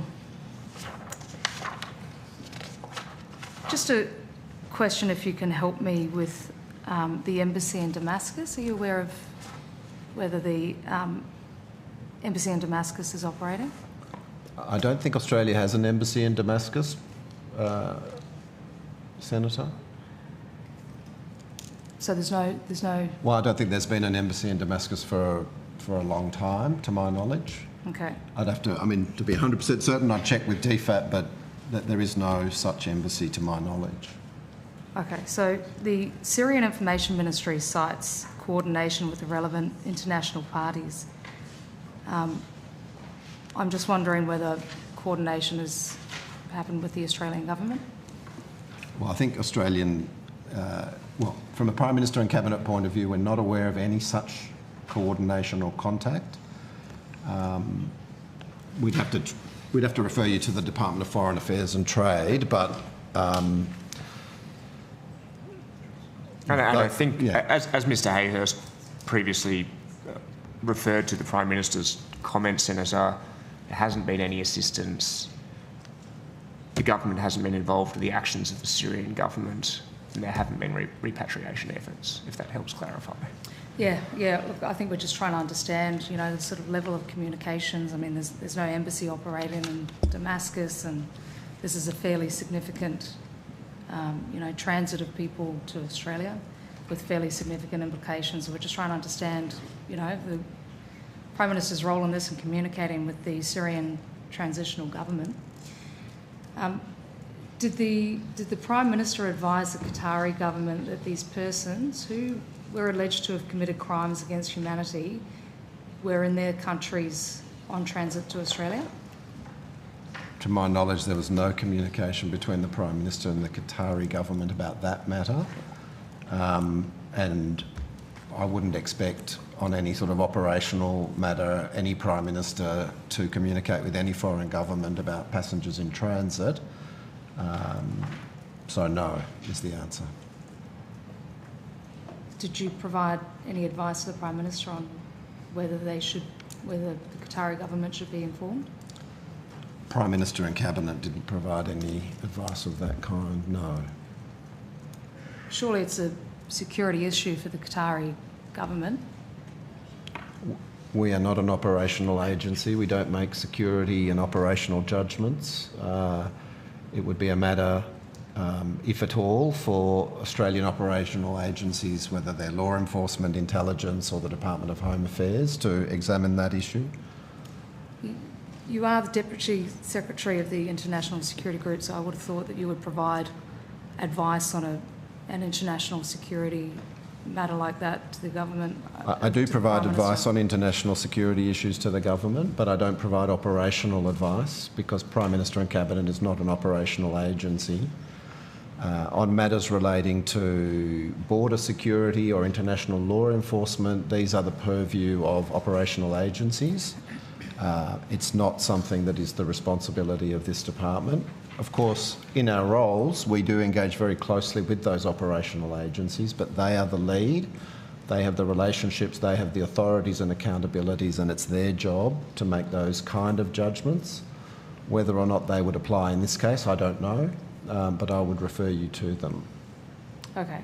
I mean, it's not really an operational question, it's a matter of briefing and the Australian government providing advice to friendly governments that Australian terrorists are passing through their country. I mean, we would have been aware that they were going via Qatar, I would have thought. Is that the case, that the Prime Minister was aware that they were going through Qatar? Speaking for the department, I'm not aware that we knew the route. This would have been something that, again, operational agencies in Australia would be tracking. And it would be highly unusual for us, PM&C, to get involved in those matters with foreign governments. Typically, law enforcement has extensive international relationships. If there are any issues relating to terrorism offences or those matters, that's really something the Australian Federal Police would engage on directly. We wouldn't expect to be involved. If we were involved, it would affect, no doubt, the speed and effectiveness of such operational cooperation. So I understand the question. I'm just saying to you that it's not an issue we would normally engage on, and in this case we didn't. I can confirm that. But the issue of Australian terrorists moving through Qatar, that wasn't briefed to you or briefed to the Office of the Prime Minister? To my knowledge, it wasn't, and it wasn't briefed by Prime Minister and Cabinet. That would be something like monitoring that issue and tracking that issue and responding to that issue is something that is the responsibility of those operational agencies. Okay, so it's not the Prime Minister's purview to let friendly nations know that Australian terrorists are passing through their country? Senator Collins, I think what the official is trying to tell you is that you're going to get the answers of what has actually occurred from the relevant agencies. I understand. This is not the relevant agency. Thank you, but this is the agency representing the Prime Minister, and I'm just trying to ascertain whether the Prime Minister thought that it would be his role to notify the Qatari government that Australian terrorists were coming through. I mean, it's pretty significant. What Mr Hayhurst... Or if it's just a policy in the broad. What Mr Hayhurst has done is carefully set out what the role of Prime Minister and Cabinet is here and what the operational role of our policing, our foreign affairs, our security and intelligence agencies is, and differentiated their role. Now, of course, that those activities are coordinated through the appropriate subcommittees of Cabinet, and that is the architecture that applies there, and some of them brief through, directly. But Mr Hayhurst has described very carefully for you, been aware of the various responsibilities here, what Prime Minister and Cabinet does here, and what would be a normal way of approaching the kind of issues that you're setting out. Okay. In the Criminal Code, the Attorney General is required to provide written consent for the prosecutions of offences, including those with which the ISIS brides cohort were charged. Do you have knowledge of the records of when the Attorney General provided this consent? I don't have knowledge of that, Senator. Attorney General's Department no doubt would. I mean, we can check, of course, and take it on notice and seek it from that department. Thank you. To be honest, because if it's going on notice, it will take a little bit longer to come back. And I believe they're actually that relevant. I have no doubt that is, yes, in process, but we're just wondering whether you were briefed on whether she intended to provide that consent, whether it was before or after the first cohort arrived back in Australia. Sorry, Senator, I was going to say, Chair, that actually that part of the Attorney General's Department is currently appearing before the Legal and Constitutional Affairs Committee as we speak, so that question is best directed to the Legal and Constitutional Affairs That's fine. I'm just asking, yeah. Yeah. Whether there is any advice to that effect in any Prime Minister and Cabinet briefing, I'm not aware of. We will check. Okay. Thank you very much. Thank you, Chair. Thank you. Senator Humes. Yep. I want to ask you questions about the Richardson review, if I may.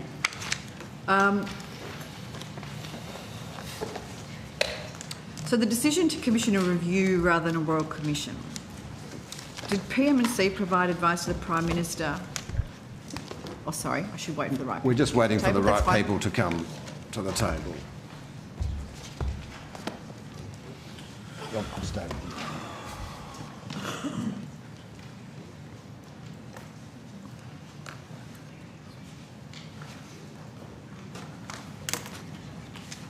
Mr Rose, is it?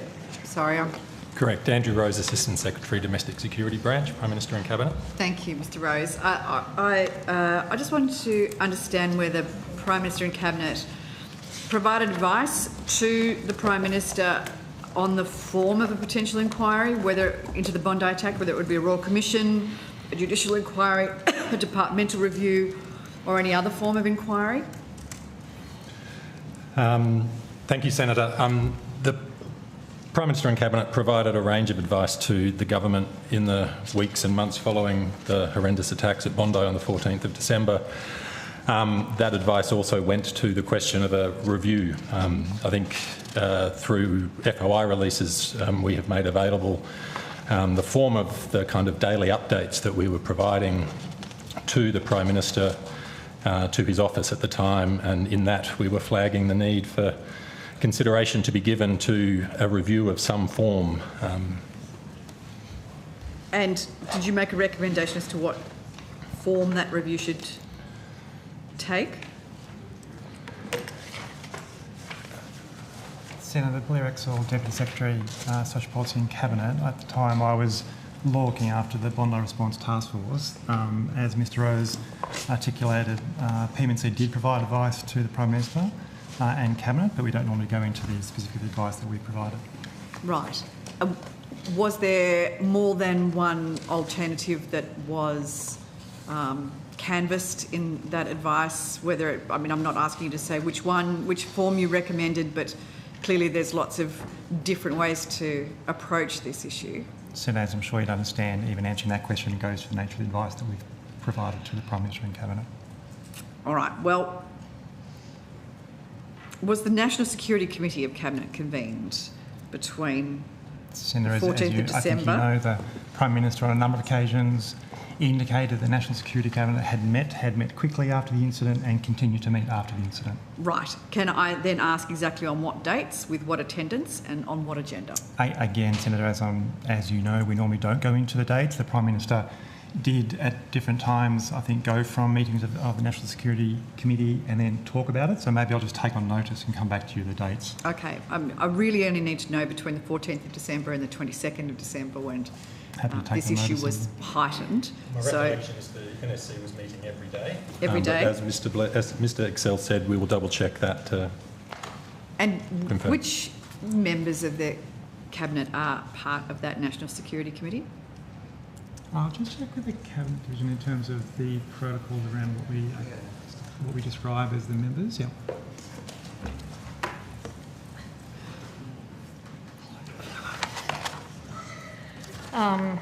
So the members are, sorry, just to make sure I get the membership correct. So the current membership of the National Security Committee of Cabinet since the government was returned in May last year and the Prime Minister re-established committees. The members are the Prime Minister, who is Chair, the Deputy Prime Minister, who is the Deputy Chair, Senator Wong, Dr Chalmers, Senator Gallagher, Mr Burke, Ms Rowland, Mr Bowen and Mr Conroy.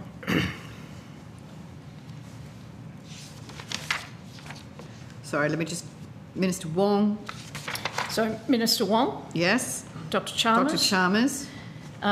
Minister Gallagher? Mr Gallagher. Mr Burke. Minister Conroy. Mr Bowen. Bowen and the Attorney General. And the Attorney General. Okay. Thank you. And that committee meets with an agenda, with a specific agenda, is that correct? It doesn't just meet to give you an update as to what's going on today. There is always an agenda for each National Security Committee meeting? Well, all Cabinet Committee meetings and so forth would have an agenda. Have an agenda, right. Okay. Standard meeting protocol. Okay. Did Prime Minister and Cabinet provide any advice to the Prime Minister between the 22nd of December and the 8th of January as to whether to reverse course from a review and instead call a Royal Commission? Senator, again, Prime Minister Department provided advice throughout this period, but we don't go into specifics of that advice we provided. In the view of the department, did circumstances change between its first recommendation and the final decision to call a Royal Commission? I think in that instance, Senator, you're asking for an opinion. Well, I'm assuming that there is advice that is associated with that opinion. There is, as Mr Excel has indicated, we were providing advice and support throughout this period, but the question that you asked was, in our view, had circumstances changed? Well, there was a change of course from the Prime Minister. I'm assuming he didn't wake up one day and say, I think I got it wrong. There would have been some advice from his department as to whether circumstances had changed to the extent that he needed to take a different decision. Senator, again, without answering, I guess, the specifics, and please don't take this as a statement of blinding obvious, although it is, the fact that I said the department provided ongoing advice reflects the nature that advice is ongoing and can change. But again, I'm not going to comment on the specifics. All right, well, let me phrase it a different way. When did the department become aware that the Prime Minister was going to reverse his decision and call a Royal Commission? So again, we don't go into the nature of our advice and the discussions of Cabinet. Well, the Prime Minister's been it's pretty clear at the time, and he's been pretty clear since. He consulted widely, including with members of the Jewish community, ahead of a decision that was a decision of government to establish the Royal Commission. It's been very clear about that. I'm not sure what else we could say. All right. What was the date of the preparation of the letters patent? Senator, you may recall, I think we traversed these dates back in our last estimates hearing. I'll just check with my colleague, Mr. Walter, as to the exact date of the letters patent. We talked the last hearing around when the department started preparing, but I'll just let my colleague settle and she'll be able to answer that.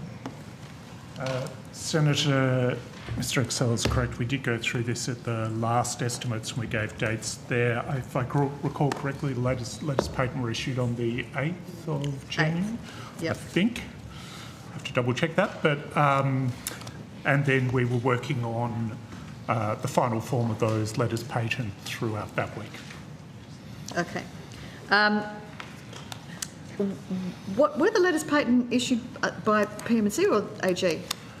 They're issued by the Governor-General. Governor-General, that's right. Okay, yes, of course. Okay. So the drafting officer then is in which department? So the drafting instruction... So the Office of Parliamentary Counsel drafted the letters patent. Right. They did so on instruction from the Attorney-General's Department. Right. Okay. And was there consultation with the Commissioner-designate in the lead-up to the letters patent being issued? If I recall correctly, the Prime Minister's office was in touch with well, at that point, yes, the Commissioner-designate. Right. Yes. And the short list of potential commissioners, that is provided by PM&C to the Prime Minister? The decision to appoint the Commissioner was a matter for the Prime Minister and the Government. Yep. So your department provided a short list? I mean, or did the Prime Minister wake up one day and say, I think I know who I want? You know, I was stretching my memory a little bit. I think that there was some discussions with the Prime Minister's office around possible candidates, but I think that was the Prime Minister's choice, if I recall correctly. Yeah. So... I mean, obviously it was ultimately the Prime Minister's choice, yes. But I think that was the person he had in mind. Yes. Was there any consultation with a state or a territory government before the issue of the letters patent? So you might recall that the New South Wales government had indicated yes. that they were proposing to establish a Royal Commission of their own. They had given us, I guess, some guidance on the types of things that they were thinking about. Mm-hmm. So to that extent, yes, but otherwise... the Prime Minister was in, as has already been mentioned by the Minister, was consulting widely with the community at that time, and I'd have to take on notice whether he spoke with any of his colleagues, but of course of course all the states have now issued complementary letters patent to join the Royal Commission. Mm-hmm. And was the appointment of Commissioner Bell part of that discussion with the New South Wales Government or the New South Wales Premier? I don't know. I'd have to take that on notice. Was there consideration of having a broader number of commissioners rather than just the one commissioner?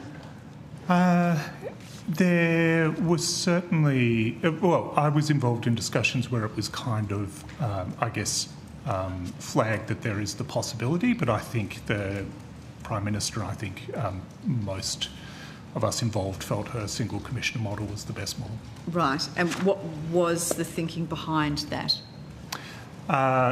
A couple of things, but one is obviously very important and significant Royal Commission, not that others haven't been, but the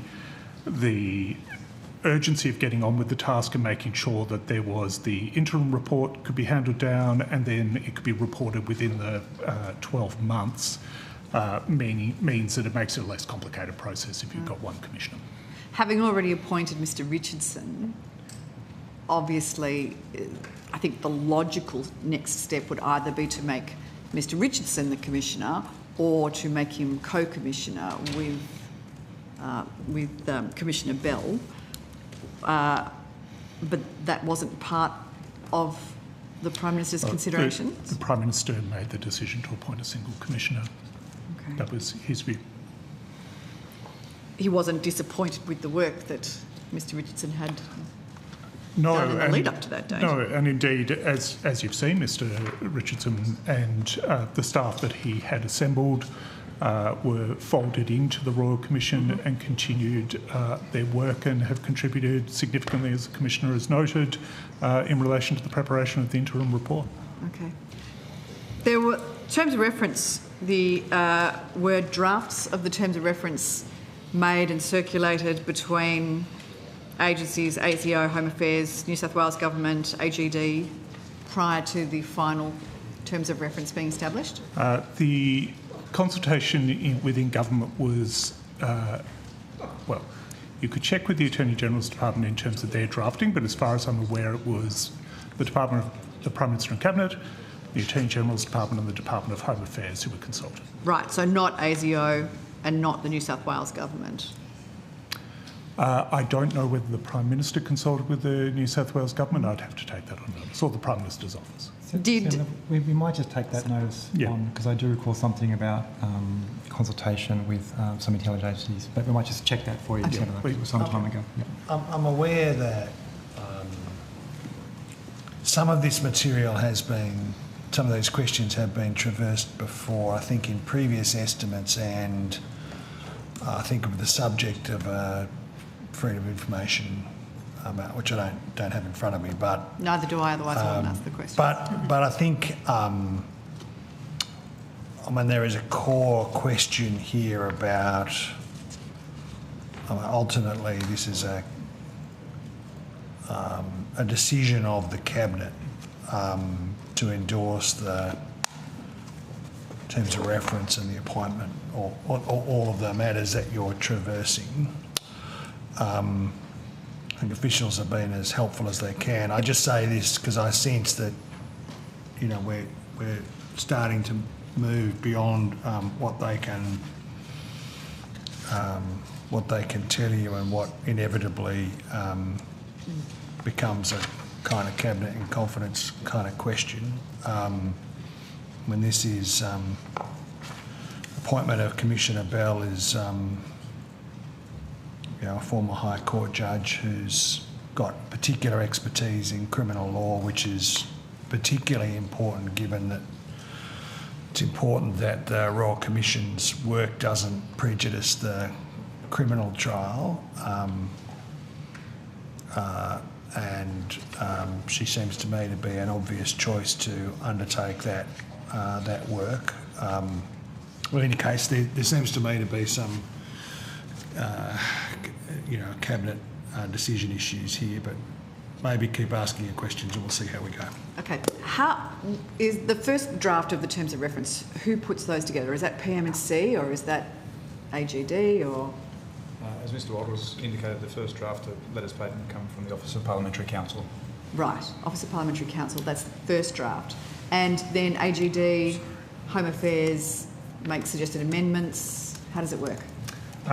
So can I firstly just correct something I said earlier? I think I said the letters patent were issued on the 8th, they were issued on the 9th of January. So yes, there's obviously drafting instructions which PM&C assisted the Attorney General's Department with. The Attorney General's Department They then issue the instructions, because they're the owners of the Royal Commission Act, they issue the instructions to the Office of Parliamentary Counsel, they draft the letters patent. We were certainly consulted on the drafts of the letters patent. I can't recall, I'd have to double check whether Home Affairs were consulted during that point in time, but I can double check that, but we certainly were consulted. Okay. And those drafts or any amendments to the draft, they would have come from AGD, or if AGD did the first draft, were they amending their own draft? How does that work? Who makes the amendments? Well, as with any piece of legislation, because letters patent are legislation, there were a number of drafts that were gone through and commented on, and small amendments were made, although, as I recall, there weren't significant changes from the original draft. Okay, so there's a number of drafts that have been circulated and commented on. Who does the who does the commenting and proposes suggested amendments in those circumstances? So the ultimate destination for the letters patent, of course, the Governor-General, but with the agreement of the government. So we went through a government decision-making process, which I won't talk to. However, the parts of it that we were involved in were comments provided by us. We were talking with the Prime Minister's office from our end, and I understand the Attorney-General's office was probably involved as well. Right, okay. So PM&C and AGD... and I just can't recall Home Affairs, I'm sorry, Senator. No, that's all right. We'll ask Home Affairs when we get a chance to.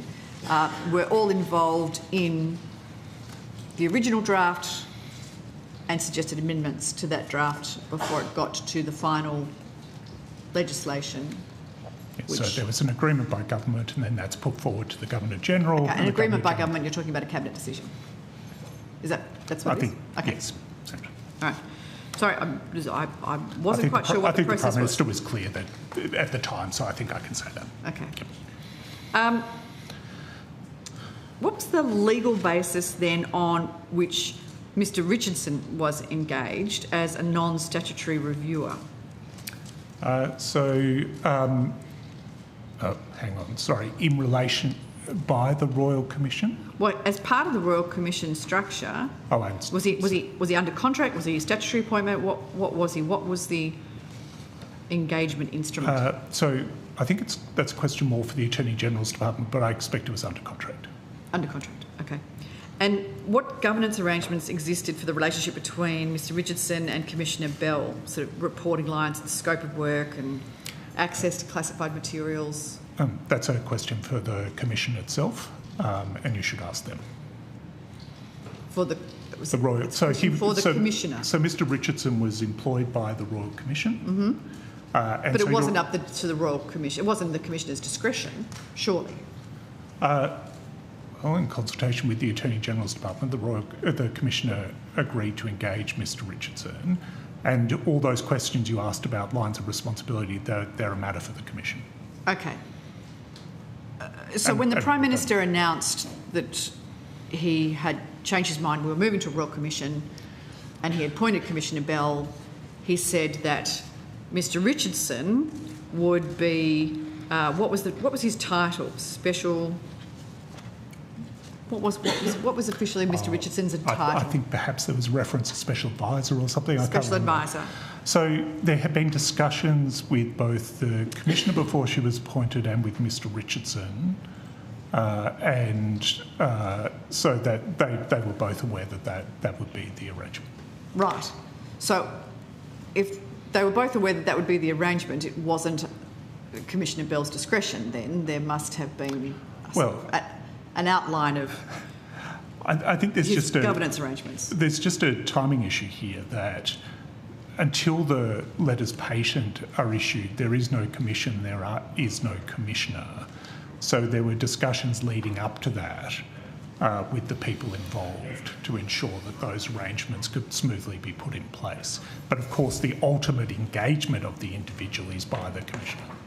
All right. So then, if that is the case, was there any statutory role, or was there any particular standing or particular protection that Mr Richardson had as a special advisor? He was... So the the powers of a Royal Commission vest in the Commissioner, and the Commissioner may delegate some of those powers. And so those questions really are a matter for the Commissioner. Okay. Mr Richardson stated that he was underutilised in the Royal Commission, which I think came as something of a surprise to everybody because the Prime Minister was so adamant for so long that Mr Richardson's inquiries were adequate and that a Royal Commission was unnecessary. So did PMC receive any communication from Mr Richardson or from the Commissioner or from the Attorney's Office or AGD identifying that there were structural difficulties in his role at any point between January or March when Mr Richardson announced that he was stepping away? Not that I'm aware of, Senator. We were notified, I think, on the morning that the announcement was made that he was going to be stepping... So you had no idea that he was feeling underutilised? Well, I didn't, and not that I'm aware of in the department. Did anybody in PMNC have any idea that Mr Richardson was feeling that he was underutilised in the Royal Commission? I can only speak for myself, Senator. Yeah? Okay. Did PMNC try to intervene or attempt to reconcile any difference between Mr Richardson and the Commission or Councillor Sisti? That wouldn't be our place, Senator. The Royal Commission is the responsibility of the Attorney-General, and the Attorney-General's department wouldn't be our place to intervene. Okay. What about a replacement for Mr Richardson? Has a replacement for Mr Richardson been engaged? Again, I think that's a question for either the Commission or the Attorney-General's department. I will note that Mr Richardson had engaged a number of other individuals to assist him, and they were kept on by the Royal Commission. Do you think that, obviously, as part of the interim review, the Royal Commission has announced concerns or has reported concerns with the funding of the counter-terrorism and intelligence elements in the lead-up to Bondi? Do you think perhaps having somebody of Mr Richardson's experience and standing as part of that commission process would be helpful? Senator, I think you're asking for an opinion there. And really that is a matter for the Commission again. The Commissioner is very well placed to determine whether she has the support and expertise that she needs. And if she requires something additional, she could approach the Attorney-General accordingly. Okay. So the Commission found that the counter-terrorism share of the National Intelligence Community funding had significantly declined, they're her words, not mine, between 2020 and 2021 and 24-25, even as the National Intelligence Community itself grew. So, as the department in which the Office of National Intelligence sits, was PMNC aware of that declining counter-terrorism share?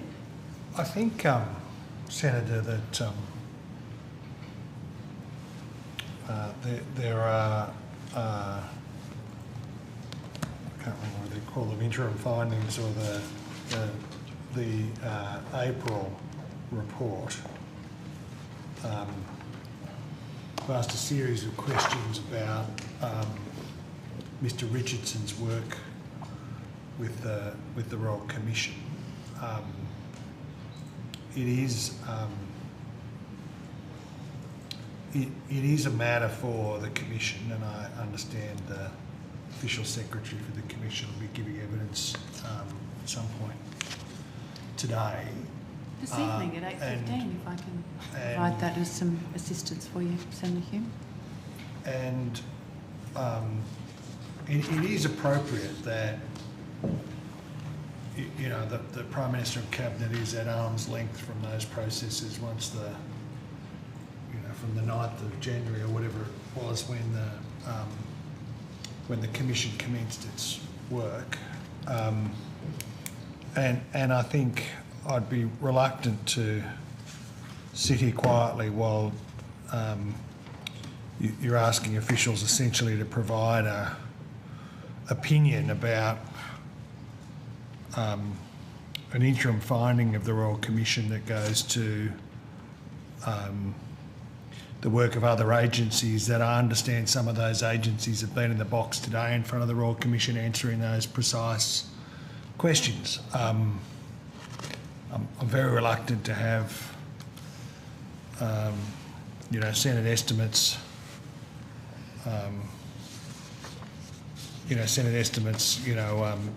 colliding with the work of the Royal Commission. Mr. Richardson himself said, I think a Royal Commission works in a particular way, and I think the community should have full confidence in the Royal Commission being led by Virginia Bell. She's a very, very fine person, I think her and the team will do a great job.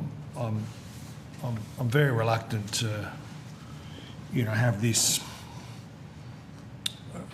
request for officials to give evidence that crashes into either the evidence that's been given later today from the actual Royal Commission itself and the work of the Royal Commission itself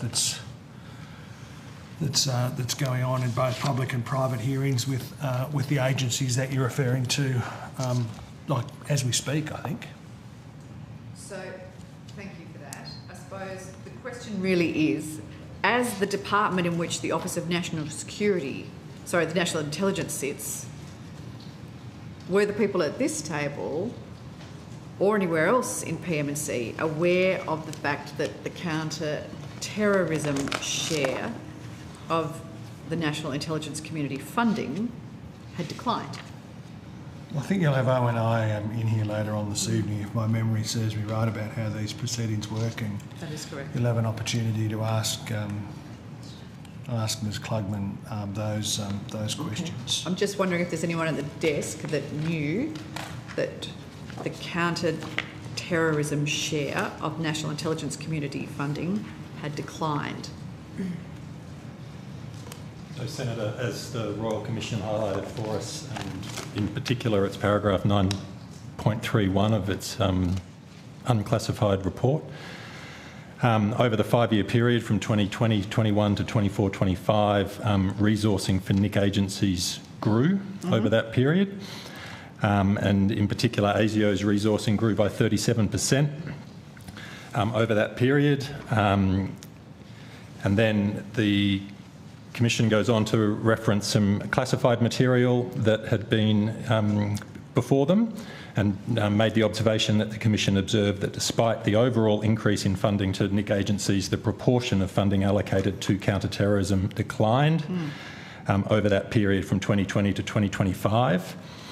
Whilst the proportion of funding for counter-terrorism declined, would note that the government investment specifically in counter-terrorism capabilities increased in the period from 2022 to 23 to 25-26 from $2.2 billion to $2.5 billion.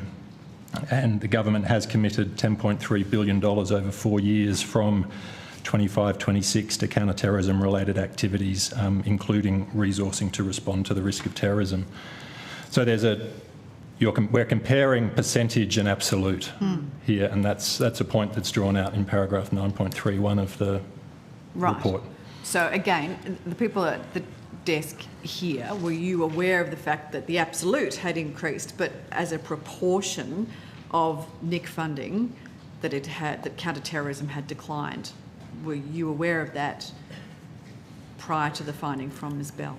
The evidence before the Royal Commission that has led to the Royal Commission drawing this conclusion is evidence that is available to the government and to officials. Yes, and again, is anyone at the table aware of this? Were you aware of this? Was it something that you advised the Prime Minister on? Was it something that you discussed internally? Was it of any concern? If you'd come to a previous estimates and said, pulled out the right budget page and said what's going on with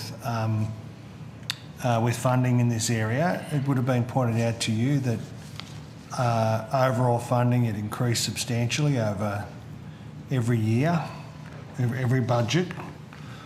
That funding, and there are very complex, evolving security environment that Australia works in, and that counter-terrorism funding had also increased.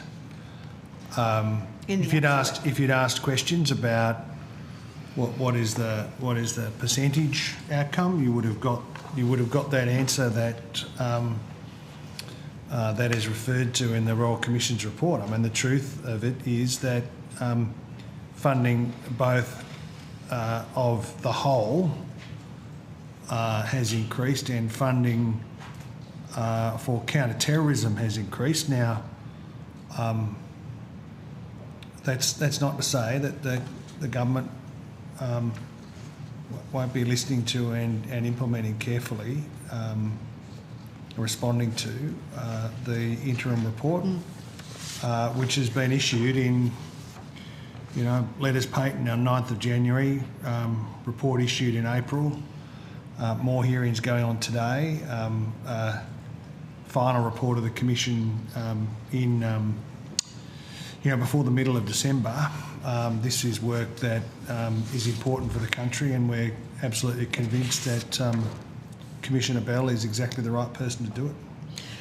I feel like I've asked the same question about half a dozen times now, and each answer has slightly obfuscated. And I don't think it's actually an unreasonable question.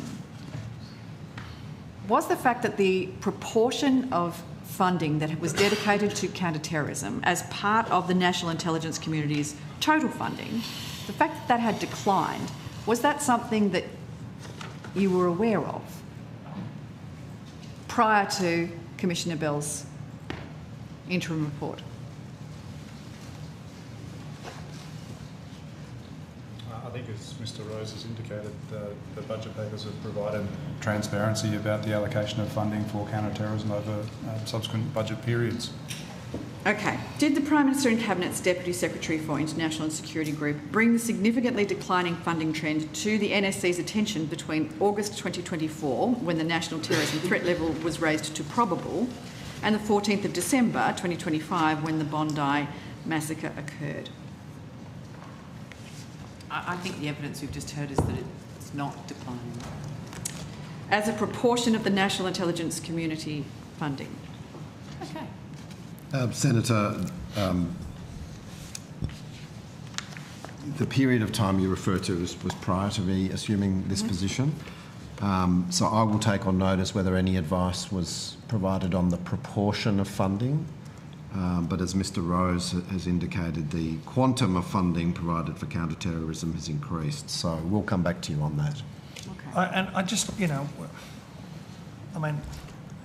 Estimates has to do its work, but there's a Royal Commission that is also doing its work.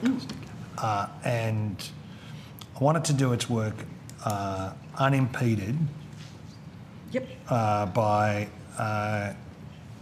questions that have been asked here in relation to an interim finding that, that the agencies or some of the agencies that you're pointing to are giving evidence publicly and privately today and tomorrow, I think, and may well, come back for further engagement. I don't know, but I think we'll take that question on notice on that basis. I'm just cautious about estimates getting under the feet of the Royal Commission here. Senator, I was going to make a very similar point to the Minister. The interim report has indicated that there are a range of areas where the Commissioner is going to make further inquiries, and is doing so almost literally even as we speak, although it was earlier in the day.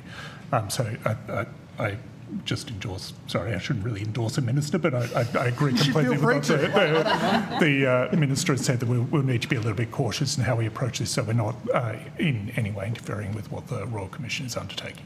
No, I understand that. I don't think any question that I'm asking here would get in the way of the Royal Commission's investigations or findings. Can I ask when the August 2024 threat level escalation occurred, when the national terrorism threat level was raised to probable, was a counter-terrorism resourcing review commissioned at any point in the ensuing 16 months?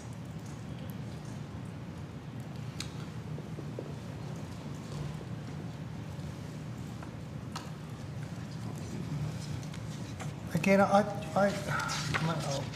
let officials confer, but that just does go to the heart of the contribution that Mr. Walter and I just made. You know, absent a Royal Commission, it would be more straightforward. But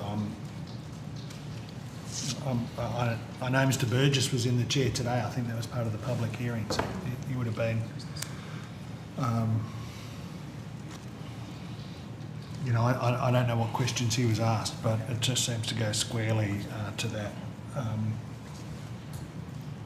I don't know whether officials have anything to add. Senator, I can just say that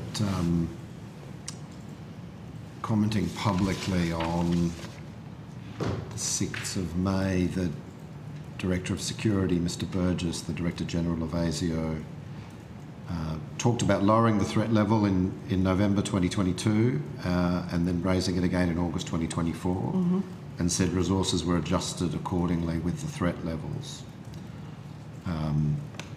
So the government has provided funding to the agencies, and the agencies make their decisions accordingly. That was the process that was undertaken here. Okay. And I wonder,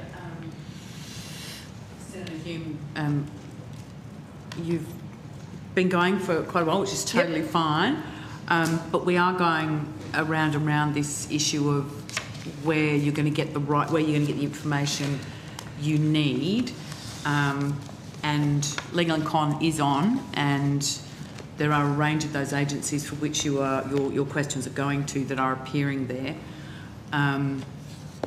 Let me know when the coalition senators want to rotate. I know that Senator Sharma has more questions, but maybe let's think about what the PM&C role is and what the role of the other agencies is.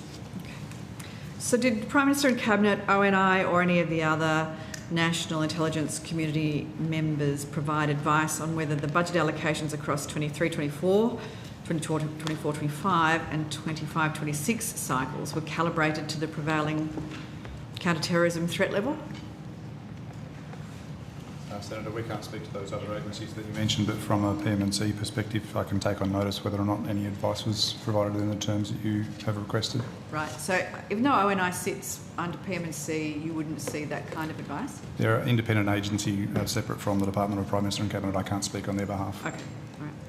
In the circumstances of raised threat level, did the Prime Minister or any other relevant minister take the initiative by formally or informally directing the National Intelligence Community to prioritise or to elevate counter-terrorism work, including through a funding reallocation?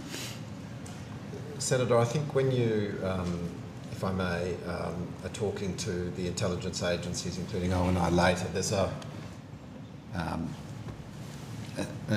it's sensitive national security information. There are budget and resource allocation processes that the intelligence community goes through to respond to government direction and so on. So that's the place to discuss allocations according to different security priorities or threats or risks. So I would direct you there. The process is now well established. Every time there's a difference, whether it's to do with counter-terrorism or a national defence issue or border security, there is an established process in the intelligence community to examine those questions and respond. Obviously, I can't go into detail, and I would refer you to those agencies for further information, assuming they're in a position to provide it in a forum like this. And I just am aware of just, I get the occasional update here that, there has been specific evidence about some of these issues given over the course of today in the Royal Commission. I don't want to labour the point, but we cannot have estimates colliding with the Royal Commission's processes. No, you're absolutely right, Minister. However, estimates does have a role to better understand the allocation and appropriation of taxpayer money and the prioritisations of government. And I think that that's kind of what we're doing here. I don't think I'm stepping on the Royal Commission's patch by asking the questions that we would normally ask at a Senate estimates. And I was careful to say when I intervened earlier, in a normal circumstance, these are absolutely questions that both the government and agencies would, respond to. In an environment of sharply increased funding for their work, what is the allocation? How do they all relate to each other? But this is specifically been advanced, not just in the interim findings, but in the ongoing work of led by the Commissioner. And I'm very reluctant to put officials in the position of being required to give evidence that goes to precisely the same issues that the Commission is dealing with today. Okay. So you've said that the absolute amount of funding to counter-terrorism increased, but we've established that as a proportion of the total national intelligence community funding, it declined. If that's the case, how was that displaced proportion of counter-terrorism funding distributed across other national intelligence commissions? Was it foreign interference? Was it cyber? Was it foreign intelligence collection? How does that work? I'd have to refer you to those agencies. Mr Rose gave evidence before saying that ASIO's funding had increased by 37%. The way ASIO allocates its funding against the range of national security, the risks and threats it faces, is something I would direct you to inquire about. Okay, so it's something that is decided by agencies. The national intelligence missions and their prioritisations aren't decisions for the NSC? Well, there are cabinet processes that we wouldn't comment on, and as you would expect, including with intelligence agencies, government sets direction, of course, and allocates funding, and then agencies have scope to allocate funding accordingly to deliver those priorities set by government. On intelligence agencies specifically, obviously there's a range of very sensitive information, which means even allowing for the fact that we're not such an agency ourselves, we can't really discuss it in great detail. No. I'm not trying to be unhelpful, it's just... All right, well, just confirm for me, the national intelligence missions, they are signed off through Cabinet, aren't they? I'm a bit... I haven't been asked that question before in a forum like this. I'm not in a position really to confirm what Cabinet signs off when it comes to intelligence. I'm going to take it on notice and see if we have ever referred to these things in public in this way. And if we have, we'll come back to you. And if we haven't, we will continue, as I'm doing right now, not to comment directly on that Cabinet process or that intelligence policy process. And I would just... To rotate the call to Senator Canavan. Okay. So just to confirm that the Director General of ASIO did speak about the missions before the Royal Commission this morning. So he may well have done, but I've not seen his testimony. And commission, before a Royal Commission is one thing, but I'm not sure that just that language isn't familiar to me, Senator Hume. the missions. Yes. Are you on NSC? Well, I just wonder whether it's a sort of language that would be familiar to someone that isn't on the National Security Committee. I've never been on a National Security Committee either, so it's not something that I'm familiar with. But no, but I think what you're, if I can be as bold as to say, I think what you're trying to suggest is not the specific operational activities, but the lines of effort is where you're going.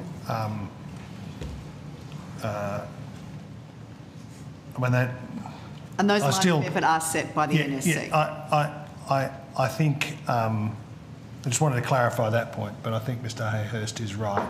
If we can provide you with any additional information about how that process is undertaken, we will. Okay. If you want to rotate the call, I'm happy to come back. Senator Canavan. I just had some questions for the Fuel Supply Task Force Coordinator, if possible. Thank you.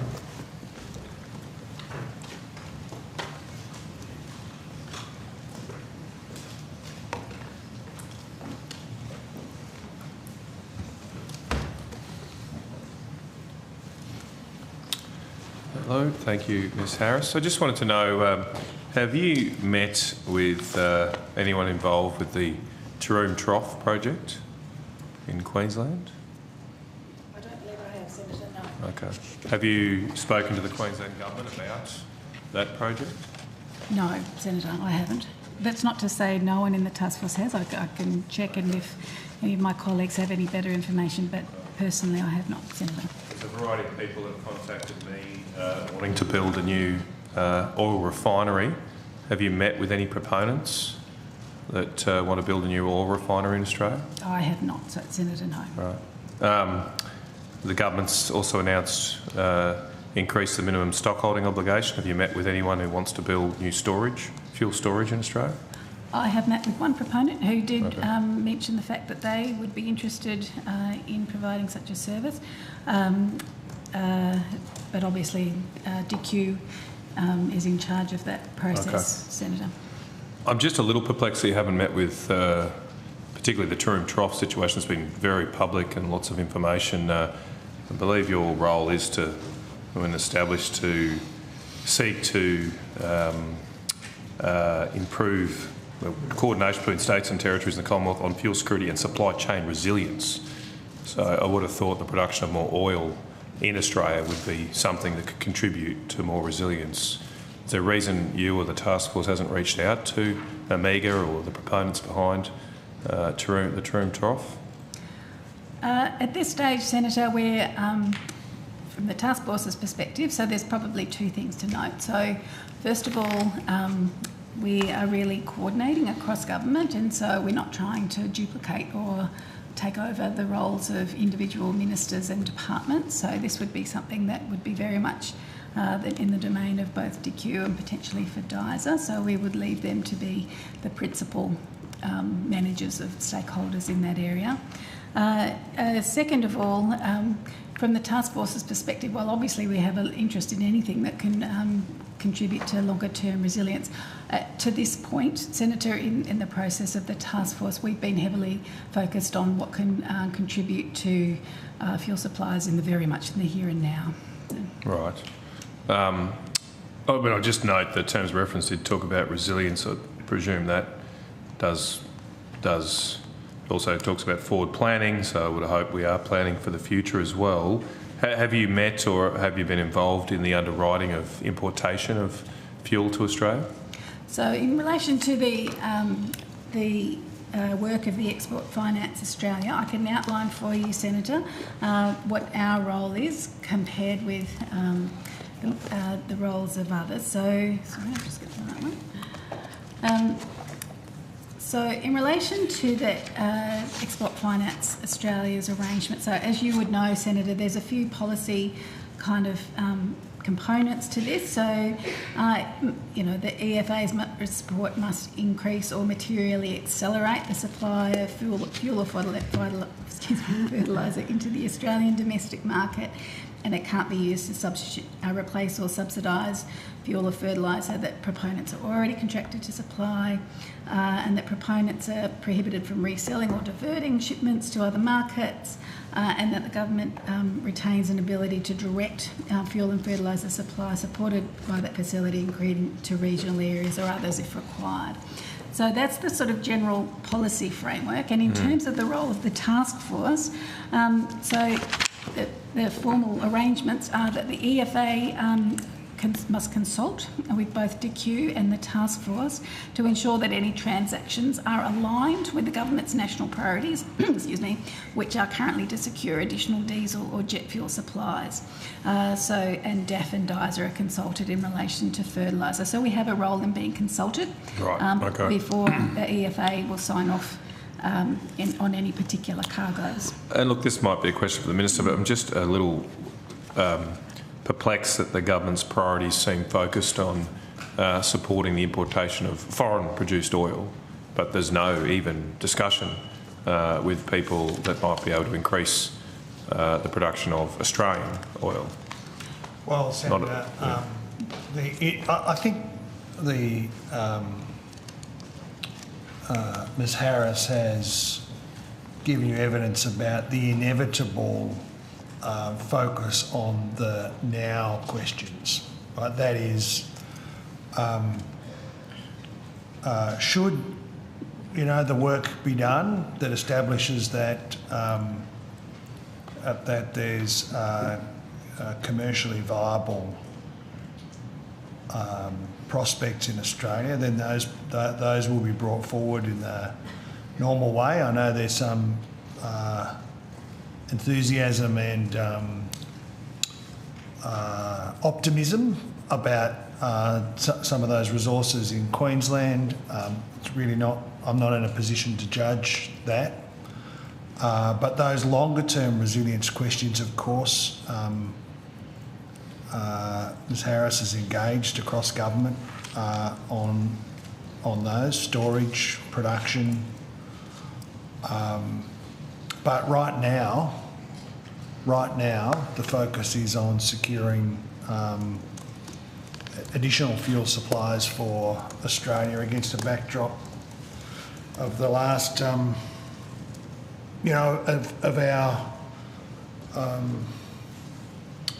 of our refinery capability being closed down by 2/3 under the previous government. Now, we're doing the work now to secure additional fuel. There was a fuel security package announced in the budget. Involves a substantial uplift in our stockholding obligation and other measures. That's a good thing, but the work keeps going, and I would expect that Ms Harris's work will largely continue to be focused on that coordination work across government that is about securing additional supply. Do you have a focus on or role coordinating fertiliser as well? I heard you mention it earlier.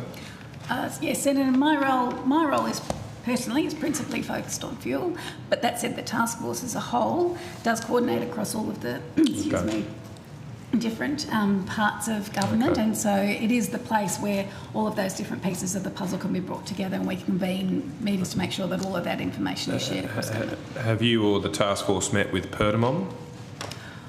I haven't, Senator. Let me just check to make sure, see if anyone else in the task force has. I can just They're constructing a urea plant in Karratha at the moment.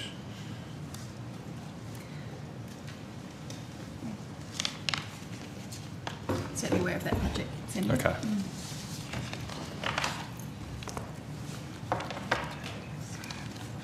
Senator, if we can just check and we can come. Yeah, sure. That's all right, but we have got the list. I can just tell you that it might assist that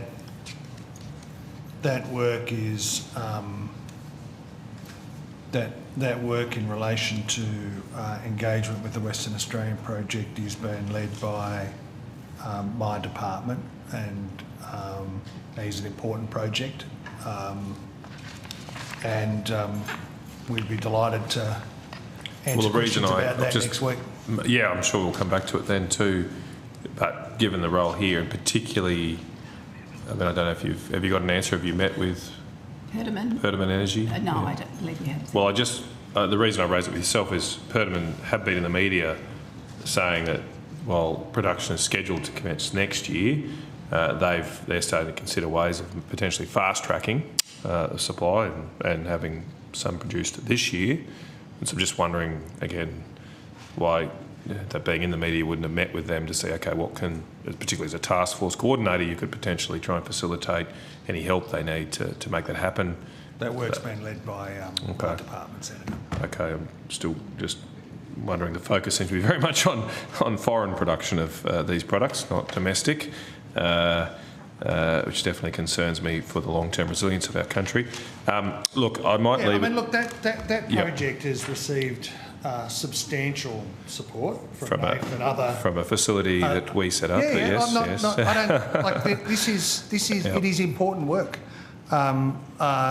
because high gas prices and a range of other challenges. We haven't had domestic urea production in Australia for some time. That project coming on stream will be a very welcome development and important. you know, in terms of the government's engagement with that, I'd really point you towards DISA estimates next week. Yep, and look, I might leave it there. Ms Harris, I'll reach out and provide some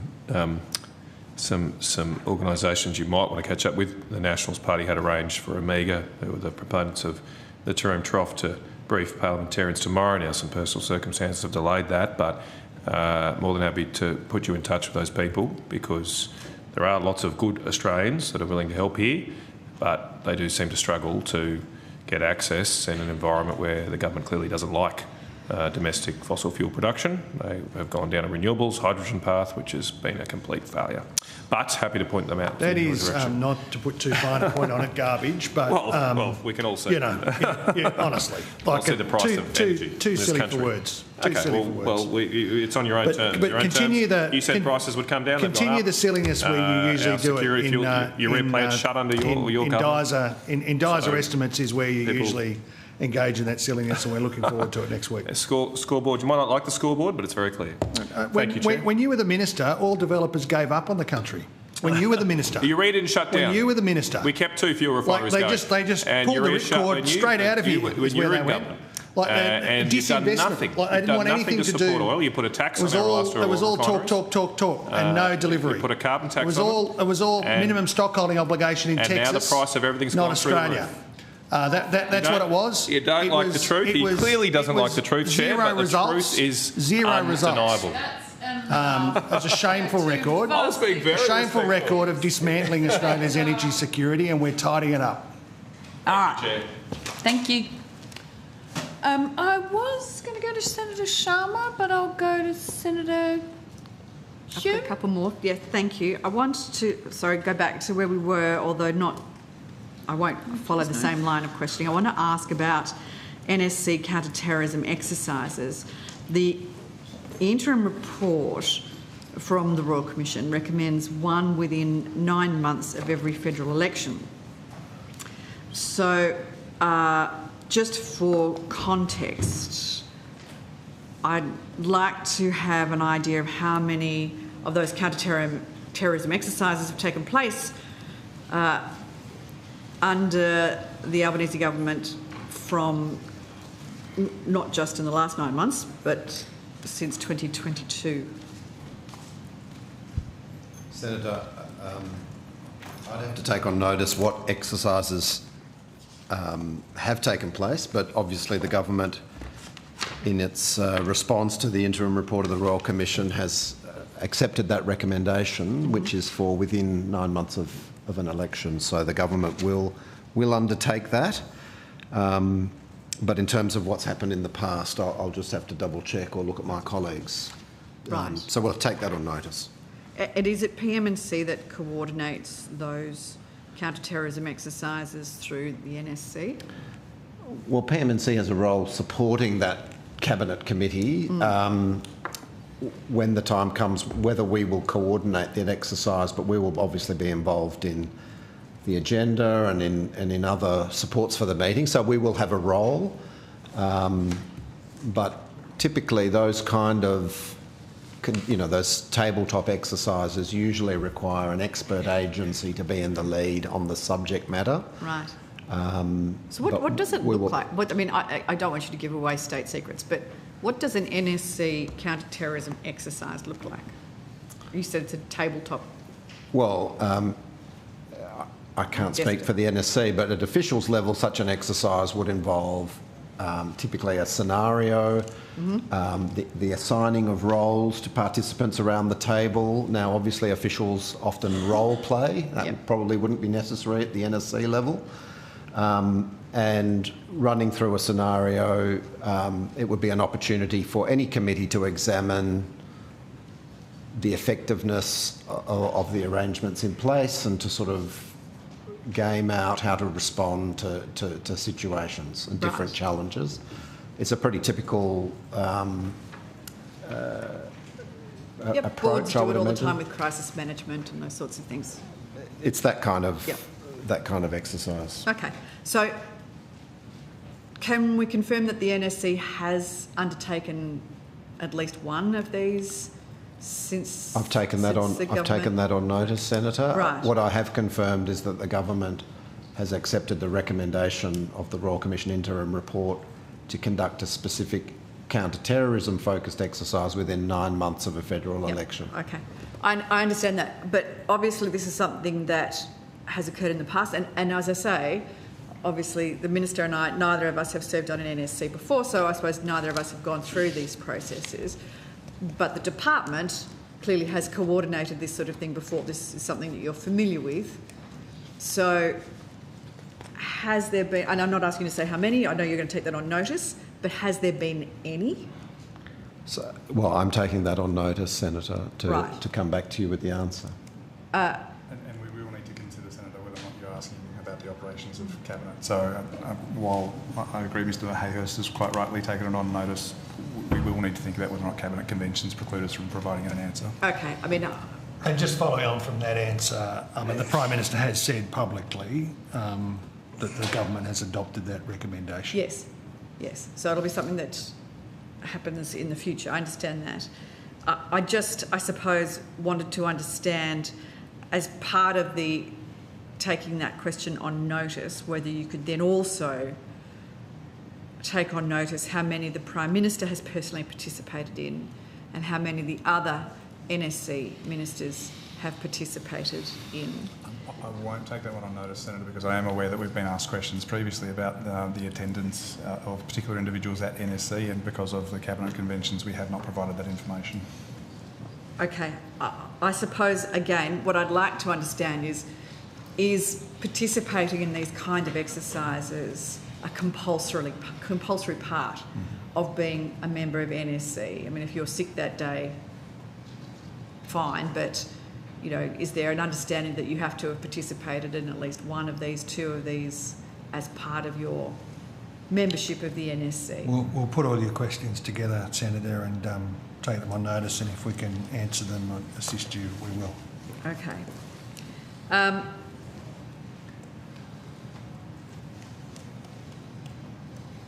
As you've taken that recommendation, accepted that recommendation, can I ask, is there an NSC exercise, counter-terrorism exercise, scheduled for the...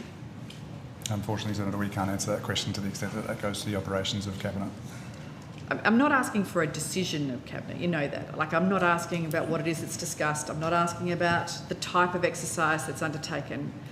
I'm just asking whether there are exercises undertaken. It's a little bit like asking whether there are meetings undertaken.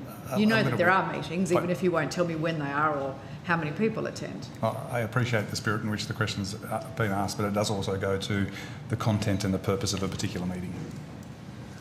Okay. Who would initiate the request for the NSC to conduct an exercise? That I think I can answer, Senator, because I'm trying my very best to answer where I can. I think to the extent that you're reflecting on a recommendation that's been accepted by the government, it would be up to NSC to schedule that going forward as to when that would occur. Right, so the committee itself schedules an emergency? With the support of the Department of Prime Minister and Cabinet. Right, okay. So it's not one person that's on the committee, it is the whole committee. We say, right, on Thursday we're all going to get together and we're going to role play, you know, a terrorism attack on Parliament House or something like that. Yeah? That's kind of how it works. I think as a more general comment, noting your earlier questions around agendas, and as set out in the Cabinet Handbook, yes, meetings have agendas. Decisions about what goes onto that agenda is a matter for the Prime Minister in consultation, normally with the Cabinet Secretary may have an involvement as well. Right. So, and then there's the question of how you would more broadly set up the process of an exercise, which Mr Hayhurst has talked about. Is an exercise actually a cabinet? Is it a meeting? I mean, do you put it down there? It's still a formal meeting of the It's still Cabinet. a formal meeting of the NSC. Okay, all right. Who facilitates an exercise at an NSC? Again, I'll just say as a general comment, not related to this. So any other exercises like this I've been involved in other jobs.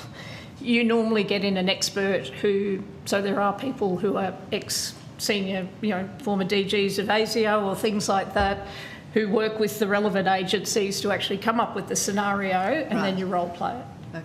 And it's quite a common thing across weather emergencies, all of those sorts of things, health emergencies, etc. So there are other subcommittees of Cabinet that go through these No, I'm not kinds of commenting on processes? subcommittees of Cabinet. I'm just talking about the process of, your question was who runs these things. So it's normally experts in the field. All right. Have any requests for an exercise been refused or cancelled? I think, unfortunately, to answer that would be to answer about the content of the agenda of NSC. Again, I mean, I'm not really digging into content, am I? You know, I think that's drawing a long bow. My answer would confirm the consideration or otherwise by a particular committee of Cabinet. I think you've tempted Mr Gifford to answer, but he's stoically maintaining the correct position. Senator Hume. So what sort of budget is allocated to exercises? How does that work? Does it require budget?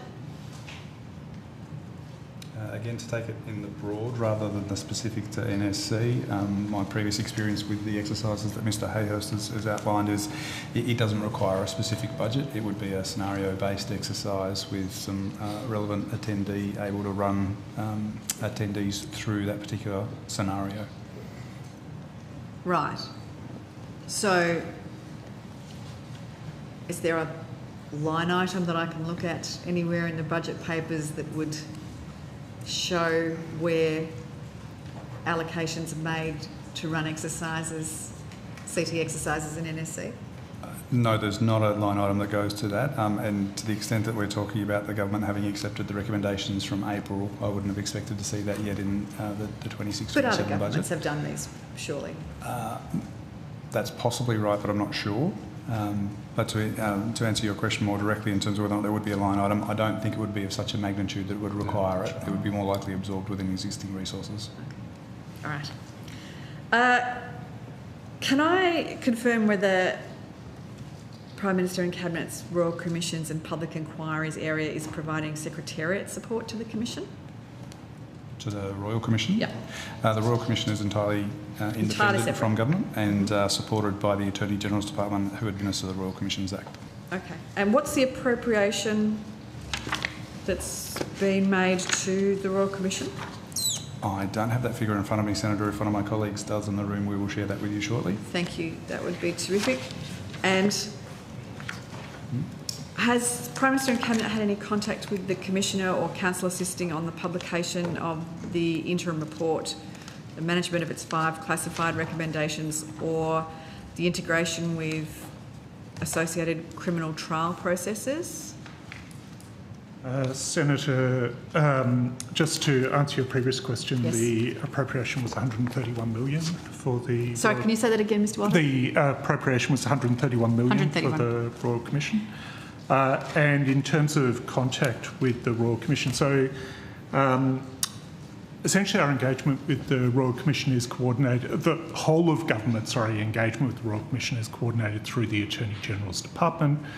We have received to date, I think, 5 notices to produce information, provide documents or a statement, and we have obviously complied with those, but otherwise we're not having direct contact with the Royal Commission. That's entirely managed through the Royal Commission's branch in the Attorney General's Department with the assistance of AGS as solicitors assisting the Commonwealth.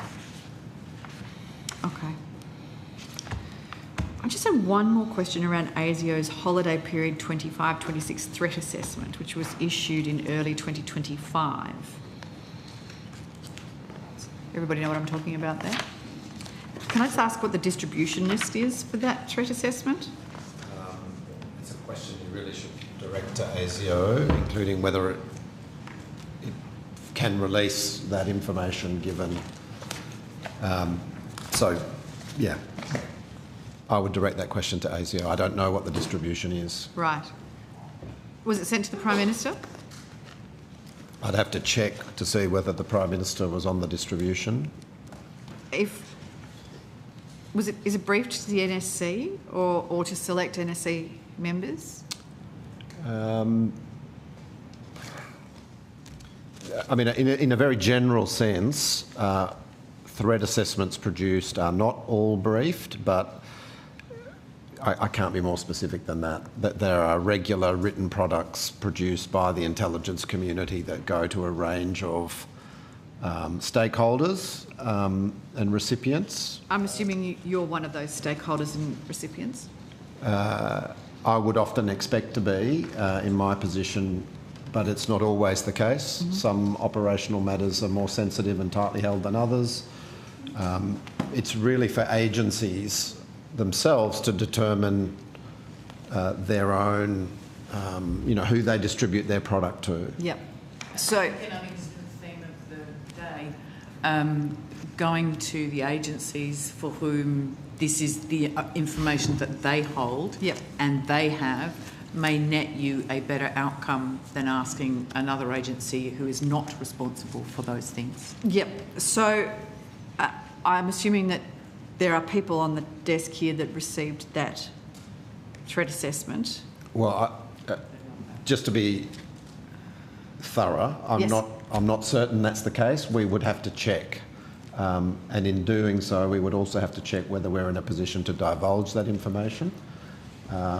So we will take that away, work it out, and come back to you if we can. Let's set aside that specific threat assessment. If you normally receive an ASIO threat assessment, is that something that PM&C then communicates to the Prime Minister, communicates to the NSC, or does it come directly from the agency?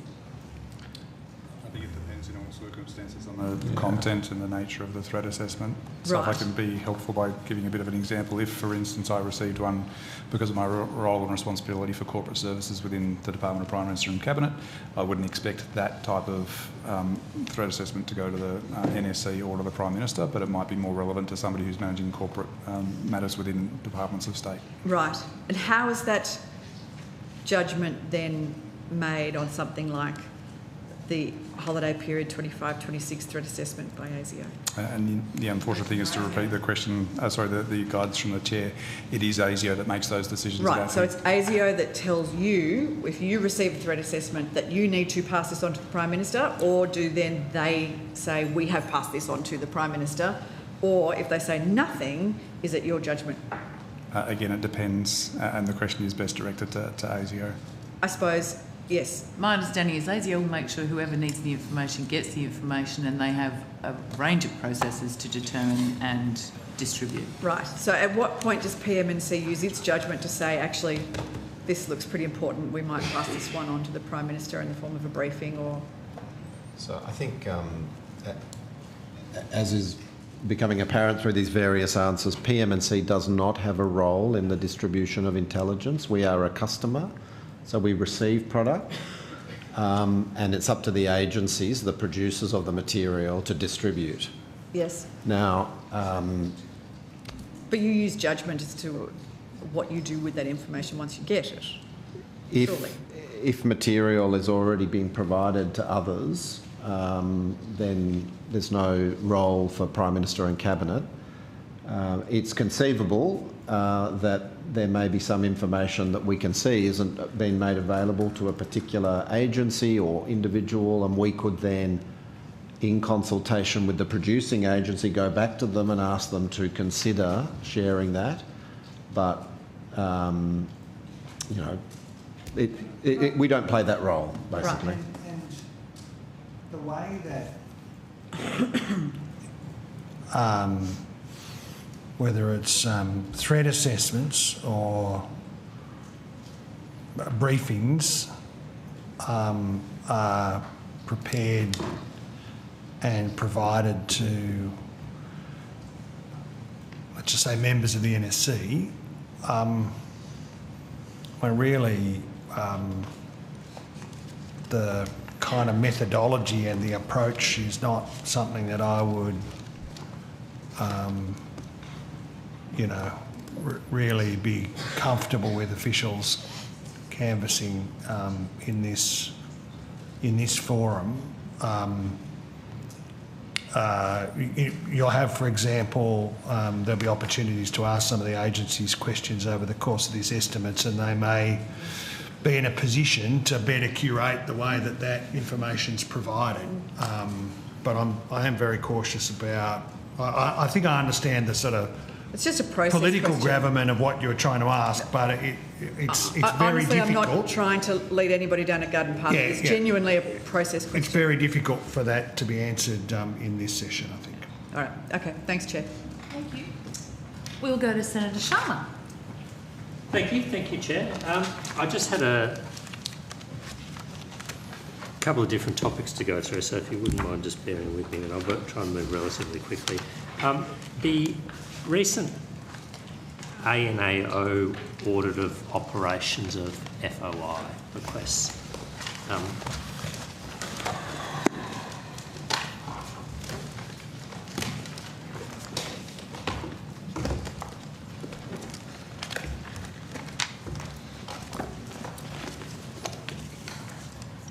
Mr. Gifford, can I kick off, or is it Mr. Walter?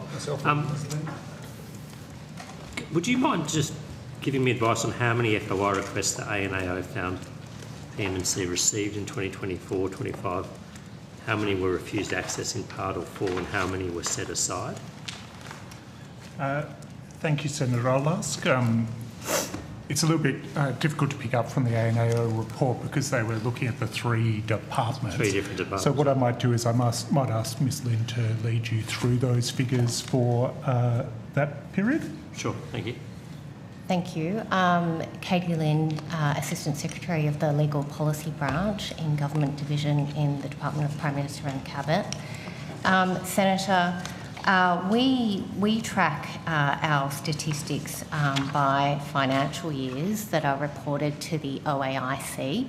So if it's helpful, I'm able to speak to those statistics and provide a breakdown because I understand your point, Senator Sharma, that the ANAO has provided aggregate numbers for the three entities. So I'm really happy to provide the breakdown for 2024 and 25. And the total number of decisions that the department issued in that financial year was 257. And the breakdown of those figures include 99 of decisions of that 257 were refused in full.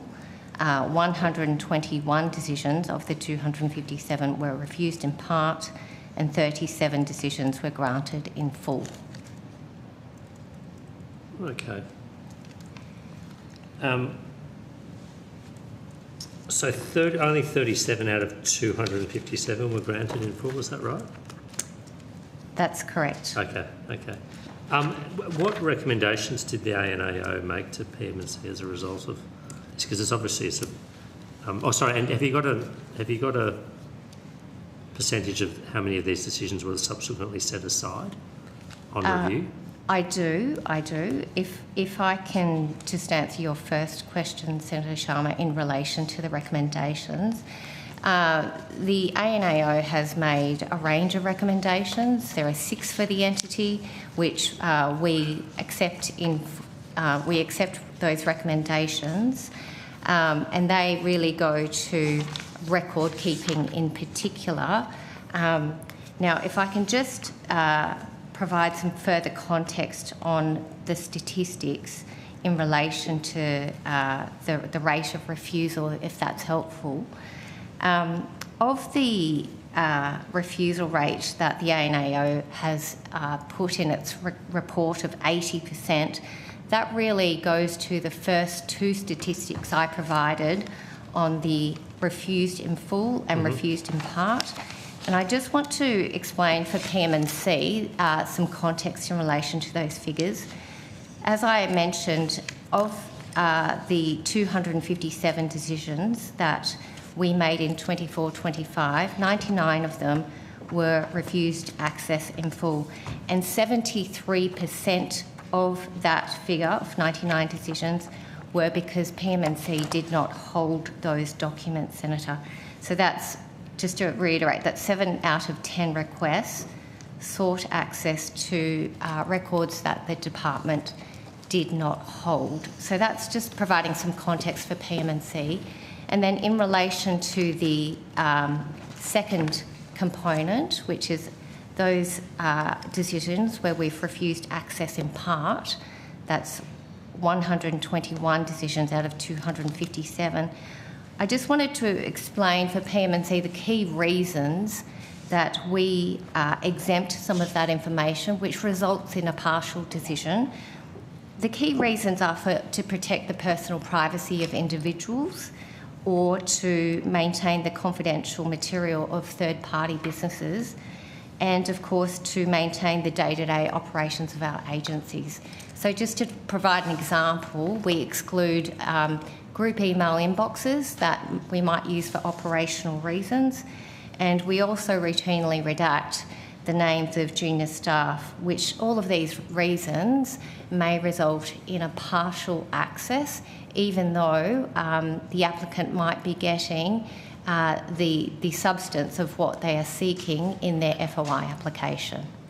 Just to make just one further point, Senator, I'm doing maths a little bit in my head here, but if we take out the ones where we simply did not have documents, they're in 90% of cases, or in 90% of applications, people are receiving either everything they requested or some of what they requested. And as Ms Lynn has been explaining, often what we take out is pretty trivial.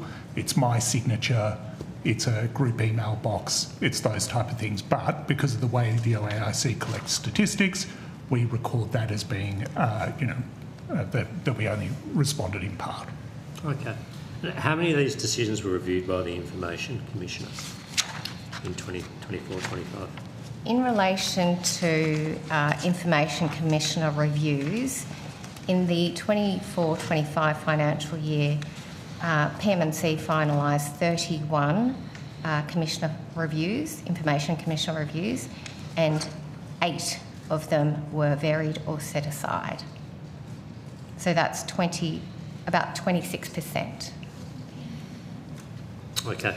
And were those Information Commissioner reviews, were they on, I mean, obviously they weren't on the subset that was granted there, on the refused in part or refused in full subset of those figures you gave me before? I think that they might be on a range of matters, unlikely to be those that are granted in full.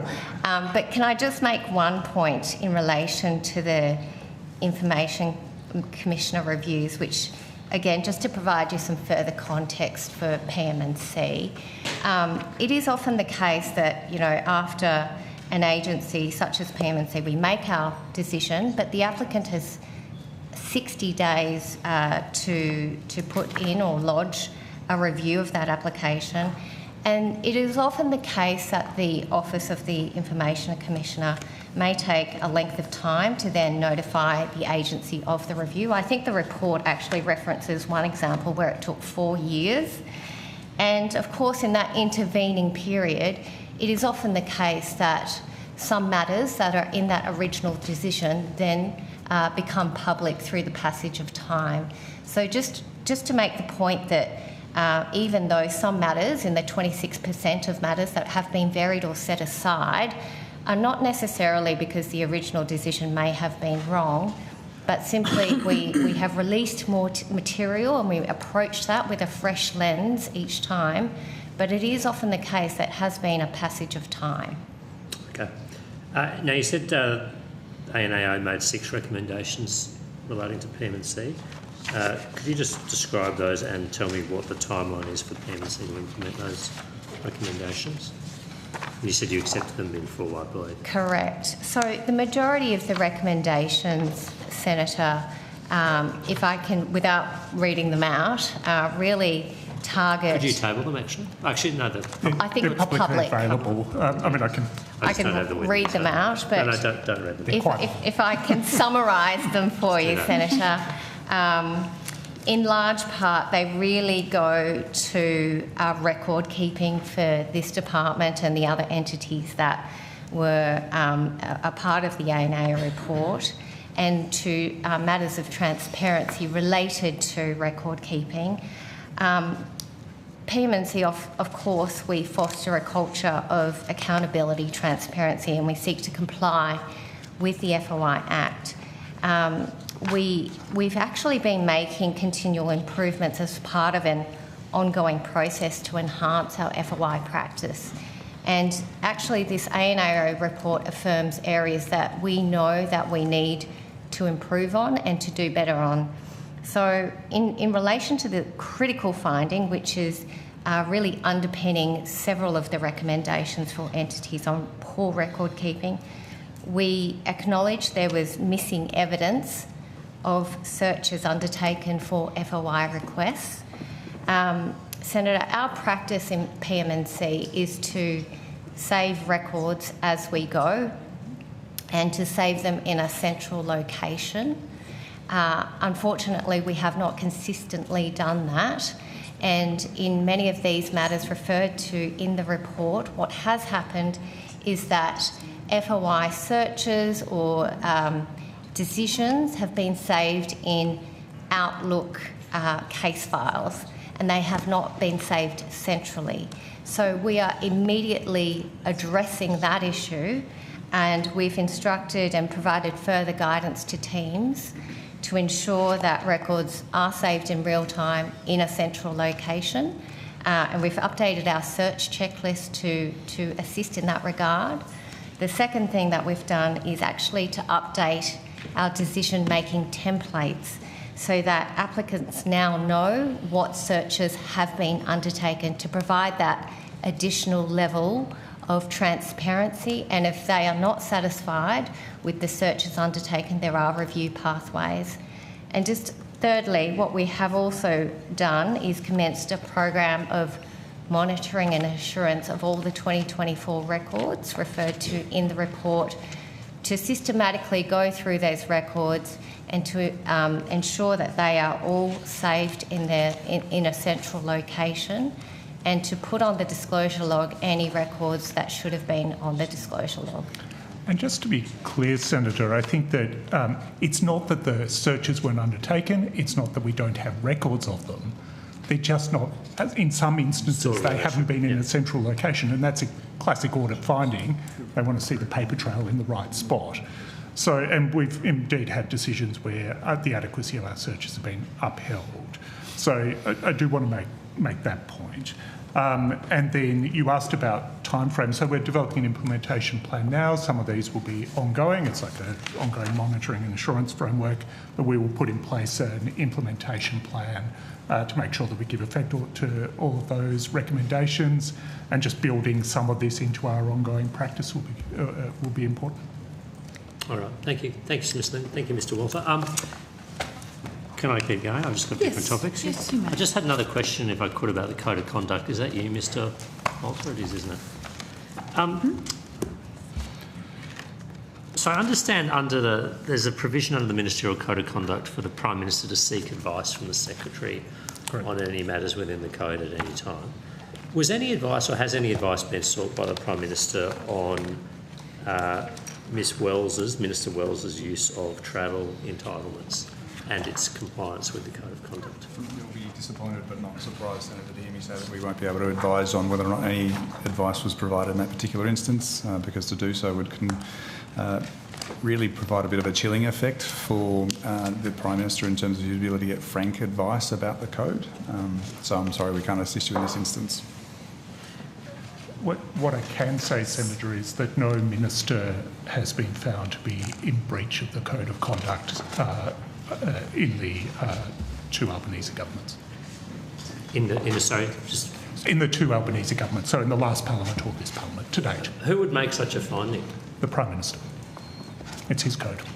Okay, so it's obviously only the Prime Minister's gift to that whether any violations have been made or not.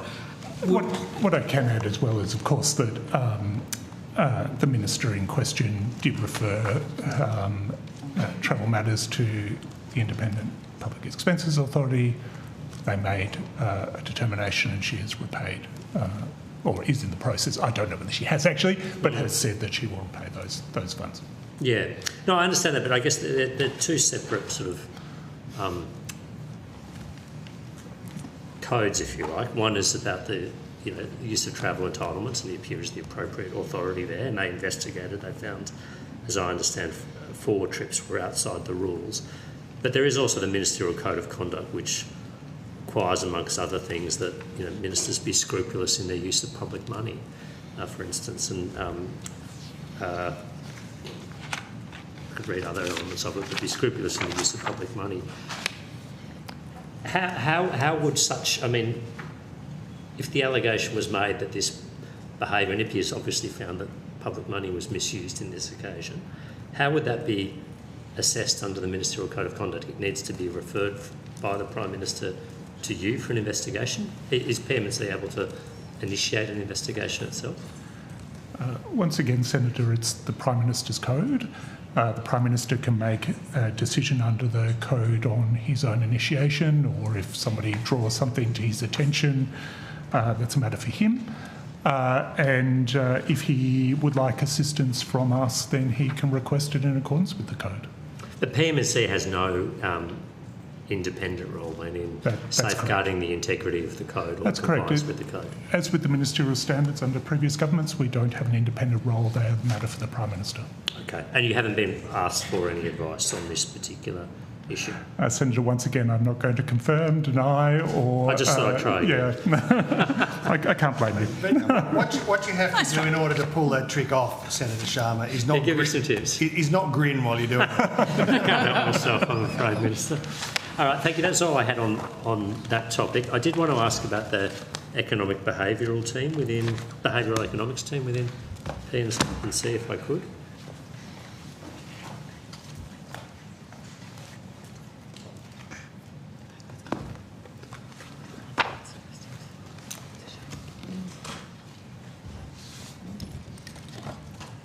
Dr. Rawlings, that's you, is it? Yes, it is. Thank you. Can I ask what work the team has conducted since the election, since the May 2025 election? Thank you, Senator. I should just say that the behavioural economics team has just come into my division. Oh, okay. So I will just pull out, I do have a list of projects. Are any of them in the room? Just bear with me. No, Okay. Just bear with me. I'll just find the list of projects, which I do have to hand.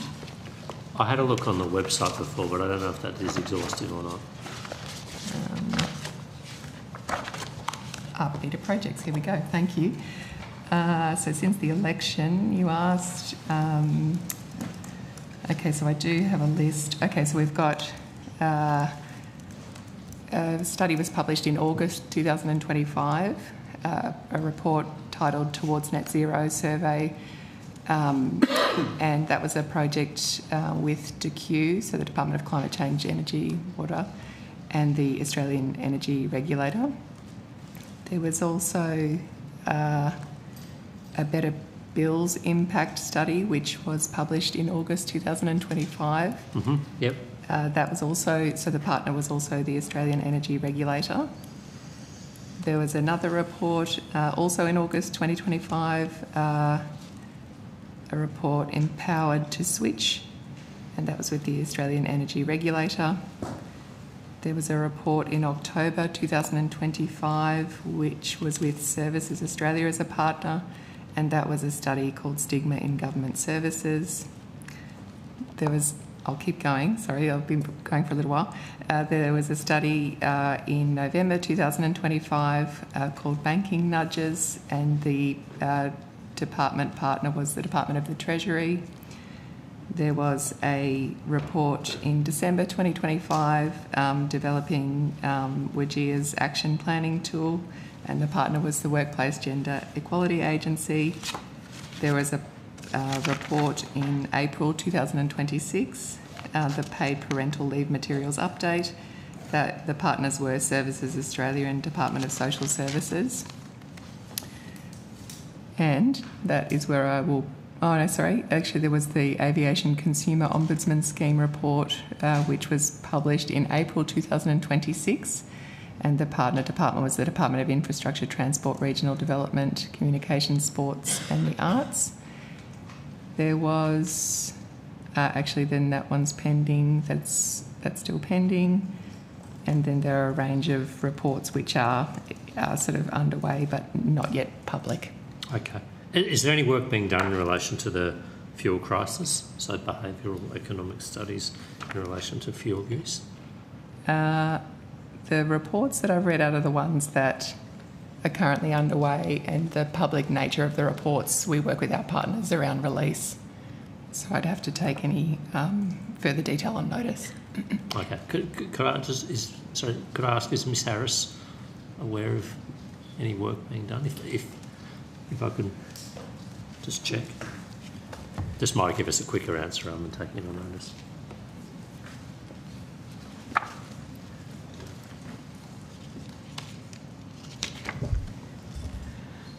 Thank you, Senator. In terms of the work from the BETA, the team, we had asked them to do some preliminary thinking in relation to any potential moves if we ever got to that point in terms of moving up the levels. But as Dr. Rawlings has said, that work is not finalised. So you've asked them to do some preliminary thinking? We've had some early thinking, early discussions with them, yes. What would the sort of scope of that work be? I need to go back and check to give you an accurate answer, Senator, but it was really about if we were ever to move, what's the best way to communicate any changes that it would be associated if we needed to move to a level 3 scenario, what's the most sensible way to communicate that to, for the community to be able to digest. So just remind me, what's in level 3 that would require Sorry, level 3? So we're currently at level 2, within the plan. And so if we moved, so it's really reflecting a kind of a tightened fuel scenario. So if we're in level 3, the sorts of things that the Commonwealth would be doing would be, to be stepping up that government-to-government engagement to secure supplies from strategic partners, to be considering further releases of supplies needed from the minimum stockholding obligation, and in consultation with states and territories and with agreement of National Cabinet, develop a nationally consistent approach for practical measures to reduce fuel demand. So it's a step up in terms of the tightness of fuel supply situation. And is the BETA team, that's what the right terminology is, are they working with any other government departments on looking at the stage 3 scenarios and how to communicate those? If that's okay, I can take it on notice to get the exact kind of nature of the framing of the tasking, but that's my recollection that we'd had some asked them to help think about how we might be communicating in that more tight environment. Okay, thank you. That was all I had for BETA, but I did have some more questions, so just a couple more on the Fuel Security Task Force. Am I okay to stay with you, Ms Harris? I was just looking through the plan. So we're at level 2. I was reading at the bottom that level 3 and 4 are under consideration and may change depending on circumstances. Governments will continue to work with industry and community. So that's at the bottom of the plan. What does it mean that level 3 and 4 are under consideration and may change? I mean, does that mean that you're still developing level 3 and 4, or there's consultations underway? Or so level 3 and 4, it's a reference to. In terms of the plan itself, it's a flexible plan, and exactly what any government would do, Commonwealth or state and territory, would depend on those circumstances. So, so the actions listed there are a list of things that governments, stated that they would probably do, but the exact nature of any particular levers that would be pulled under 3 or 4 would depend at the time. But is part of your role to do consultations about what stages 3 and 4 might look like, or? So in terms of our role, certainly one of the roles would be to advise on whether any shift in the levels would be required. And the plan itself does, on the first page of the plan, Senator, does talk about that any shift, if we were to have a shift in levels, would include consultation with relevant industries and sectors to ensure additional measures are well designed and have the greatest impact.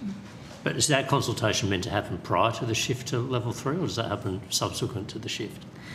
Senator, I think in terms of the consultation between the task force and relevant agencies, we're consulting all the time. At this point, Senator, we're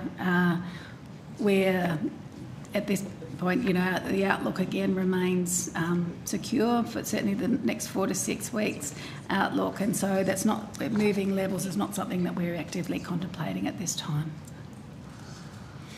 No, look, I can understand that, but the whole purpose of the formation of the task force and your appointment is to prepare for the worst, right?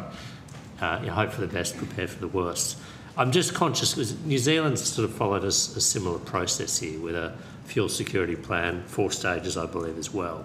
And they've conducted a sort of detailed consultation process around stages 3 and 4, as I understand it, including a list of user categories for fuel rationing, or the hierarchy of needs, if you like, in stages 3 and 4. I'm just trying to understand, is more work being done in the background on what stages 3 and 4 might look like? I'm not asking you to disclose that, but is more work being done? I mean, Ms Harris will jump in, but and that work with the industry, not just in fuel, is of course is very well advanced and involves engagement with the states and territories as well as Ms Harris has pointed out. We are in a position, because of the government's work here on procuring additional supply, where the country's in a stronger position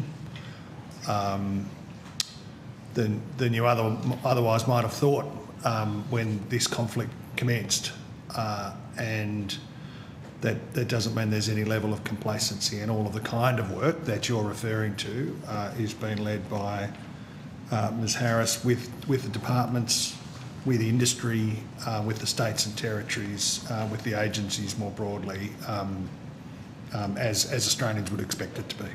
So, I mean, could we expect more elaboration of the fuel security plan, or only if we are moving levels? I mean, we're going to see more detail about stages 3 and potentially 4? I'm just trying to understand, is a process underway similar to what was undertaken in New Zealand? To date, National Cabinet hasn't decided to go down that exact process at this point in time. Okay. But any decisions about any kind of change of course would be, again, a matter of for National Cabinet to really guide how they wanted to approach the national plan. So there's no work afoot to up to. I mean, I know there's. I'm not trying to. Yeah, there's a National Cabinet meeting today, for example, and there's a regular drumbeat of those kind of engagements that the PM is convening. Ms Harris is leading on all of those questions. So, Senator, there is work, preparatory work, but that's, as you said, Senator, behind the scenes. But of course, part of the work of the task force is to try and do that preparatory work behind the scenes in case we hope we never get there, but in case if we needed to move up the levels in the plan. Okay, thank you. That was all I had. I know it's 6:30. I'm quite happy to keep going, and I've probably got another half hour's worth of questions. But if you'd like to break for dinner, or you want to come back? No, we'll break just for our Hansard and broadcasting people. So we'll suspend now until 7:30 and return with PM&C.